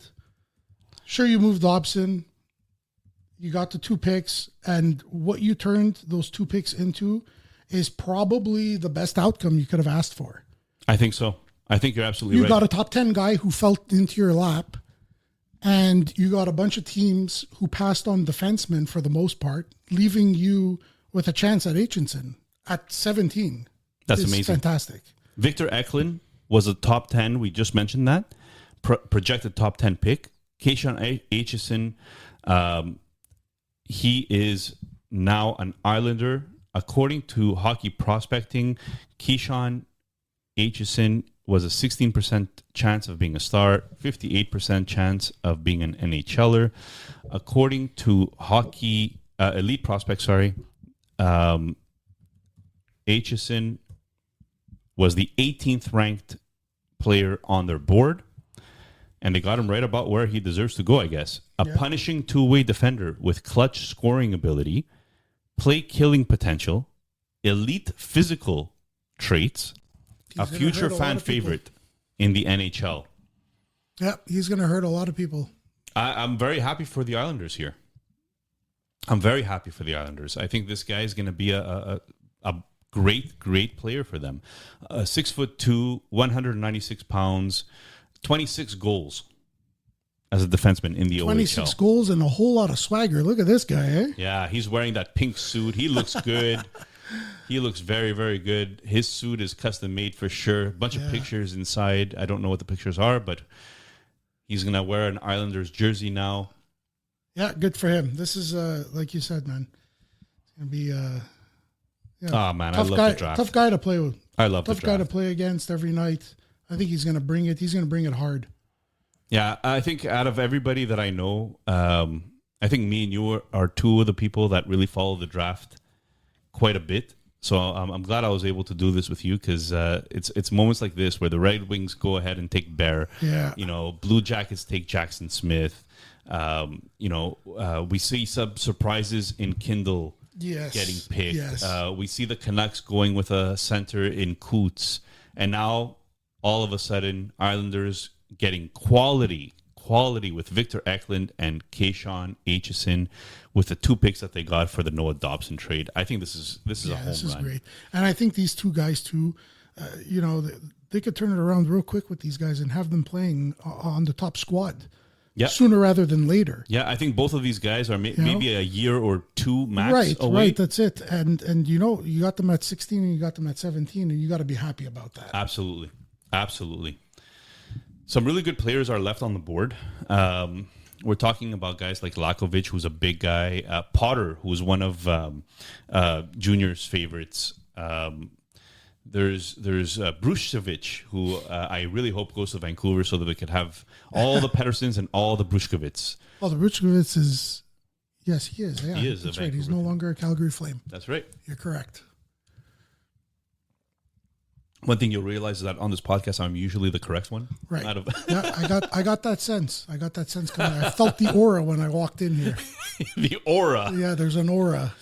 So I'm seeing a name here that's very interesting. Vince had predicted Ravensburger and Ivankovic are the 2 goalies that are going to go in the first round. Right. I remember hearing that. I don't think it's going to be next to the Calgary Flames because that doesn't make sense to me. They already have a Wolf that's just killing it. He was a nominee for Calder this year. Yeah. So Justin Carbonneau is still on the board. Yeah, that's a big name. That could be a nice pick there, eh? I feel like he's a good fit there in Calgary. Like kind of their style, you know what I mean? Like kind of the player mold that they like to chase. Yes. I hope he turns into something because let me see where his rankings are. Like Montreal Canadiens were going to be maybe interested in a Justin Carbonneau as well. Yeah. He's kind of around this area, Pronman 18, Wheeler 12, McKenzie 16, McKean 16. Elite prospects have him at 11. So is your prediction for Calgary going to be a Carbonneau? Yeah, possibly. That's I think. Let me think about this. Give me a minute here. Let me think about this. Yeah, of course. Lakovic is another possibility here. Lakovic is a good one too. Hensler, if they want to go defensive defenseman, it could be a pick. Cameron Reed could be a pick. So I'm just naming some names here. But I'm gonna throw my hat in the Carbonneau ring. I think let's see if I can go 3 for 3 here. Yeah, I think Carbonneau, they're just on a commercial break here. So Calgary's rebuild is another rebuild on the fly. I'm a little bit interested. Well, I'm very interested in how Calgary goes. But so far, the Huberdeau thing doesn't seem to have been working out great. One of the surprises for Calgary is actually Matt Coronado. Yeah. So he's been really picking it up lately, playing top line pretty much. I recently traded him away actually in Lama. That kind of hurt me a little bit. I mean, I got a really good player out of the deal. If I'm not mistaken, he was part of the Heliabuck deal. So no complaints there. But, whenever you give up one of these prospects, especially one who showed us last year that he really took some steps forward, it always stings a little bit, even if the piece you're getting back is a solid one. Absolutely. There's a lot of rumors that Rasmus Andersson is on the way out. Mackenzie Weegar is actually still a very productive player. They have Zane Parekh coming up. Yeah, it's going to be interesting what they do with Rasmus Andersson. I mean, Zane Parekh is ready. He's ready for the NHL. Now? Sorry?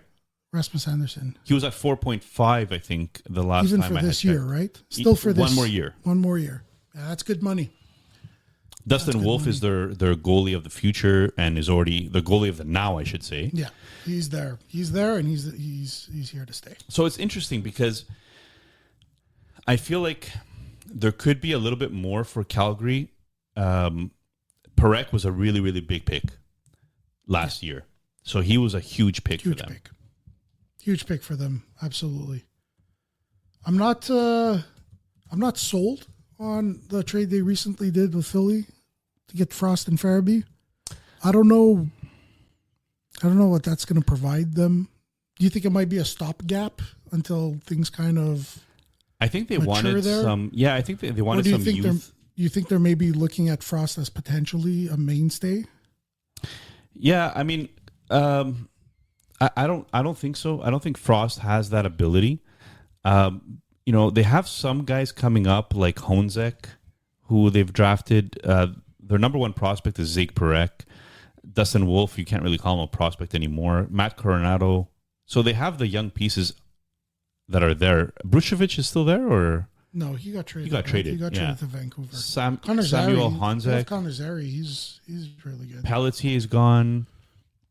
It's interesting because I think they needed some guys that are just a little bit older than some of these young guys. And kind of like fill out the roster the roster with some youth. So maybe that's the way that even they bad thought teams about it. There, right? Even bad teams are looking to collect wins. That's right. So you can't be bottoming out every year and killing the Larry. Is that McDonald? Yeah, that's him. Yeah. So he's making the Calgary so. pick. Pick is in here for Calgary. So we're just going to see who that might be.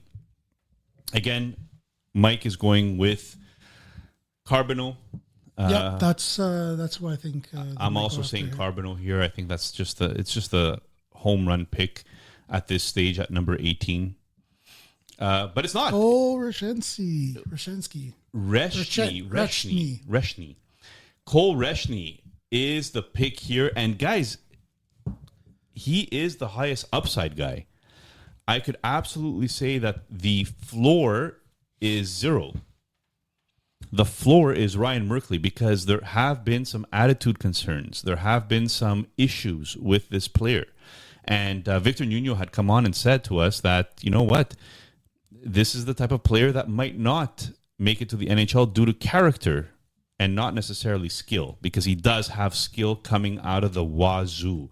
So if Calgary could get this guy on the right track, he's a 5'11", 180-pound center from Saskatchewan. They're getting a good old Canadian boy. Yeah. 62 games played, 26 goals, 66 assists last year for Victoria of the WHL. this is a player that has the skill to do everything.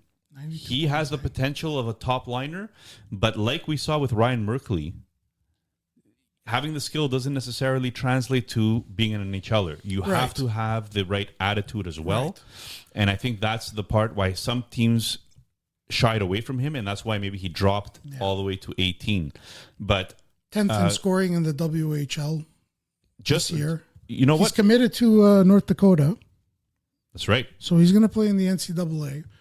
I'm going to just make an assumption here. I assume in the NCAA because it's... You have to keep your grades up. Right. So because it's academia as well, maybe that'll shape him up a little bit in that department of, where people have some concerns. That's right. He's ranked 25th for elite prospects, and they've written a little profile here that equal parts clever, open ice playmaker, robust down low creator. He has the skill to fill the net with pucks and the details to make it even without dynamic skating. Yeah. He has shades of Matt Coronado. There we go. They got themselves a center that could be as good as Matt Coronado, who currently is a top liner for them. So I think this guy is oozing with talent. If he can channel that, kind of direct it correctly, I think this, where are we at here? At 18? This is great. Yeah, potentially. He was a top prospect, and he was a top prospect for a while. Finishing 4th in primary assists for the per 60 in the WHL. One of the best playmakers available of this draft class. So all you're hearing is great things about Reshny. Yeah. I've added it to the tracker already.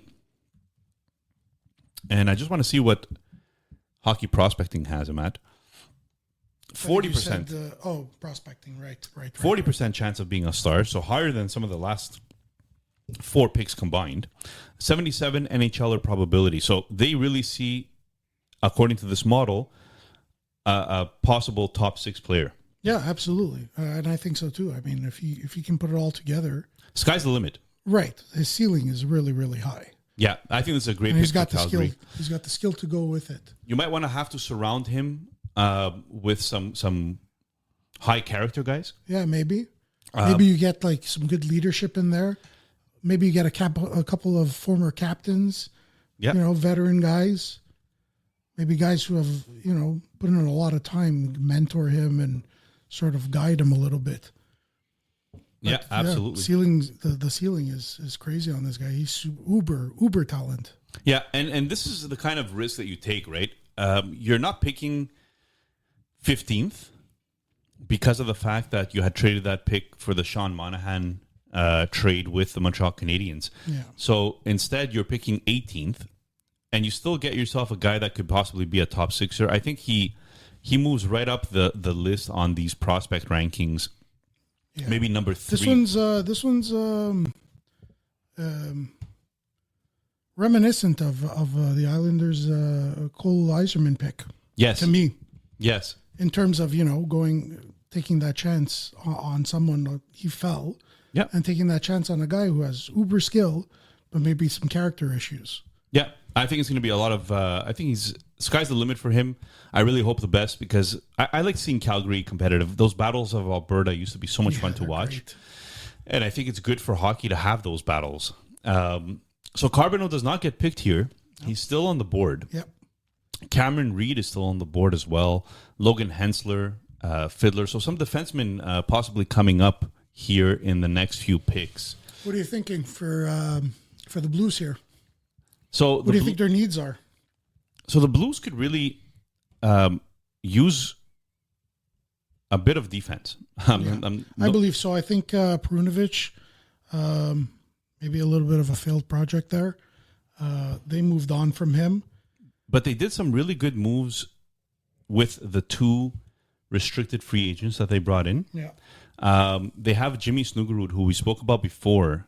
One of the reasons that they might be moving Kyrou or might be shopping Kyrou is because of the fact that Jimmy Snuggerud has shown really well so far. And provides them a bit of a safety net there. A bit of a safety net. So, you have guys like Neighbors. You have guys like Holloway. You have still Braden Chen, who is one of the most leaders, one of the best leaders of that team. Yeah, just a solid guy to have, eh? Yeah, so I feel like your forward, Robert Thomas is still very young, right? I feel like your forward core is pretty good. Yeah, their top six is great. Broberg is maybe the youngest defenseman that you have on there. Tyler Tucker is a guy that's making a little bit of his name for himself on the bottom pairing there. But St. Louis, I feel, could use defensemen. And the pick is in, by the way. We do see Gary Bettman walking to the podium. You have Binnington and Hofer. Hofer is still pretty young as well. So the only thing that I would say is that I feel like St. Louis does need a little bit of defense here. Yeah, so I think I'm on board with that. I think they need a defenseman here. Who do you think? They go for here? Think Hensler? You thinking Reed maybe? I like Reed. I like Reed a lot. Hensler makes sense. Okay. But I don't think you could go wrong with either of these. It looks like the crowd is very excited. Oh, they have. Isn't that the Nikki Glazer? Isn't she the one that roasted Tom Brady? I believe so. Yeah. Yeah. Yeah, that's her. She's one of the funniest people I saw on that roast. Yeah. Cool to have her in. I wish I could hear her now, but It's coming in. It's coming in hot. For broadcasting issues, we cannot show the actual draft or. We're not there yet, are we? We're not there yet. No, the NHL hasn't. Answered All right, me. it's in. It's a good one. And Justin Carbonneau, well done again. This forward core is gonna be a fun one to watch in St. Louis, and they did a rebuild on the fly. Yeah, and it feels like it's working really well. Yeah, I like their group. Their forward group is great. So dynamic. Yeah, I'm just going to take a look here very quickly. Brian Ellis had something on Daily Faceoff regarding the prospect pool here. Doug Armstrong is the GM, and their top prospects is obviously we mentioned Jimmy Snugarud already. Dalibor Dvorsky at center. Otto Stenberg is actually one guy that a lot of people really like, as well as a middle six player. They have Lindstein on defense, Adam Yurchek on defense. So they did go defense last year. Yeah, they did. So maybe that's the reason why they go Justin Carbonneau here. I think Carbonneau kind of fits around there right now. Maybe their third or fourth best prospect at the moment. Yeah, and St. Louis is one of those teams that surprises. Because they made the playoffs. Yeah. So in that division, they went ahead and made the playoffs, and I feel like a lot of their players are young enough that it's easy for them to repeat being a playoff team. Yeah, it should be. It should be. I think their top six is pretty stable. I think it's a well coached group. So I don't see why they can't pursue the playoffs every year going forward.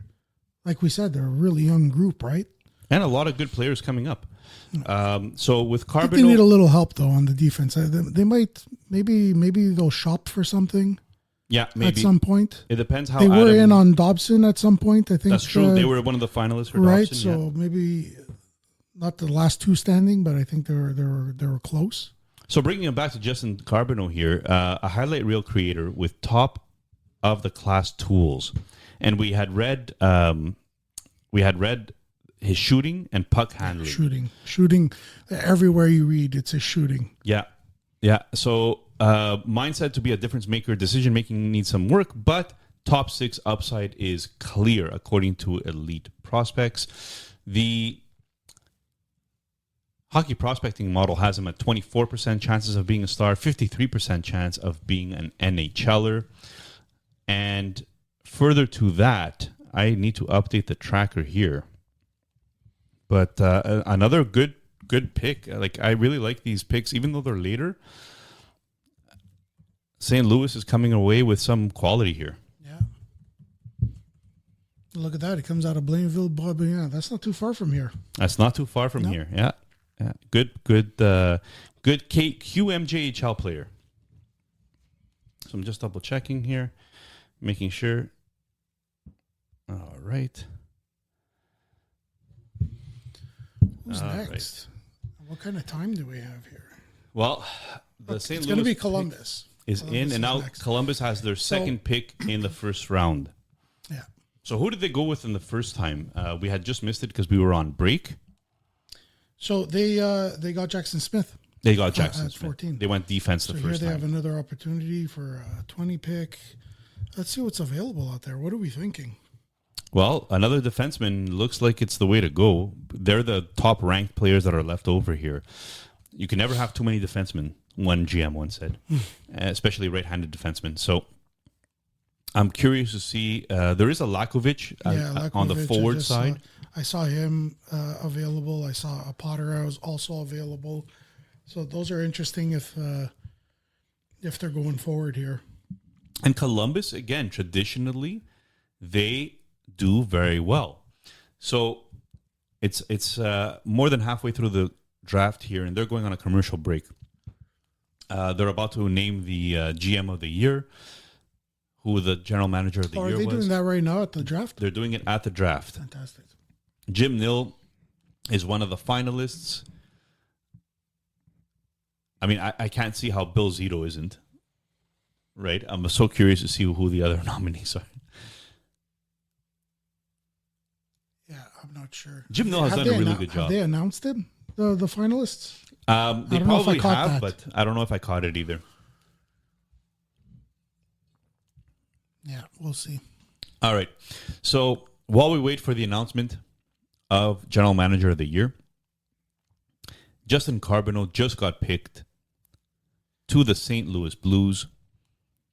He seems to be a guy that's going to maybe replace Pavel Buchnevich when he gets a little bit older and do you think Buchnevich might be on the move? I feel like there's always something surrounding his name. That's very true. Like, and I don't know if it's for good or bad reasons. So last year, Buchnevich had a rough time, and I know because I owned him in fantasy. He had a rough time at the beginning of the season, and then once he got moved on to the Robert Thomas line, he just started putting on points near the end of the season. Yeah, he poured them on at the end. He poured them on at the end. And I think it just goes to show that if he can't play center, and they were kind of trying to use him at center, they were Montgomery maybe wasn't the biggest fan of Buchnevich, so who was it that is Montgomery's there now? Sorry, who was the coach before Montgomery? It was what's his face, wasn't it? Toronto's current coach. Say it. No, but they switched coaches halfway through the year, if I'm not mistaken. Since him, yeah. Because they went to once Jim Montgomery left from Boston, he went to St. Louis. Right. And with the second that happened, a few games later, you see Buchnevich starting to produce. Right. So a lot of this is how you're utilized.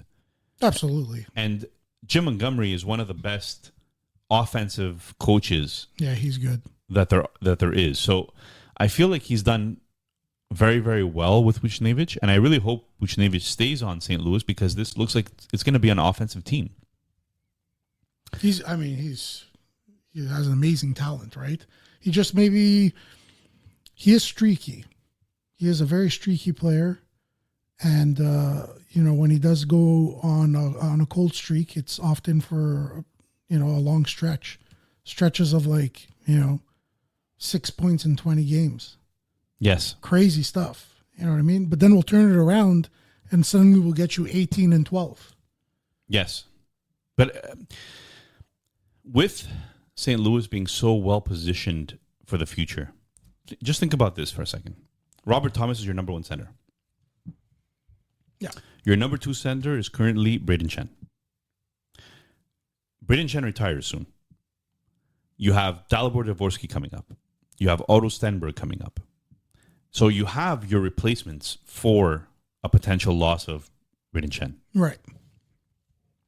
You're not looking to take a step back, it feels like. No. You're not going to take a step back, no. Even though you lose that player. On the wing, now they have a Justin Carbonneau. They have young pieces as well in Holloway and Neighbors. Just checking here. I want to see what kind of term Braden Chen has. It's going to be interesting to Do you use Puckpedia?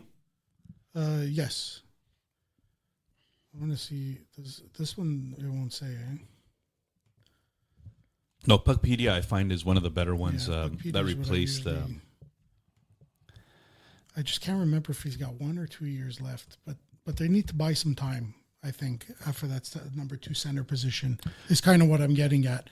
I think they need to buy some time because they do have Dvorsky coming up, but do you think he's ready? No. I mean, I think he's ready to have a shot. Mm-hmm. I don't know if he's ready to play 2C. Yeah, on a team with playoff aspirations too, right? That's right.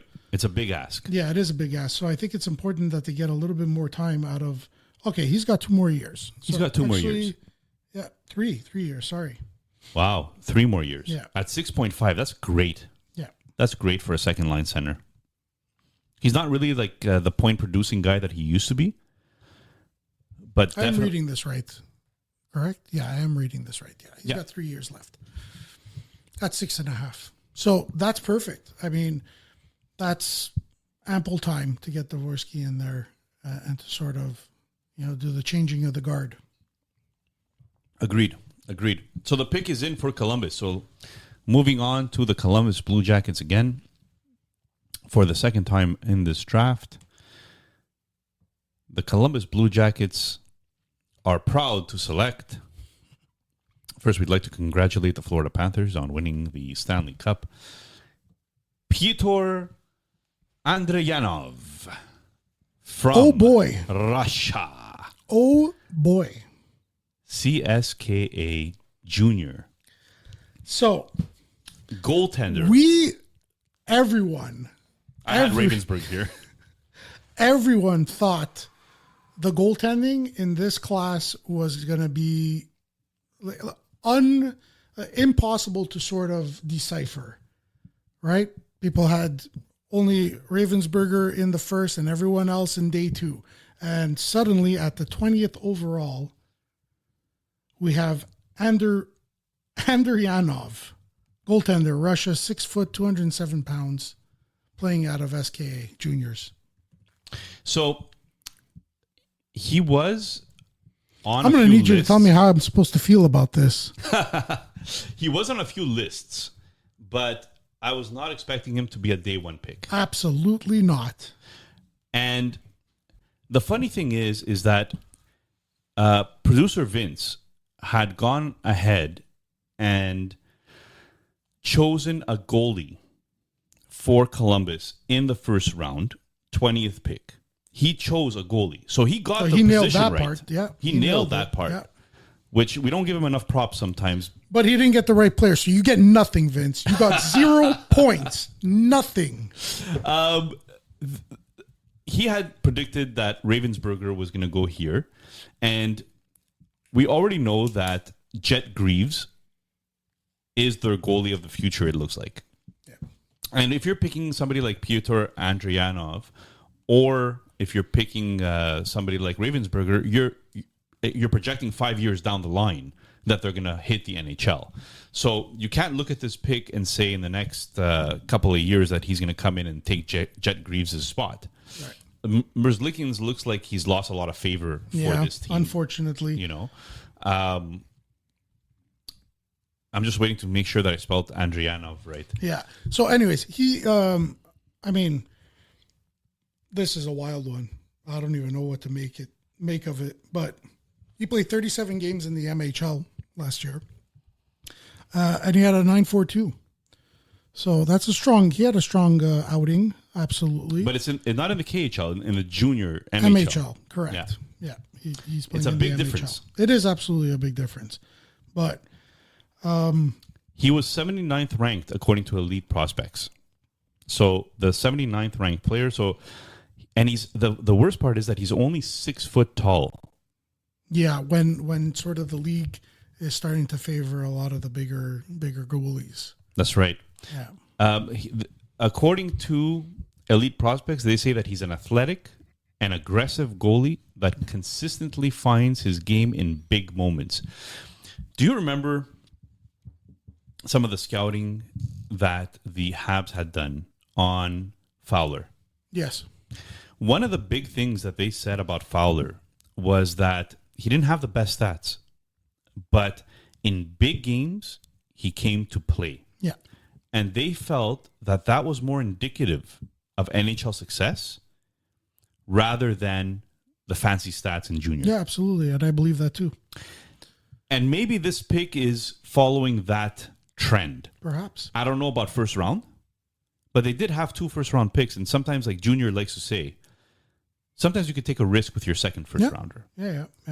Mind you, goaltending is, I think, a really big risk. I think so as well. Picking as high as 20 is you're making a statement here. You're trying to tell your fans over here that you see something maybe a lot of other people don't, and you're asking for a lot of trust with a pick like this. Yeah. So again, 6 foot as opposed to, some of the 6'5" goalies that are out there. Yeah.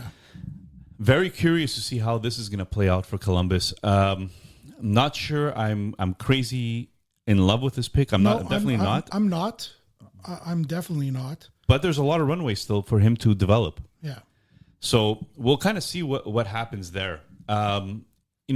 If Elite Prospects ranks you as a number 79 player and you took him at 20, there's a 59 position gap. Yeah. And I'm not saying Elite Prospects is the know-all, be-all. You also leapfrogged a couple of other goalies, maybe even 3 other goalies who a lot of people are much higher on. That's right. And there was still some good value to be had on defense here. Yeah, if you're looking at Like what's Cameron available, Reed, if you're looking Hensler. at what's available, there's a lot of value there. I don't like teams that will turn around and just give up their second round pick for a risk.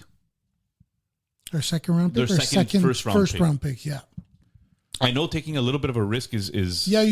I feel like that's a good opportunity to kind of use that pick on something that has an upside of a home run, but this one doesn't really spell that out to me. Either they know something that we don't. Oh, there's a trade to announce. Oh, fantastic. Good. Oh, hello, Gary. Hello, Gary. Thank you for coming to town.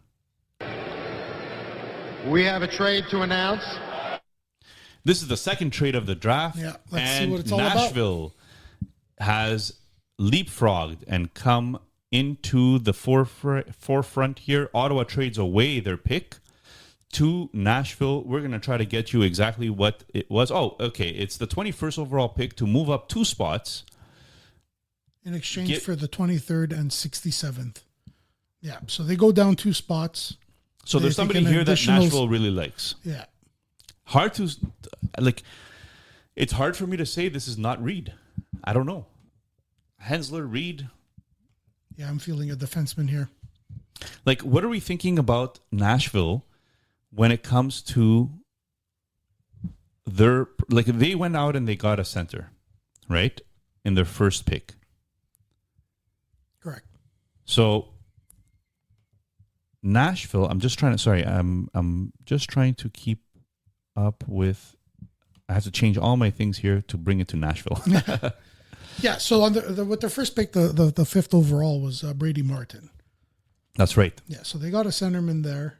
We talked about how they got, a couple of aging centermen that are on their way out sooner rather than later.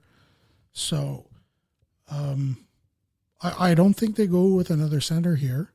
I don't think they try to bring in 2 in one night and solve that problem. I like defense because there's some good defensemen out there. And yeah, you can always, adding defensemen to your cupboards, try to get that shored up, built up. What's left out there? Do you have their lineup available? So just looking at their prospects very quickly, they have a left-handed defenseman in Molendick. They have a right winger in Joachim Kemmel. Yeah. Matthew Wood. So they have a couple of wingers.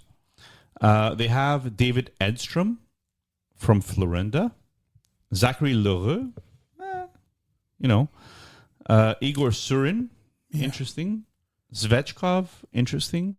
There's some interesting guys who maybe can do something there, but a lot of this... No, their prospect pool is a little bit weak. Yeah, so... They could use everything. Yeah, and I'm looking at their current lineup on the defensive side, and you got Yossi and Barron and Brady Shea. It kind of ends there. I don't even know. It kind of ends there. I don't even know if Barron should be on that list. Right. You know, like Right. Blackenberg and Barron. These are guys that I own in Lama that will never see the light of day on my team. Yeah. I think I'm going to follow suit here with you, and I'm going to say they're going for a defenseman here at this, I think they this could 21st pick. Yeah. I think they need to start bringing in some guys. They have a couple of wingers already in their prospect pool. I think defense is very, very important here for them. Yes, Lakovic could be in play. Yes, Cullen Potter could be in play. Right? Lakovic possibly. Yeah. Possibly. Yeah. But I really see a defenseman here. Pick is in, so we're going to find out momentarily what the Nashville Predators have traded up to do. And they traded away a second rounder in order to move up a couple of spots here. So, and we were right that they went for a defenseman. Yep. And they went and they grabbed a Cameron Reed. Yeah. That's amazing. And guess who announces it? George Kittle from the San Fran 49ers. Oh man, if Junior was here, he would be absolutely in love with this person that they chose to select this. Yeah. Big Nashville fan. He has a signed autographed jersey from Forsberg in the background there. I didn't realize that he's that much of a ginger. That beard is really, eh? That beard Yeah, is I didn't epic, realize right? either. Could be the lighting. Who knows? It's got Cameron Reed is the Viking selection. look going a little bit. Yeah, a little bit of a Viking look there. So Cameron Reed, great pick here for Nashville. Yeah, great pick. I really like it. It just makes a lot of sense. Reed is somebody that hockey prospecting has as a... Nope, that's the wrong Reed. Brandon Reed? Yeah, I don't know who that is. Cameron Reed. But Cameron Reed is the pick here. And 26% chance of being a star, 69% chance of being an NHLer.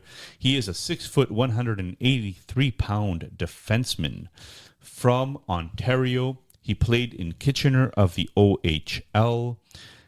According to Elite Prospects, Cameron Reed was the 19th best player, and they got him at pick 21. A little bit of value there, if you don't mind me saying. He is a play-driving defender with all-around skills, flashes high-end offense, but he will have to tap into his offense consistently to fill a top-end role. So there's a possibility here that this guy is maybe a top 4 defender. Yeah, I think so. Secondary offense on a team. Yeah. For a team lacking defensive prospects, I think this is a great pick. Yeah, very athletic guy. Very athletic guy. I'm reading here a little bit of a little blurb here that Wheeler put together. And Wheeler seems to think it reminds him a lot of Denton Mankiewicz. Really? Wow. Yeah. That's some... Well, I mean, for people that know prospects, I feel like that's pretty high praise. Yeah. I think you're getting a very well-rounded defenseman over here. Yeah. Yeah. 6 foot. Would you say that's a little bit undersized for a defenseman nowadays? Maybe a hair undersized. I don't think I'm too worried about it because he's sitting at 185 pounds now. Probably looking at him getting closer to 200, 195, 200. Yep. So... Yeah, his dad is crying over there. So yeah, a little bit of physicality, all around defenseman. Probably going to eat up a lot of minutes. Yeah. Play PK, play power play. This is good for Nashville because we just looked at their lineup.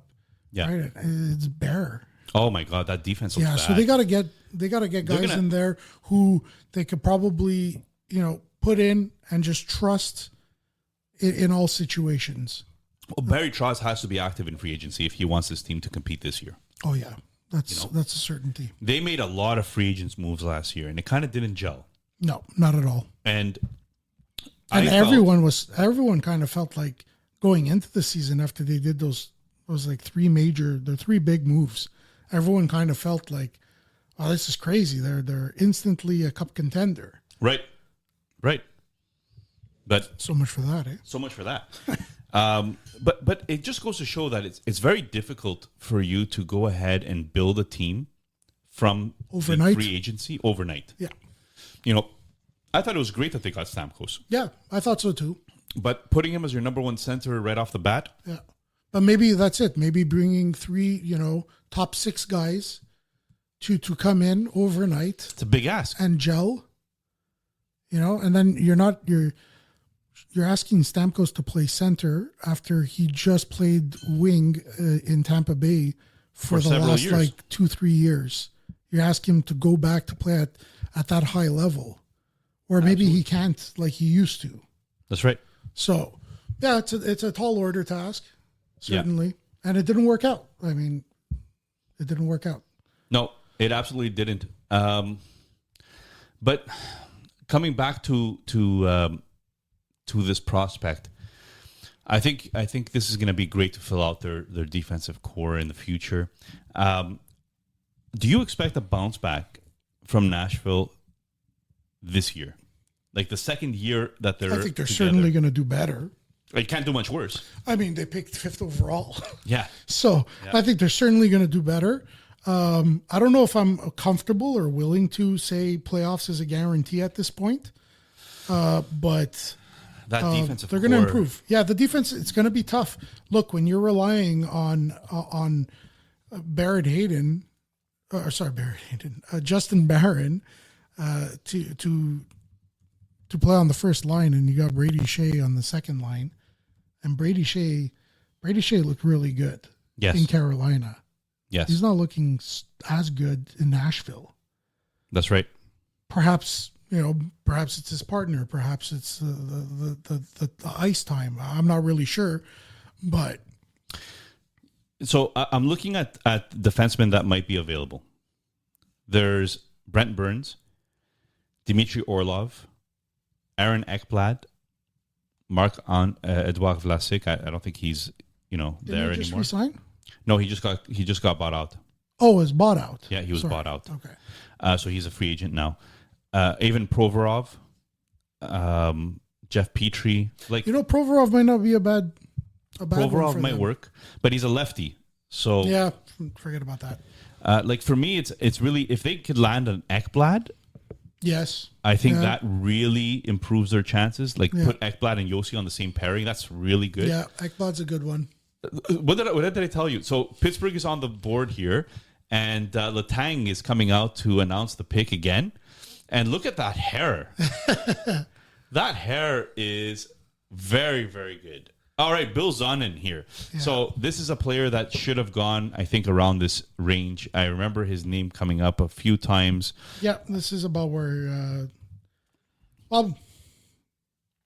for Elite Prospects had him at 28 here. So Elite Prospects had him at 28. Pittsburgh grabs him at 22. He's a 6'2", 187-pound from Montreal, Quebec, of the QMJHL Ruin Rwanda. He looks like a physical specimen. This guy is 6'2", 185 pounds. We said that already. A playoff-ready forward with special checking skills, intelligence, relentless pace, and playmaking. Shades of Ryan O'Reilly, but on the wing. So he is a fearless player that has vision. This is a nice little get here. Yeah, I think so too. And I think we're looking at a middle six over here. I think depending on the direction that the Pittsburgh Penguins go, there might be an opportunity for him to play a lot of second line time. Right. Early on, maybe as the team gets better, he's more on the third line, I feel like. And then like you just spoke about, I think once the playoffs roll around for them in the future, that's when they really unlock his potential. Yeah, I think that's exactly right. He is one of those players that will be a menace to play against, and he has enough skill to be a middle sixer. So he's going to be a fun player to watch. He was 27th in power play assists in the QMJHL. 27 power play assists. That made him 4th in the QMJHL last year. That's a pretty cool... That's actually really good. That's a pretty cool stat to have. And I just wanted to look at his player prospect. Look at that. He had 16 points in 13 playoff games. Yeah. So really, the playoffs really vaulted him into the first round. Right. Is how I had read his projection. Yeah, that's what it seems like. He had a really good turnout this playoffs, and I think that kind of pushed him up there. 15% chance of being a star, according to Hockey Prospecting. 45% chance of being an NHLer. Yep. So I makes think sense. It makes sense. We're not looking at. I don't think we're looking at anyone over here where we're expecting top line minutes over here, a top line player. So that makes perfect sense to me. Yeah, I mean, I think that he went in a pretty good range, and if you're really, really squinting, you could say, okay, I could see why you're not taking a defenseman here and you're taking this middle six player winger instead. But I kind of like it in the sense that it's hard to find a middle six player that will be a good producer in the playoffs consistently. Yeah, it is very difficult.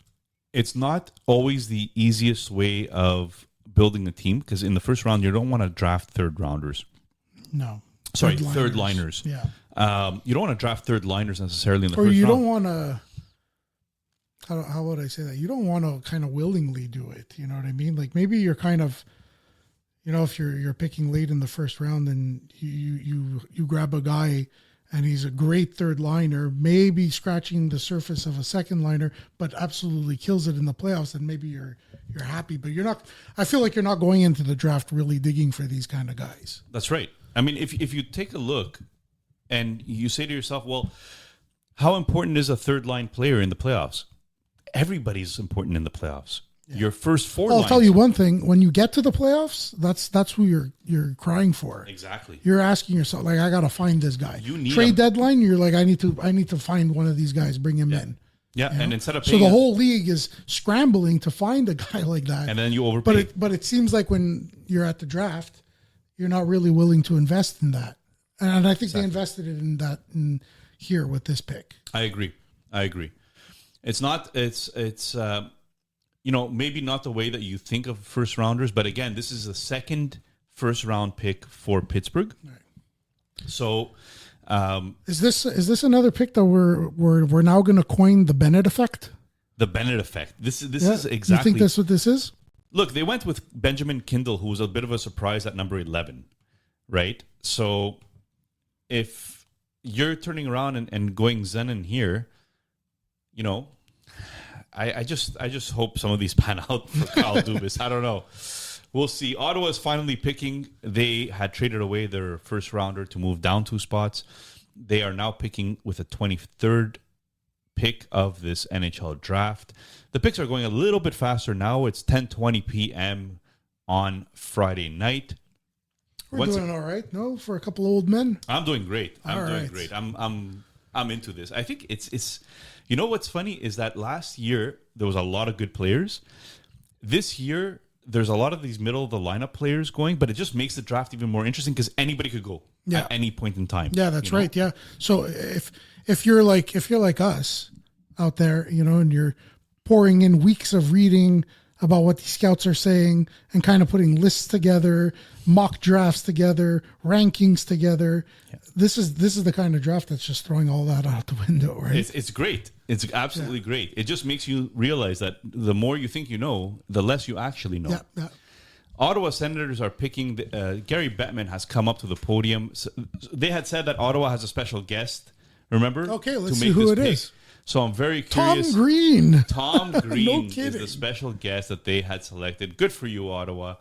This guy's still kicking, eh? This guy needs a haircut. I don't know. Good for him. Boy. Good for him. It's always fun to see some of these comedians. I really like what they're doing. This is fun. It's fun. Yeah. As much as you're expecting Logan Hensler goes. There we go. Good for them. This is a guy that probably could have gone in the earlier pick, but they managed to add a pick here and still get a really, really good defenseman. So and they traded down, right? They traded down to this one. a couple so of spots if they had him on their list and they traded down, and still walked away with them. Well, that's pretty good. They got a second rounder, Yeah. right? If I'm not mistaken, or was it a third rounder? No. 66th pick. 66 pick. Second So round. No, beginning of the third. Beginning of the third round. That's right. Yeah. So they got a third rounder out of it. Why not? And you still got your guy, I think. I don't. That's what it smells like to me. Yeah. It smells like they potentially saw they got their guy, maybe saw that, he wouldn't get picked for a couple of spots. Maybe Nashville even called saying that I really want to pick next. Yeah. Perhaps. That's right. So let's take a look at what his hockey prospecting says here. So Logan Hensler, by the way, Logan Hensler was one of the guys projected to the Habs at number 17. Yes.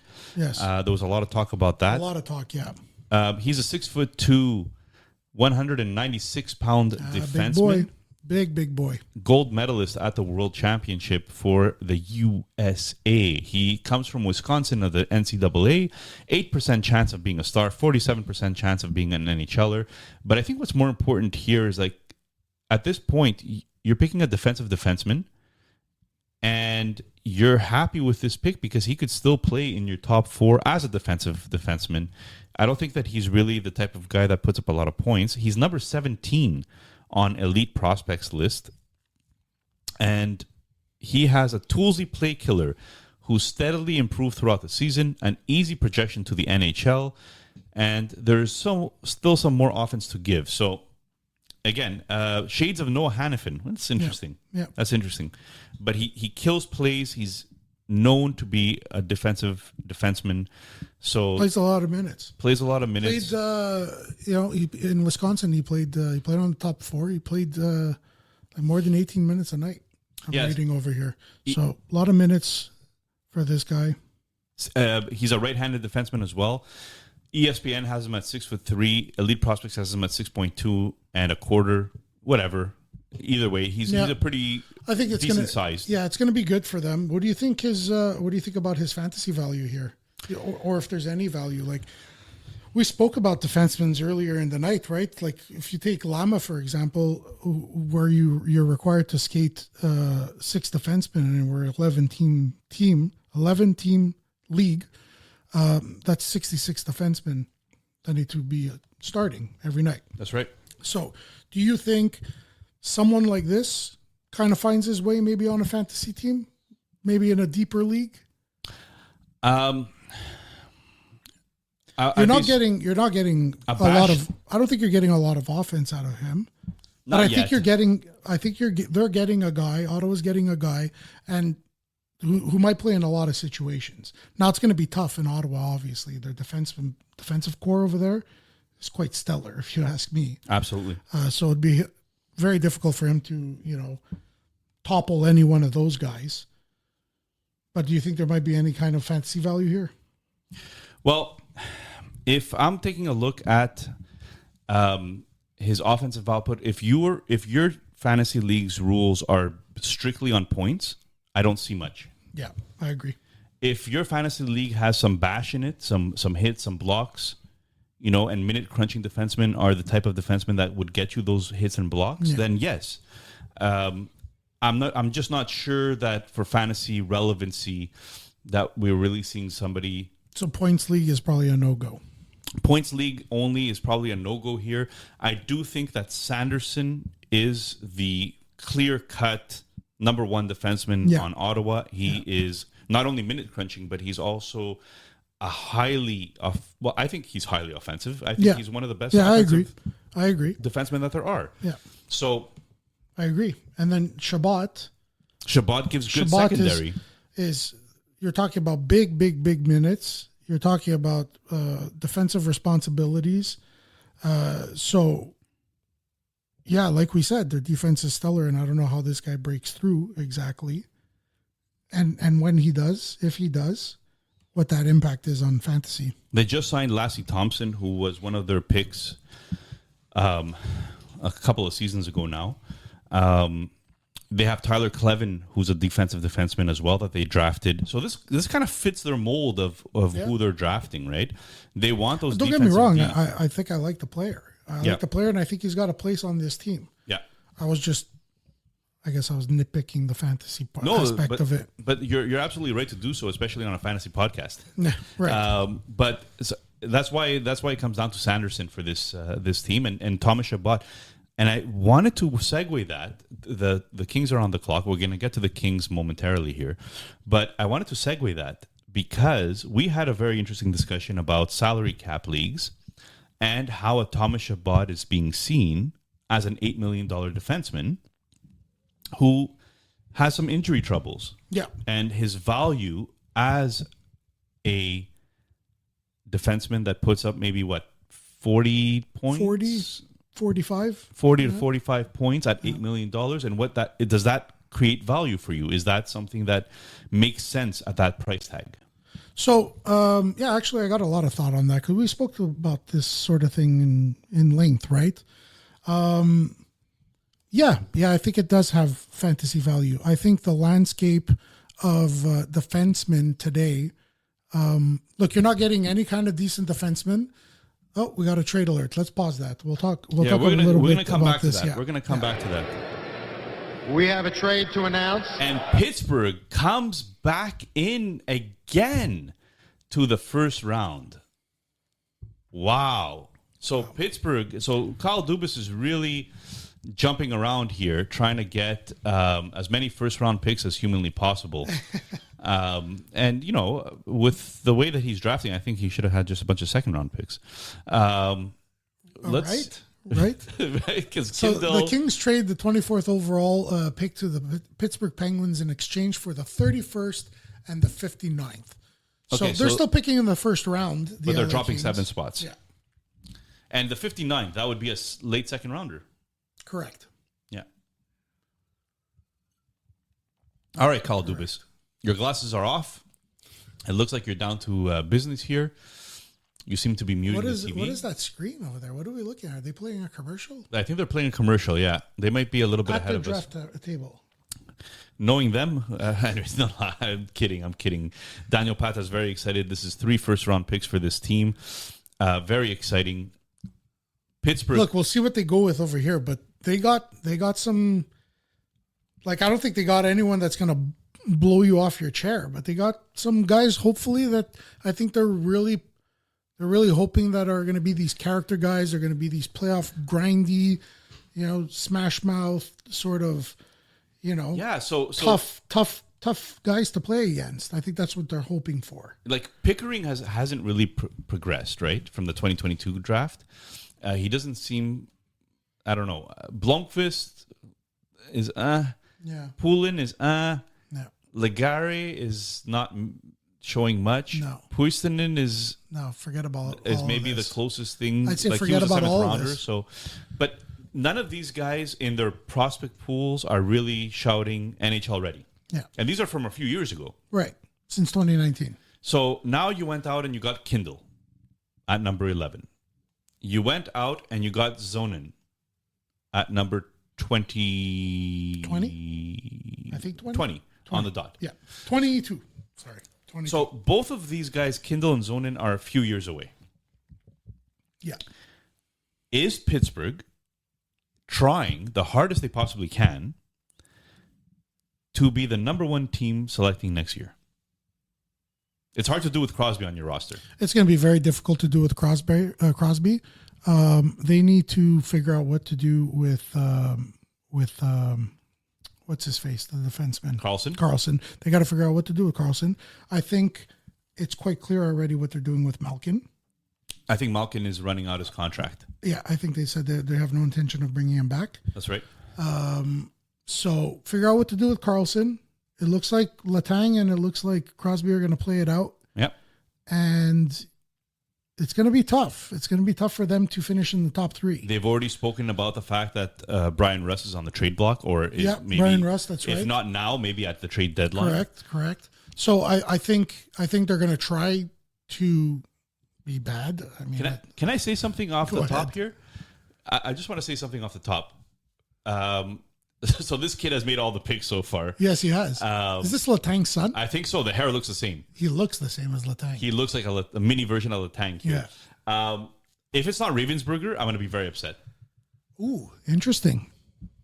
Because I think I wasn't thinking about that. Well, they have a couple of goalies in their prospect pool, so they might not need Horkoff. Will Horkoff. Okay. Will Horkoff. Let's just not bash the pick because I really hope this scouting department is. So they moved up to get this, right? They moved up to get this. Mm-hmm. They moved up to get this. According to Hockey Prospecting, only a 5% chance of being a star, 23% chance of being an NHLer. He's a 6'4" or 6'5" according to ESPN, give or take. 181-pound center. Here in ESPN, they said 203 pounds. So that's a big boy. Yeah. That's a big boy. Again, I'm kind of not dumbfounded, but you moved up to get this guy.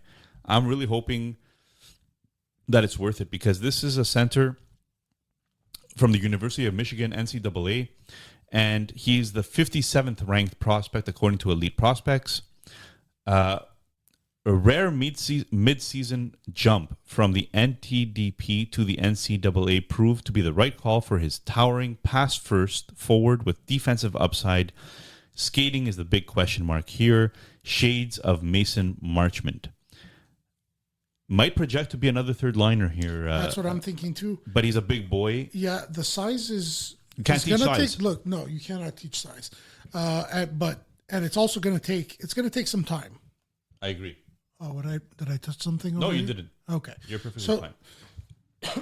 So it's going to take some time when you're a big boy like this, you know. Yeah. And then, if you're also not oozing with talent. Mm-hmm. Right? I'm wondering how much more time does that add to the clock?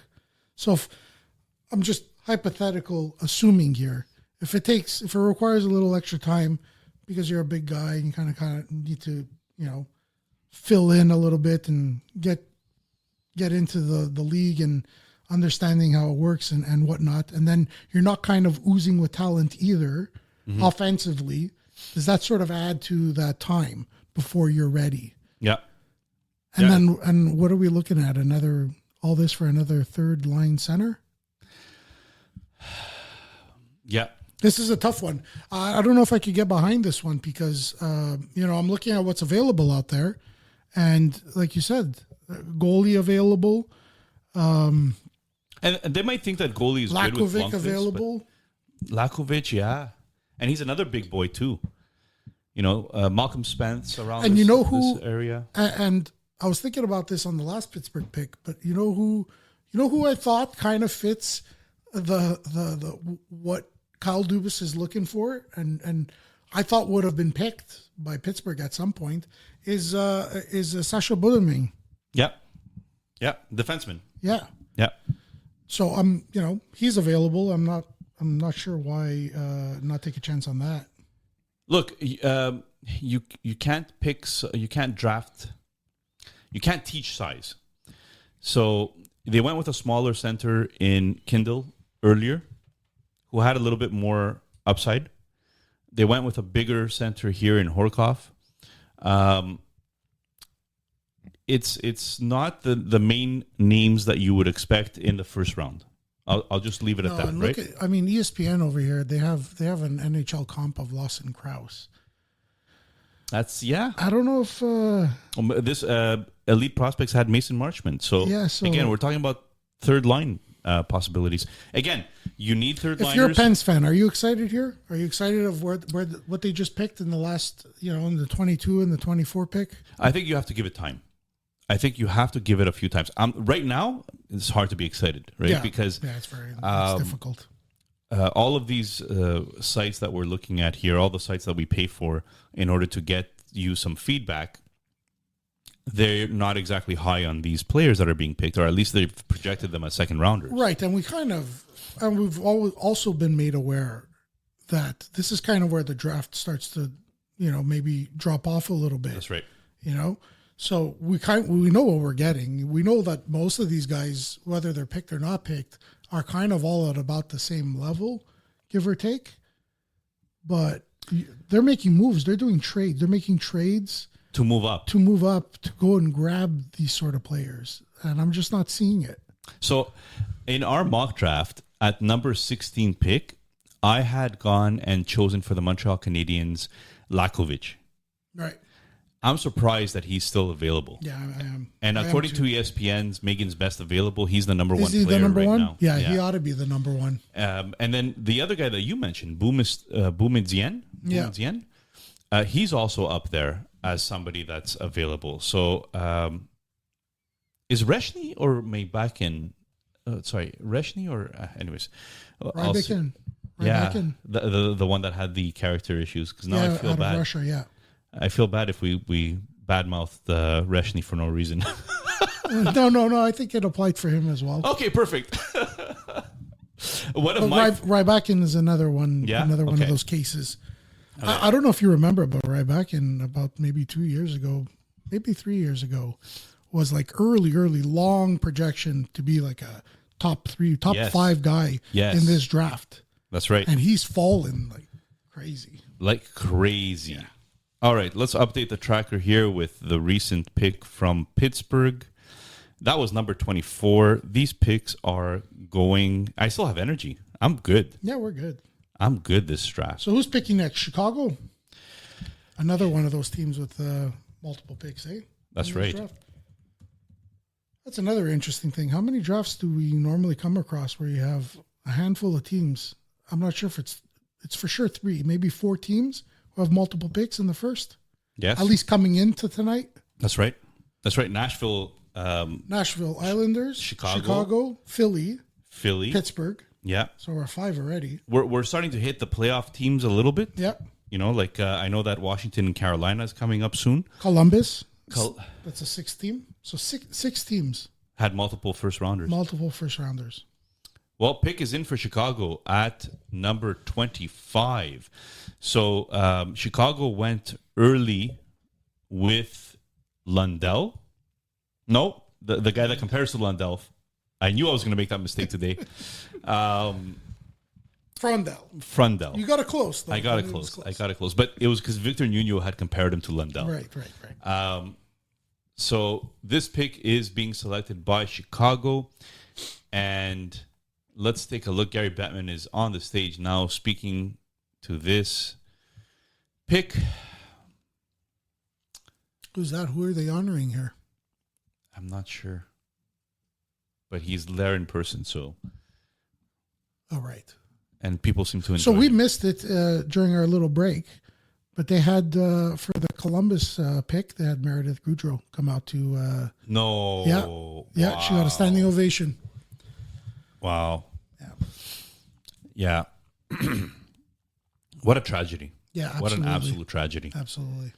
You know, it's not that he was a good hockey player, like just as a human being, having a young family. Yeah, you know, when you're watching hockey, a lot of this stuff doesn't come out, right? Yeah. A lot of this stuff, either it takes a really long time to come out when the player is being inducted into a Hall of Fame.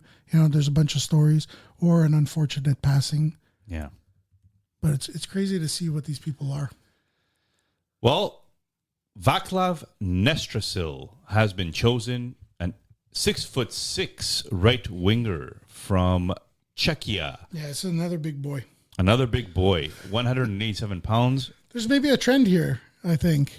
I think size still matters in the NHL. Are we doing a full circle? Did the Boston Bruins Yes. in 2011 win the Stanley Cup with size and beat people around? Yes. Then the game went fast. Everyone in speed and skill. That's right. And now we're kind of full circling back again. The copycat league. Interesting, eh? Interesting stuff. According to Elite Prospects, he's the number 26 ranked prospect. Chicago gets him here at 25. A hard-working winger with creativity, handling, flashes of high-end thinking, and an increasingly violent side. Okay. Long-term prospect, but one with unique potential. Yeah, so EP had him ranked at 26, which is the best that I see here in some of the comparisons. Pronman had him at 46, Wheeler at 53, McKenzie at 39, and McKean's at 41. So he looked like, for most scouts, would be a day 2 guy. And here he goes at 25. Kind of right there where elite prospects had him, 26. Yeah, and maybe they use the same type of scouting, as elite prospects. But Chicago with this pick, and you know what? I really like the pick as well because I had spoken to Porter Martone, possibly being the number 3 pick, because I wanted that size on the wing. Yeah, they got that size here now. They got that size here now. And the greatest part about Czech-born players is the fact that they usually play a good two-way game. So I'm very very curious to see. Hockey Prospecting only has him as a 3% chance of being a star, 18% chance of being an NHLer, and we already did the elite prospect, so that's good. I'm just going to put him into the tracker here. So, I mean, from what I'm reading on him is he's been rising in the draft all throughout the year. I'm not sure exactly where he started, but I think a lot of his stock has gone up. So that probably, that's probably indicative of why he went to 25 here. Yeah. Nestrasil, right? Nestrasil, yeah. Perfect. Spelled like that. Just making sure I get the spelling right for our ticker here. I hope you guys are enjoying the ticker. I find it's a lot of fun to have the draft picks going through on the bottom of the screen. I've been catching it on the screen there every now and again. It looks pretty good. Yeah, it looks pretty good. And so up next, Nashville is up again. So is this is the third pick? This is their third time. This is going to be interesting. So now, let's see what's available. Oh, well, the selection's in, so we don't have much time to think about this. But what do you think they're going here? Well, the last time they picked a defenseman. I feel it's got to be Ivan Koven, right? Really? I think so. It's got to be. Ivankovic? Yeah, sorry, I just blew that name. That's okay. Okay. Producer Vince gets them all wrong. I said Ivan Koven. Ivan Koven. Yeah. So. Wow, they have another person doing it this time. Songwriter. Love it. Yeah, so Ivankovic. I think this is it. No, not Ravensburger? No, it's definitely not it. Riker Lee. Yeah. Riker Lee. So let's take a look at Riker Lee here. I think that I actually remember his name. I'm not sure if I had put it down here. I'm going to just check Riker Lee. Here we go. According to Hockey Prospecting, he's a 15% chance of being a star, 45% chance of being an NHLer. According to Elite Prospects, Riker Lee is the 34th player on their prospect ranking, a tremendously skilled winger, 5'11" and a half, 181 pounds, who slices open defenses with game-breaking puck handling and punishes them with playmaking and heavy one-timer. Everything hinges, though, on his skating. So this guy pretty much dropped because of his skating, it looks like. It seems to me, yeah, because everywhere I'm looking, they're talking about how much he's oozing with skill. Yeah. Like a lot of skill. Highly skilled player. Very highly skilled player. Playing on the right wing. A taller Bobby Brink is the comparison for elite prospects. There you go. Bobby Brink's an NHLer. Yeah. Yes, he is. I'm looking over here. He has a nickname, The Wizard. Really? Yeah. I like it. So maybe his offensive. Look, they're saying Lee's an extremely talented offensive winger. Like maybe his offensive ability is his wizardry. Yeah. Perhaps. This is it's a good pick, even though he's projected. Yeah, like here I think that's kind of where we're at now in the draft. Like I think you can take. We spoke about this, right? Like when we were talking about the Pittsburgh Penguins, maybe you kind of should go for these guys with high offensive talent. You kind of taking a swing for a home run here. Yeah. So, and I think this pick here qualifies for that. We had projected McQueen to Pittsburgh, and they went with Kindle, but So McQueen fits exactly fits that mold, right? I think this pick over here fits that right now. Yeah. Nashville going with the winger that is high playmaking, a taller Bobby Brink, according to Elite Prospects. Very happy with Nashville's draft so far. Is there any team so far that has surprised you as a benefit? Like they've been doing a really good draft. Has anybody surprised you? I like Nashville. I like this pick. Yeah, I like this pick as well. I think it's hard to say. I like this pick. Anything negative about it? Where it's at 26.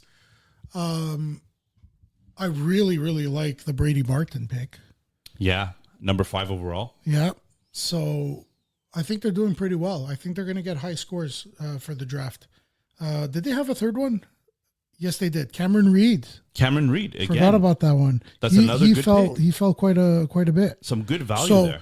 You walk away with a Brady Martin. You got a Cameron Reed at 21, and now we just got Riker Lee, who has what seems like a lot of offensive talent. If they can unlock that, yeah. I think Nashville's doing really well. I think Nashville's having a very good draft. Yeah. Obviously, like it's a little bit. If you read some of these prospect writers after the draft, they usually do a comparison and they say that, well, our list had this guy this high, so according to our list, they were a good pick or a bad pick. And you usually see like the number 1 overall pick is always like an A. Yeah. Like if you're doing grades and stuff. Yeah, exactly. So Nashville didn't have the number 1 overall pick, but they still came away with 3 good players. Yeah, I think they did. Like with what they had, right? They had a 5th, a 21st, and a 26th. And I think Columbus would have had. They did really well. I think Columbus would have had a pretty good draft as well until they picked Piotr Andrianov, which was a little bit of. I don't like it. A reach. I'm just going to say it. I don't like it. I don't like it. I think they could have gotten him in day 2. I love the St. Louis pick of Carbonneau at 19. Yes. I think that was great value at 19. The Islanders. The Islanders had a great draft. There's another one there we're talking about who's having a great draft. I mean, it's hard not to have a good draft when you have a 1st overall and a 16 and 17. But that's a no-brainer. But that's right. Right. That's right. And it's also, I feel like the 16 and 17 could be easy to mess up. And I think they got it right here. I think they grabbed the guys who fell. They got really, really good value out of them. Yep. And I think they walked away with 3 studs. Absolutely. Detroit Carter Bear was a nice pick as well. But who would you consider a fail so far? I mean, it's not over yet. There's still about 5 picks left. I'm not going to say a fail. I'm not going to call it a fail because I mean, we don't know. We're here. We don't know. We're still at the draft. You know what I mean? Exactly. So, but I'm going to say. I'm going to say a lot of speculation, a lot of confusion, sort of not really understanding what the Pittsburgh Penguins are doing here. I agree. I think, and we did speak about it during the whole draft, but I agree completely. I mean, I don't know. Sometimes I really feel like Kyle Dubas tries to galaxy brain things, and maybe he ends up being right in the end. I cannot say for sure. I do not have a crystal ball. But so far, it's just confusing. Yeah. It's very confusing. So we got Washington. Washington, the pick is in, and they went with They always do this. They always do this. It seems like every year. It seems like they do. Every year. It seems like the Washington Capitals find a way to walk away with a potentially top 15 like the player. Cinderella of the draft. You know what I mean? Unbelievable. And they have such a good nucleus of young players coming up. Yeah. Cole Hudson, Ryan Leonard. Yeah. There was Miroshnichenko. There's a little bit of question marks on his side, but who was he? Cristal. Yeah, Andrew Cristal. Like so many good players. According to Hockey Prospecting, Lyndon Lakovic is a 6'4", 200-pound left winger from Moose Jaw of the WHL. He was born in Kelowna. 24% star probability. That's pretty good for this late in the first round. 53% chance of being an NHLer. According to the draft guide, Lakovic, for elite prospects, I should say, was the 14th overall talent in this draft, and a fluid mover with dual threat scoring, masterful control of the game, and a few prospects evolve as much as he has. Physicality is the next step. Shades of Quinton Byfield, Dylan Cousins. So again, you're talking about these taller guys, bigger guys that don't have a lot of physicality, but they have a lot of skill. Guy, maybe not a lot of physicality, but big. Big. So they gotta fill it in. They gotta find a way to get it right. He missed a few games, I believe, this year, right? Maybe that's why we're seeing him at 27. Yep. Because I recall perhaps a month ago, he was on a lot of lists around the area where the Montreal Canadiens were picking. Yes. Around the 17 mark. Yes. What's really good about this player as well is that if you're a player and you're sad that you haven't been picked in the first 15 picks, how happy are you that you're going to the Washington Capitals? Oh, man. Are you kidding? Right? Yeah. You're going to an organization. They just won the President's Trophy. Okay. Sure. Well, not this year. Wasn't it this past year? Didn't they finish first? Winnipeg did. They finished first in the East. Who's next on the clock? They finished first in the East. They finished first in the East, yes. So they finished first in the East. I mean, they had a bit of a failure there in the playoffs. Sure. But like team. we just spoke about, so many young pieces there, so much great talent. A lot of their players are they're hitting. Yeah. Protests. There you go. Seemingly out of nowhere. Yeah. So a lot of young guys doing really, really good work. And he fits that Protest size. Yeah.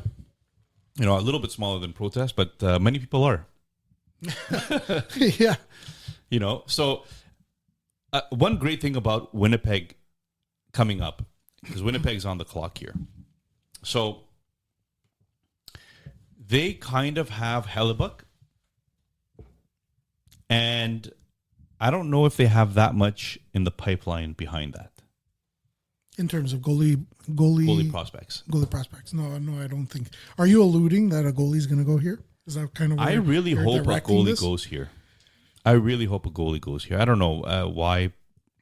Don't ask me for a reasoning. Just a gut feeling. Yeah.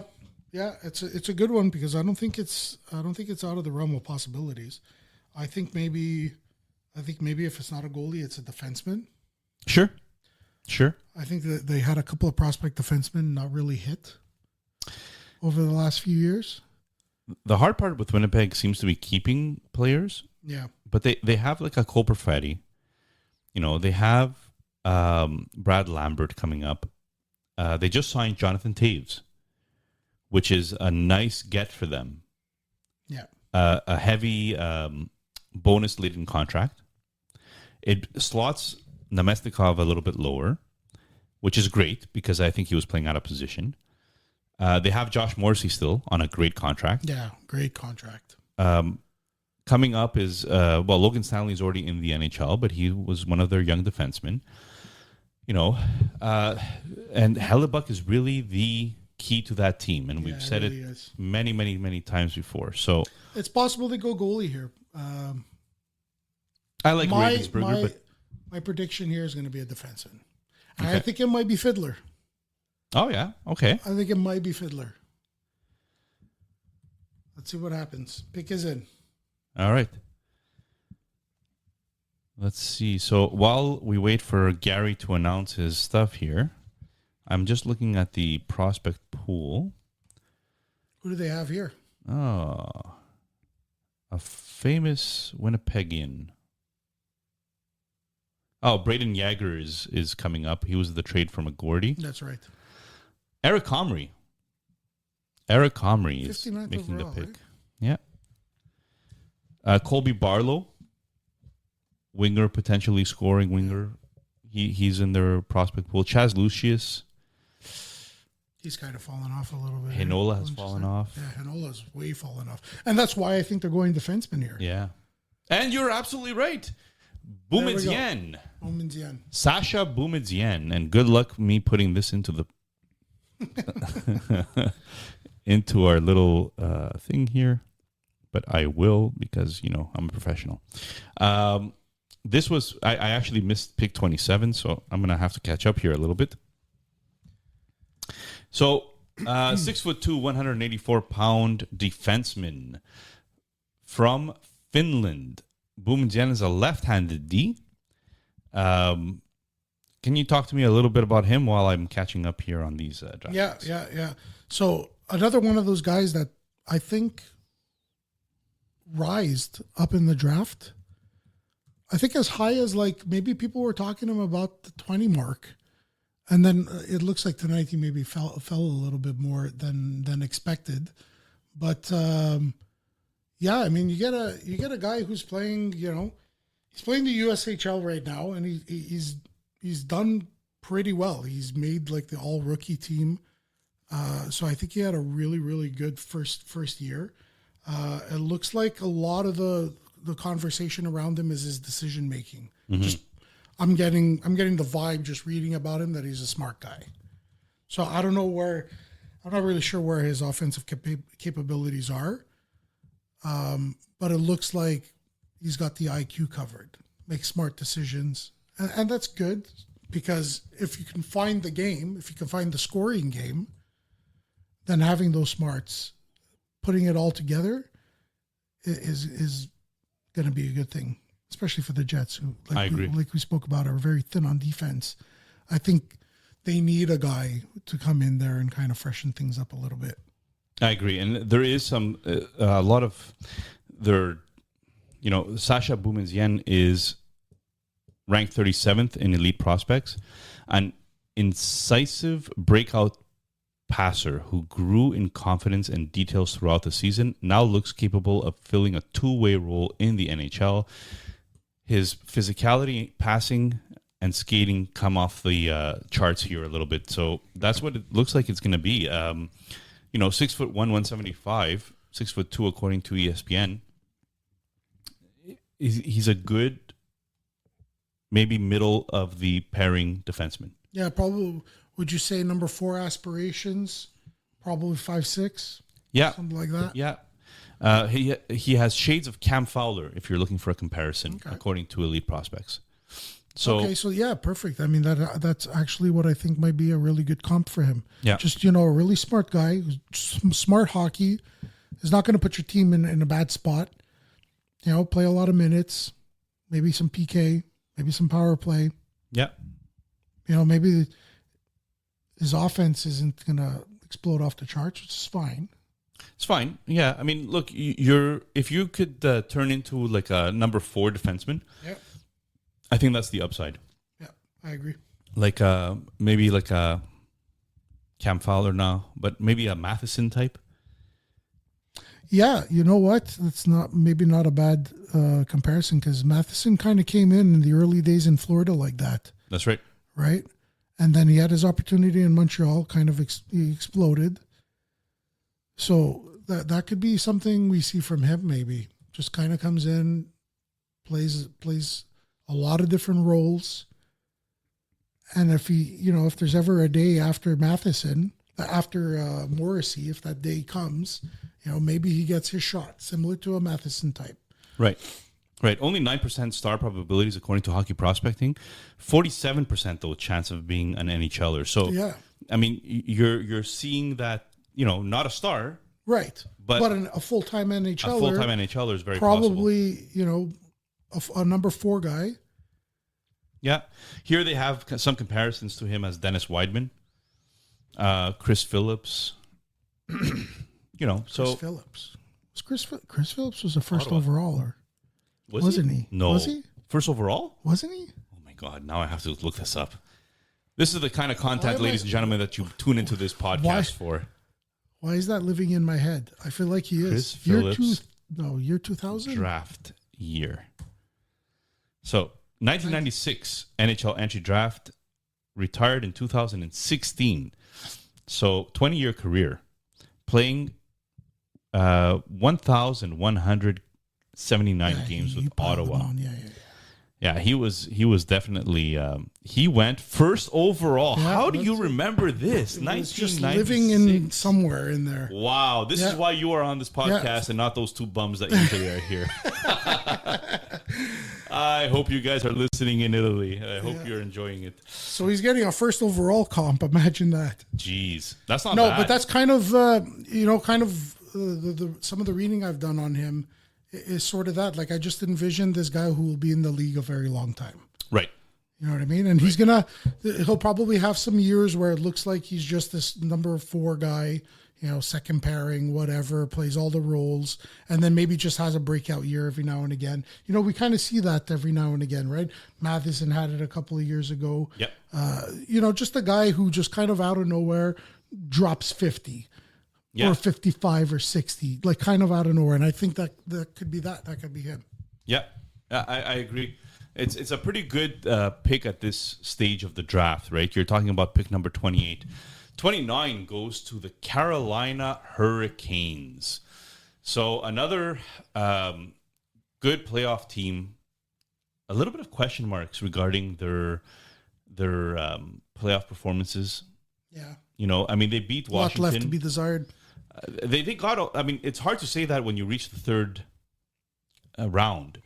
But sure, but you kind of didn't beat the hardest of the teams to get there, that's right? That's right. And when you kind of look back at where they've been the last few years, that's your starting expectation for them at least, right? Yeah. So sure, they got to the third round, but as far as I'm concerned, they should have been there already every year. Yeah. For the last couple of years. Yeah, I think if you're a Carolina fan, you're happy that they're getting to the playoffs every year in a weak division, and you're happy that they're passing the first round almost consistently, but you kind of expect a little bit more, right? And I'm curious if Colin Potter here is the actual pick for them, but we'll see. Carolina usually drafts really, really well, and they usually do. I'm not sure where they're going here, though. I can't get a read off of it. No, there's some good USHL players and TDP players that are available as well. They have the goaltenders are still there. Right back in is still there. Let's just see who's. So there's some good players. Right back in, I feel like might be a day 2 guy. Yeah, I think so too. I think so too. When you look at Carolina, Malcolm Spence. Oh yeah. Perhaps maybe a Schmid. No, but him too. He would be, like they usually go for those players though that have some really good underlying metrics, and Schmid might be that player. Maybe. Carolina, the one thing that they really didn't do well on was the Jesperi Kotkaniemi. Yeah. That offer sheet to get back at the Habs just didn't work out. If that's what it really was, I really hope it wasn't. If it was a revenge thing, then how bad is that to blow up in your face like that? Yeah, because at the end of the day, Kotkaniemi just has not been that second line center they thought he would be. Yeah.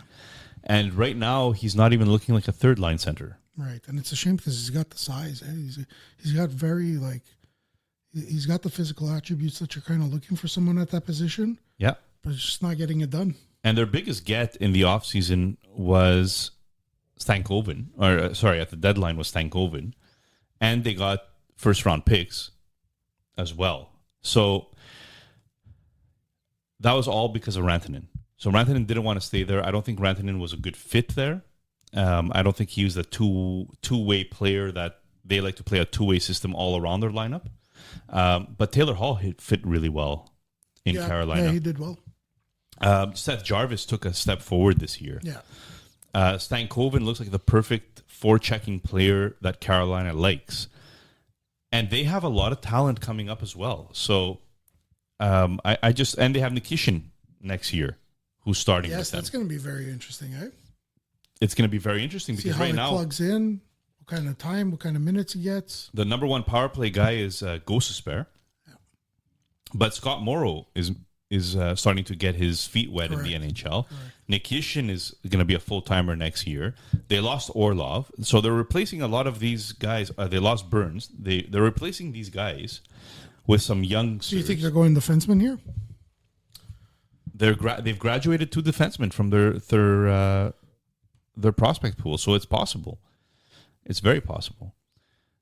Just going to take a look here, and it looks like... I'm not really sure where they're going to go, but the pick looks like it's about to be dropped. And I'm just going to take a swing here and say Malcolm Spence. Never mind. Trade alert. We have a trade to announce. Chicago comes back in to the first round. Who do you think they're targeting? For Carolina, and takes over the Carolina pick here. Wow. So Fiddler's still on the clock. Right? Yes. Fiddler's still out there. Fiddler might be good. They've recently had the defensive prospects like Comesso. They've drafted some goalies in the recent past. So I don't know if goalie's the way they go here. They have some really good defensemen coming up as well. Yeah. So this is gonna be interesting. Well, if they need a winger to play with these new centers that they got. Yeah. Malcolm Spence? Perhaps Malcolm Spence. I really feel like he's just going here, regardless of team. Yeah. Oh, man. Well, so let's just pivot from Carolina to Chicago, because that's what we do here on live podcasts. We have to pivot a lot. And so they have Nazar, right? They have Jason Dickinson. They have Oliver Moore. These are all guys that they've recently drafted in the last 4 or 5 years. Lucas Reichel as well. They got a... What's the story with Donato? Donato signed. Did he sign? Yes, he did. Okay, I must have missed that. He signed a 4-year extension. All right. With the team. Sam Rinzel was a great find this year. Yeah. Right? They have Leshunov, who they drafted very, very recently. Last year. That's right. They have Korchinski, who they drafted the year before that. You know, Vlasic is a young player. Kaiser's a young player. So they have a lot of young D on this team. Yeah, they do. They have a lot of young players. I mean, they ought to, right? They're one of the... But they have young players everywhere. Everywhere. I mean, this is a rebuilding team. They're young everywhere. So you just keep adding. They just got Spencer Knight. Just keep adding, keep adding prospects, keep adding talent. I love Spencer Knight on Chicago. Yeah. Yeah, for sure. They have Drew Comesso. You think we're going to get a chance to see what we all thought Spencer Knight would be at some point? I think so. I think if he has a chance, it's with Chicago. It's probably his best chance. I think so as well. It was a Herculean task for this guy to go into Florida and, knock off a Bobrovsky, instant Hall of Famer Bobrovsky. Yeah. And especially at his $10 million contract, which, even if he's not playing well, the brass is going to play him anyway because you're paying him $10 million. Absolutely. Right? So very difficult for Spencer Knight to kind of do anything there in Florida. It was a perfect storm in a way because Bobrovsky was not playing up to par necessarily for a $10 million contract. Right. There was a point where Spencer Knight was playing a few games, right? That's right. He might have played 25, 30 games at some point. Yes. And before Florida's success, there was conversation about a possible buyout. I don't know if this was before the first cup. That's right. Yeah, there was a period there where it was kind of looking very unsettling. Very, unsettling. So, Knight moving on though. Well, I'm just wondering when are we? Hopefully we get a chance to see what Knight, what we thought Knight was when he was drafted. So because we forgot to go back to it, after this conversation, let's go back to the Shabbat conversation. Yes, okay. Let's see what the Chicago picks here at number 29. Oh, there it is. Mason West. Mason West. Absolutely freaking love it. I absolutely love it. If you listen to the Victor Nuno podcast that we had done last episode, Mason West is a college quarterback who he's not a college quarterback yet, sorry, but he's last year of high school. Yes, dual sport, absolute amazing athlete, 6'6", 218 pounds. He was live at the draft. Supposedly, hockey is forefront on his mind, but he wants to finish his high school year playing number one quarterback for his team. And on top of that, he is possibly possibly a sleeper in this draft. Yeah. And he must be ecstatic, eh? He went in day one. Yes. He went in the first round. So he's got to be super, super happy about that. And yeah, like any one of these dual sport athletes is always kind of tough, right? Yeah. It's maybe just a little harder. Yes. Now I feel like down the road playing those two sports might help you in certain areas. I think but so. When it comes to draft day, I think it's a little difficult. And to see this guy go in the first round here, it's pretty exciting. So as Junior has said before, if you have multiple picks in the first round, you can maybe go for one of these little riskier players. Yeah, a little swing. Because, the guy is a quarterback. Like, he's built like a quarterback. Yeah. He wants to play football next year. There's already college teams that are recruiting him to play quarterback in the NCAA. Oh, that might stop after tonight. That might stop after tonight, but it's not a throwaway pick necessarily, because he has come out and said that he wants to play hockey, and if they have his quarterback stats here: 2,592 passing yards, 37 TDs, 4 INTs in 2024 season. So instead of putting, are we looking at a modern day Bo Jackson over here? It's fun, perhaps, perhaps. Bring it back to the Raiders. You know what I mean? Yeah. I heard you have to at least mention it once. I have to mention the Raiders once per episode. Okay. It took me 4 hours and 16 minutes into this one in order to mention it, but I'm happy that I mentioned the Raiders at least once. All right. Guys, so Mason West, I'm not going to... Behemoth of a man. Look at that, 6'6", 220 pounds. 6'6", 220 Incredible. pounds. Just 46th...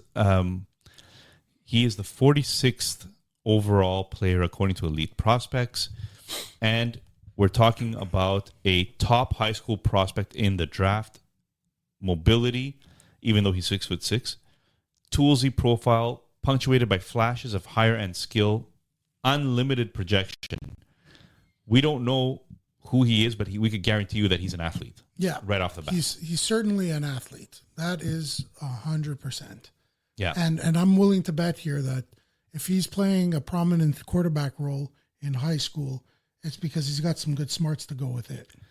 Yeah, that's very true. Very true. He's actually a pretty good skater as well. Like, that's interesting, with a frame like that, 6'6" at 220 pounds. Yeah, I really like this pick as a round one pick. Yeah, good for him. All right. Him to go. We have a couple of minutes here. San Jose is on the clock next. Let's just finish that discussion that we had with an $8 million Thomas Chabot, and how worth it is he in a salary cap league. Right. So it's funny. I think the sort of the bar right now for just an all around defenseman. So I'm talking between 40 and 50 points, let's say, who's plays in multiple roles on a team, who's considered either on the top line or second line, and who's playing a lot of minutes. So in this case,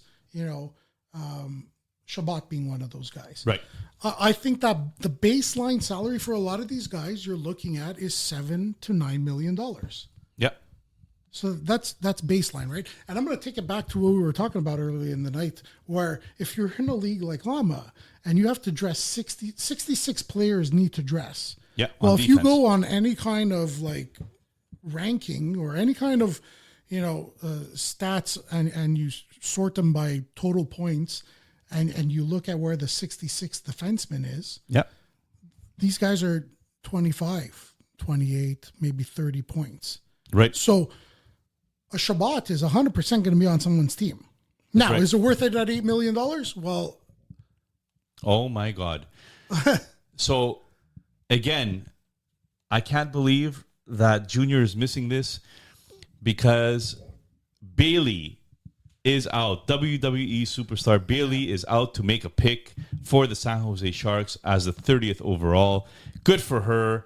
Very happy to see a WWE representation here. You know that on this podcast we have quite a bit of WWE sound bites because, Fans. Let me talk to you. And it's Joshua Ravensbergen. Well, he did it. He went in the first round. He went in the first round to San Jose. So I'm just going to put a little, maybe just to accentuate what we were talking about before. So, yes, you're right. I think that if you look at the 66 best defensemen in a league, a lot of these guys that are in their prime or around their prime are getting paid anywhere between. And I just don't think you can get away with it. No. So, and if you really look at the defensive landscape, right? Like, how many Cale Makars are out there? How many? Yeah. Yeah. Well, there's one Cale Makar, but 2, 3, 4 maybe tops. Like, so if you're not getting one of these guys, like only 3 or 4 teams out of your entire league are going to have this guy.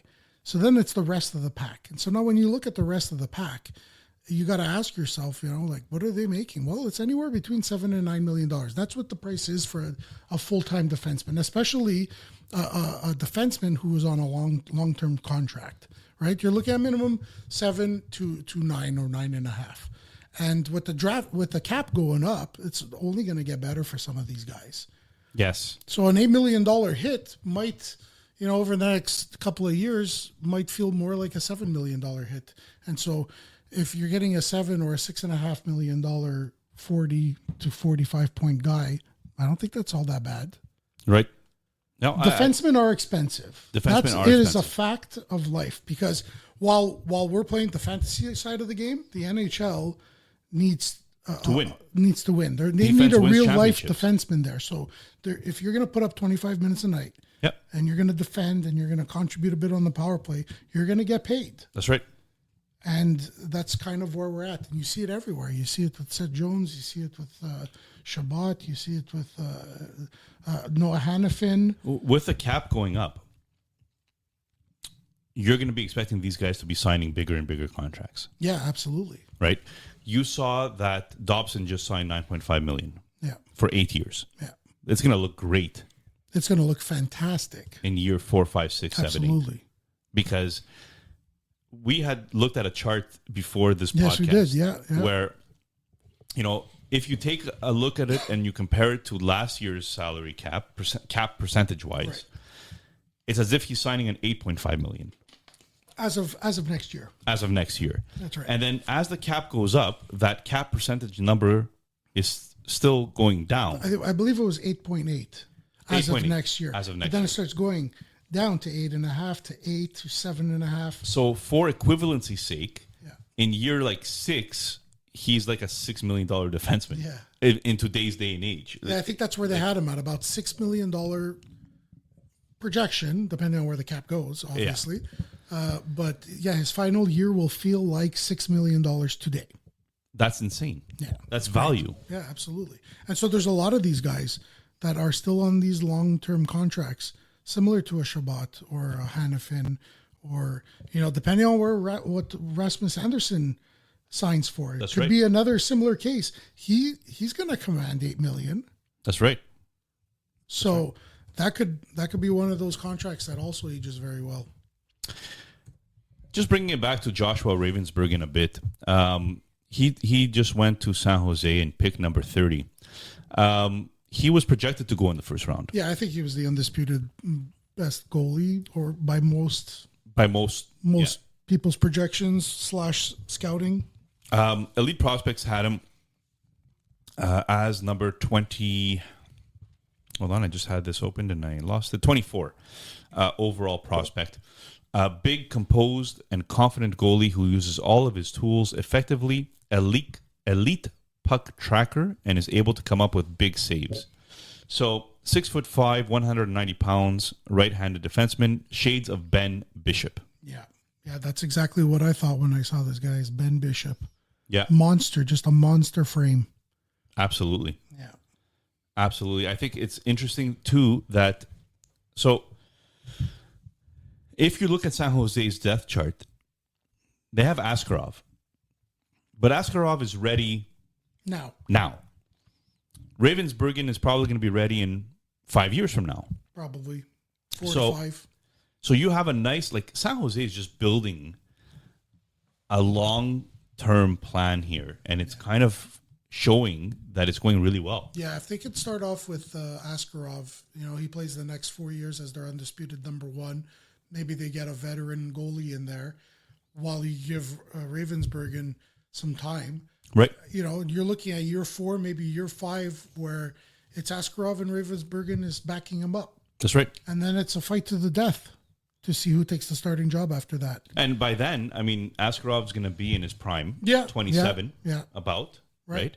And Ravensburgen is going to be coming in at 20. That's right. And then 24. you see what you have. And, goalies are always a funny thing in the NHL, right? Because hard to predict.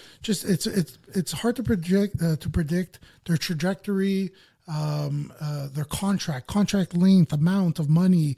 It's super hard. So we got the pick here for Los Angeles. So Los Angeles pick is in, and it's Henry Brushkevich, defenseman from London on the OHL. London Knights just keep producing some great players. Yeah. It's one of the big clubs. It's one of the big clubs. They scout very well, but they also just produce men, like just smart men. So Brushkevich is 6'1", 194 pounds. He is a USA-born player. I'm just going to add him here to the tracker. He is the Los Angeles pick at 31. And unfortunately, he did not go to Vancouver, where the rest of the Brushkeviches are. Yeah. His brother is very talented. That I know. I scouted him to death. I picked him up in Lama, I believe pretty late in the season. Yeah. So this is the first pick that LA has, right? Because they are a playoff team, and they've been doing actually pretty well. I'm a little bit confused. It's hard for me to project them. That's the part that I find weird. Do you mean LA's picks? No, LA as a team. Oh, LA as a team. Yeah, they're interesting. I kind of LA always gives me the sense of they're better than what we see. Yeah. And they're better than on paper. But then when it comes to the time to put it to get it done, they just kind of never get there. Yeah. You know what I mean? Yeah. Also, it doesn't help that the Edmonton Oilers are always in the way. So maybe that has to factor into it. And I think that's fair because you are going up against one of the best, the best player currently in the NHL. And maybe the second best player. The best team in the West. Yes. If they keep going to the Cup, you got to call them the best, right? You're absolutely right. You owe them that respect at the very least. But it's not because their team is that good. No. It's that they have two of the top 2 players in the NHL, or top 3 players, arguably in the NHL. Brushkevich is a highly active blue liner with well-rounded toolkit who looks to create on every puck touch, particularly off the rush, but details need a little bit of refining. He is 6'2", 203 pounds, shades of Rasmus Sandin. Yeah, I also feel he's a lot of like his brother. I'd say maybe his brother has a bit more of a scoring touch, but I think very similar game. Yeah. Just skates well, does magic on the blue line, But, look at that. Improvements, needs a little bit of limiting turnovers, they're saying here. Yeah. Damian Severson is their comp at the NHL. Yeah, it makes sense. ESPN. Makes sense. But look, like we were talking about, elusive skater, a lot of puck moving, a lot of dancing on that blue line. And if you want to be in the NHL nowadays, you have to have that puck moving ability. Yeah, you got to be able no to matter do who that. you are. Yeah, you got to be able to do You could be a defensive defenseman, you got to be able to move the puck. Yeah. I think it's just too That's fast. The baseline NHL now. is too fast. Yeah, it's baseline. Yeah, this could be good for them. I'm interested to see. I'm interested to see how this affects their power play one day. Right. But I don't know if he's going to be a top power play guy. I don't think maybe so. second power play. I don't think so. But even second is good. Even second is good. I agree. Do you think he might be a third pairing defenseman who plays second power play? Yes. Kind of that would be his full-time role. Yes. Like full-time third line. Yes. With consistent power play 2 minutes. I think so. But he's got to improve his game a little bit. Yeah. Because I think that if you look at the NHL today, bottom pairing defensemen that have a specialty like that, I think most teams prefer to have somebody that's defensively sound on their bottom pairing. Of course. You know, even if they don't have that offensive upside, at least they're defensively sound. So he's got to get there. Now, can he get there? He has the ability to do so.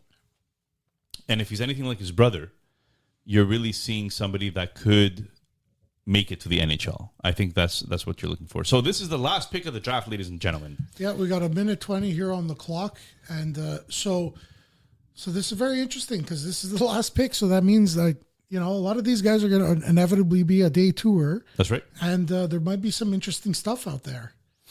There might be some interesting people who fell out of the first round. So Benach is actually somebody that Victor Nuno said he really likes. Did he like him for the first round? I don't know about that.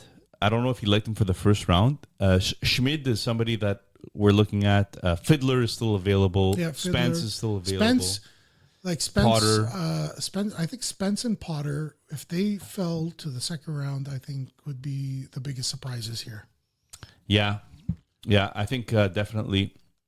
Pick is in. Calgary's what do you think pick Calgary is needs? in.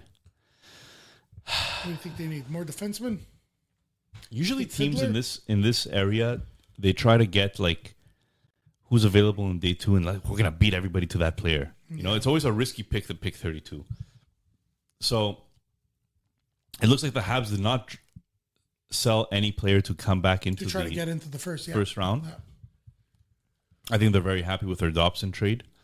Lanny McDonald. Everybody's happy in Habs land. I think you should be, and if you're not, you need to find a new sport to watch. Lanny McDonald is here with his stash. Okay, as who always. are you saying? Let's go. This is the last one. I'm going to go go 32 for 32. Eh? I like Fiddler. Fiddler. I like Spence. All Either right. way, we're going to be right. Either way, we're going to be wrong. Lanny, I love you. This is the end of your draft. This is the end of the draft. 4 hours and 32 minutes. Guys, I hope you really 4 hours enjoyed 32, this. Hey, wow. I hope you enjoyed this. We definitely did. Yeah, absolutely. We kept up the Thank energy. you, guys. Thank you. I really appreciate the opportunity. It was a lot of fun. This was great. It's a great exercise. It's fun to go through this process. It's a long one, but you get to, you know, really engage with what's going on and kind of bounce off, ideas and thoughts between us. So, yeah, there you are. And the That's pick last is in. Why don't you announce it for the last Colin one? Potter going to the Calgary Flames at number 32. So Potter was somebody that actually is the crush of Junior, who is not here to watch his boy get picked, unfortunately. But the Calgary Flames did him a solid, and they picked Colin Potter.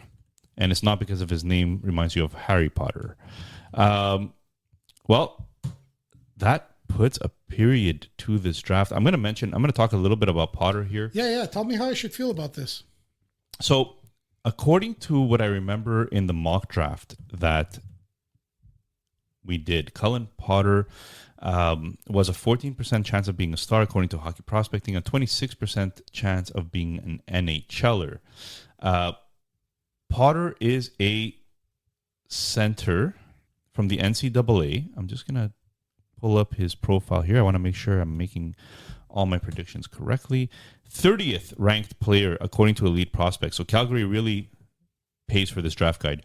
A high-end skater who brings a sniper's release and some playmaking, but it was his growth defensively and physicality that impressed this season. Great skating ability, ankle breaker, evasive, fleet of foot, reminds people of Trevor Moore. This guy sounds like a Calgary Flame already. Yeah, 5'10". Yeah. So 172. McKean's had him as high as 14. Wow. Okay, yeah. Wheeler had him at 16. Wow.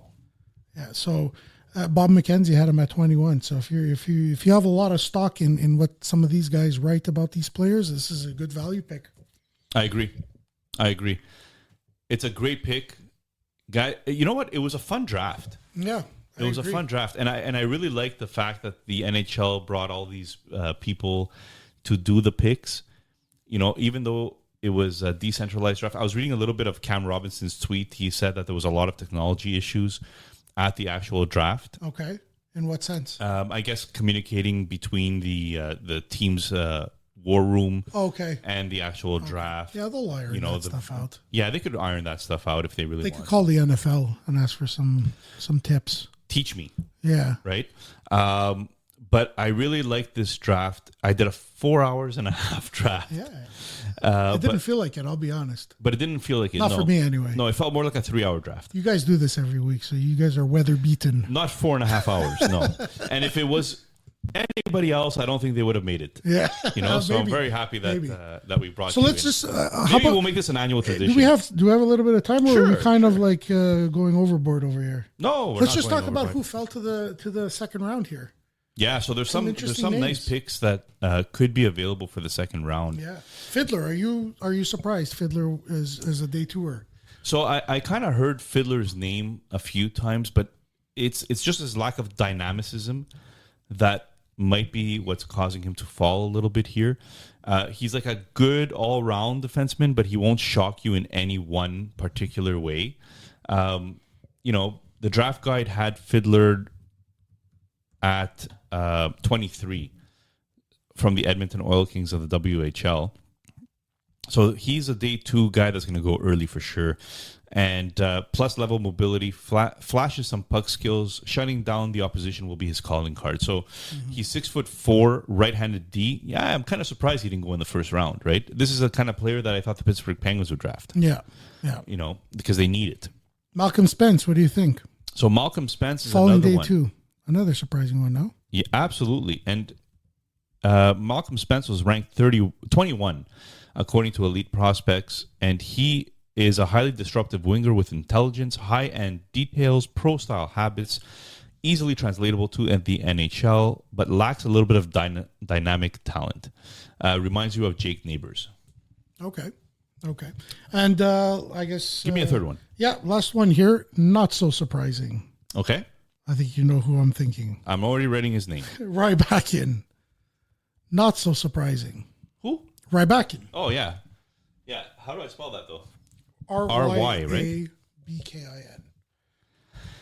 That's right. So, ranked number 52, according to Elite Prospects, Rybakin is a violent center, 5'11", 201 pounds, who can thread a needle and hammer the puck.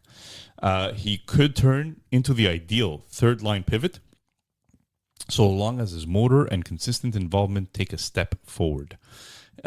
Reminds people of Barrett Hayton and Ridley Gregg.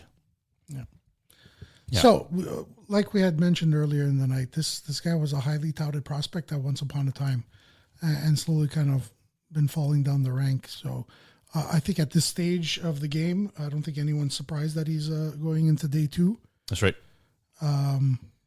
But interesting because, if you're talking, if you're writing once upon a time about how much talent is there, it's not really just disappearing, That's out right. of nowhere. There has to be some maturity. Right. So I think the talent still lives.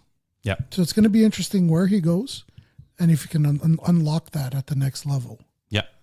And how much of it, you know what I mean? Yeah. I think we spoke a little bit about these risers and fallers and him, and he's very reminiscent, not as much, but very reminiscent to me as Brad Lambert. Right. Kind of early days, kind of really. So to that we're point, talking about, he was ranked top 5 2 seasons ago for this draft. And Lambert was similar, where he was, maybe top 5, maybe top 3. Yeah. Once upon a time, kind of started dipping. I think maybe, where did he go? 20? That's right. Something. Winnipeg. I brought up Ryan Merkley. Yeah, Ryan Merkley, another one. I mean, All godly oozes talent. Godly talent. Yeah. But just didn't put it together. And it's hard, right? I mean, these guys are 17 years old. Yeah, for sure. It's it's not it's not a science here. No. Just because you're good, you don't always make it. Absolutely. Guys, just a reminder, if you stayed with us this long, we love you. Thank you very much.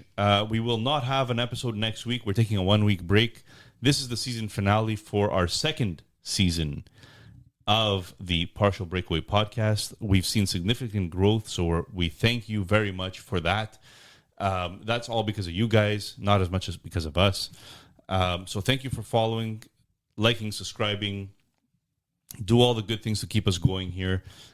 Season 3 is coming up in 2 weeks, and we're going to start with our previews and rankings of all the teams. So, guys, again, thank you very much for coming. Any last words, Mike? No, just thank you. Thank you to all of you for the opportunity to be here today. And it was a lot of fun. I hope you enjoyed it. I really enjoyed it. Absolutely. I really did enjoy it. And thank you. And again, thank you to your very vast and valuable and very talented team. Yes, the private... The lawyers, the managers, the training staff, the equipment manager, all of them. I thank them all today for a wonderful experience. Excellent. All right, guys. Have a good one. Have a good night. Stay safe. And we will see you in a couple of weeks. Take care.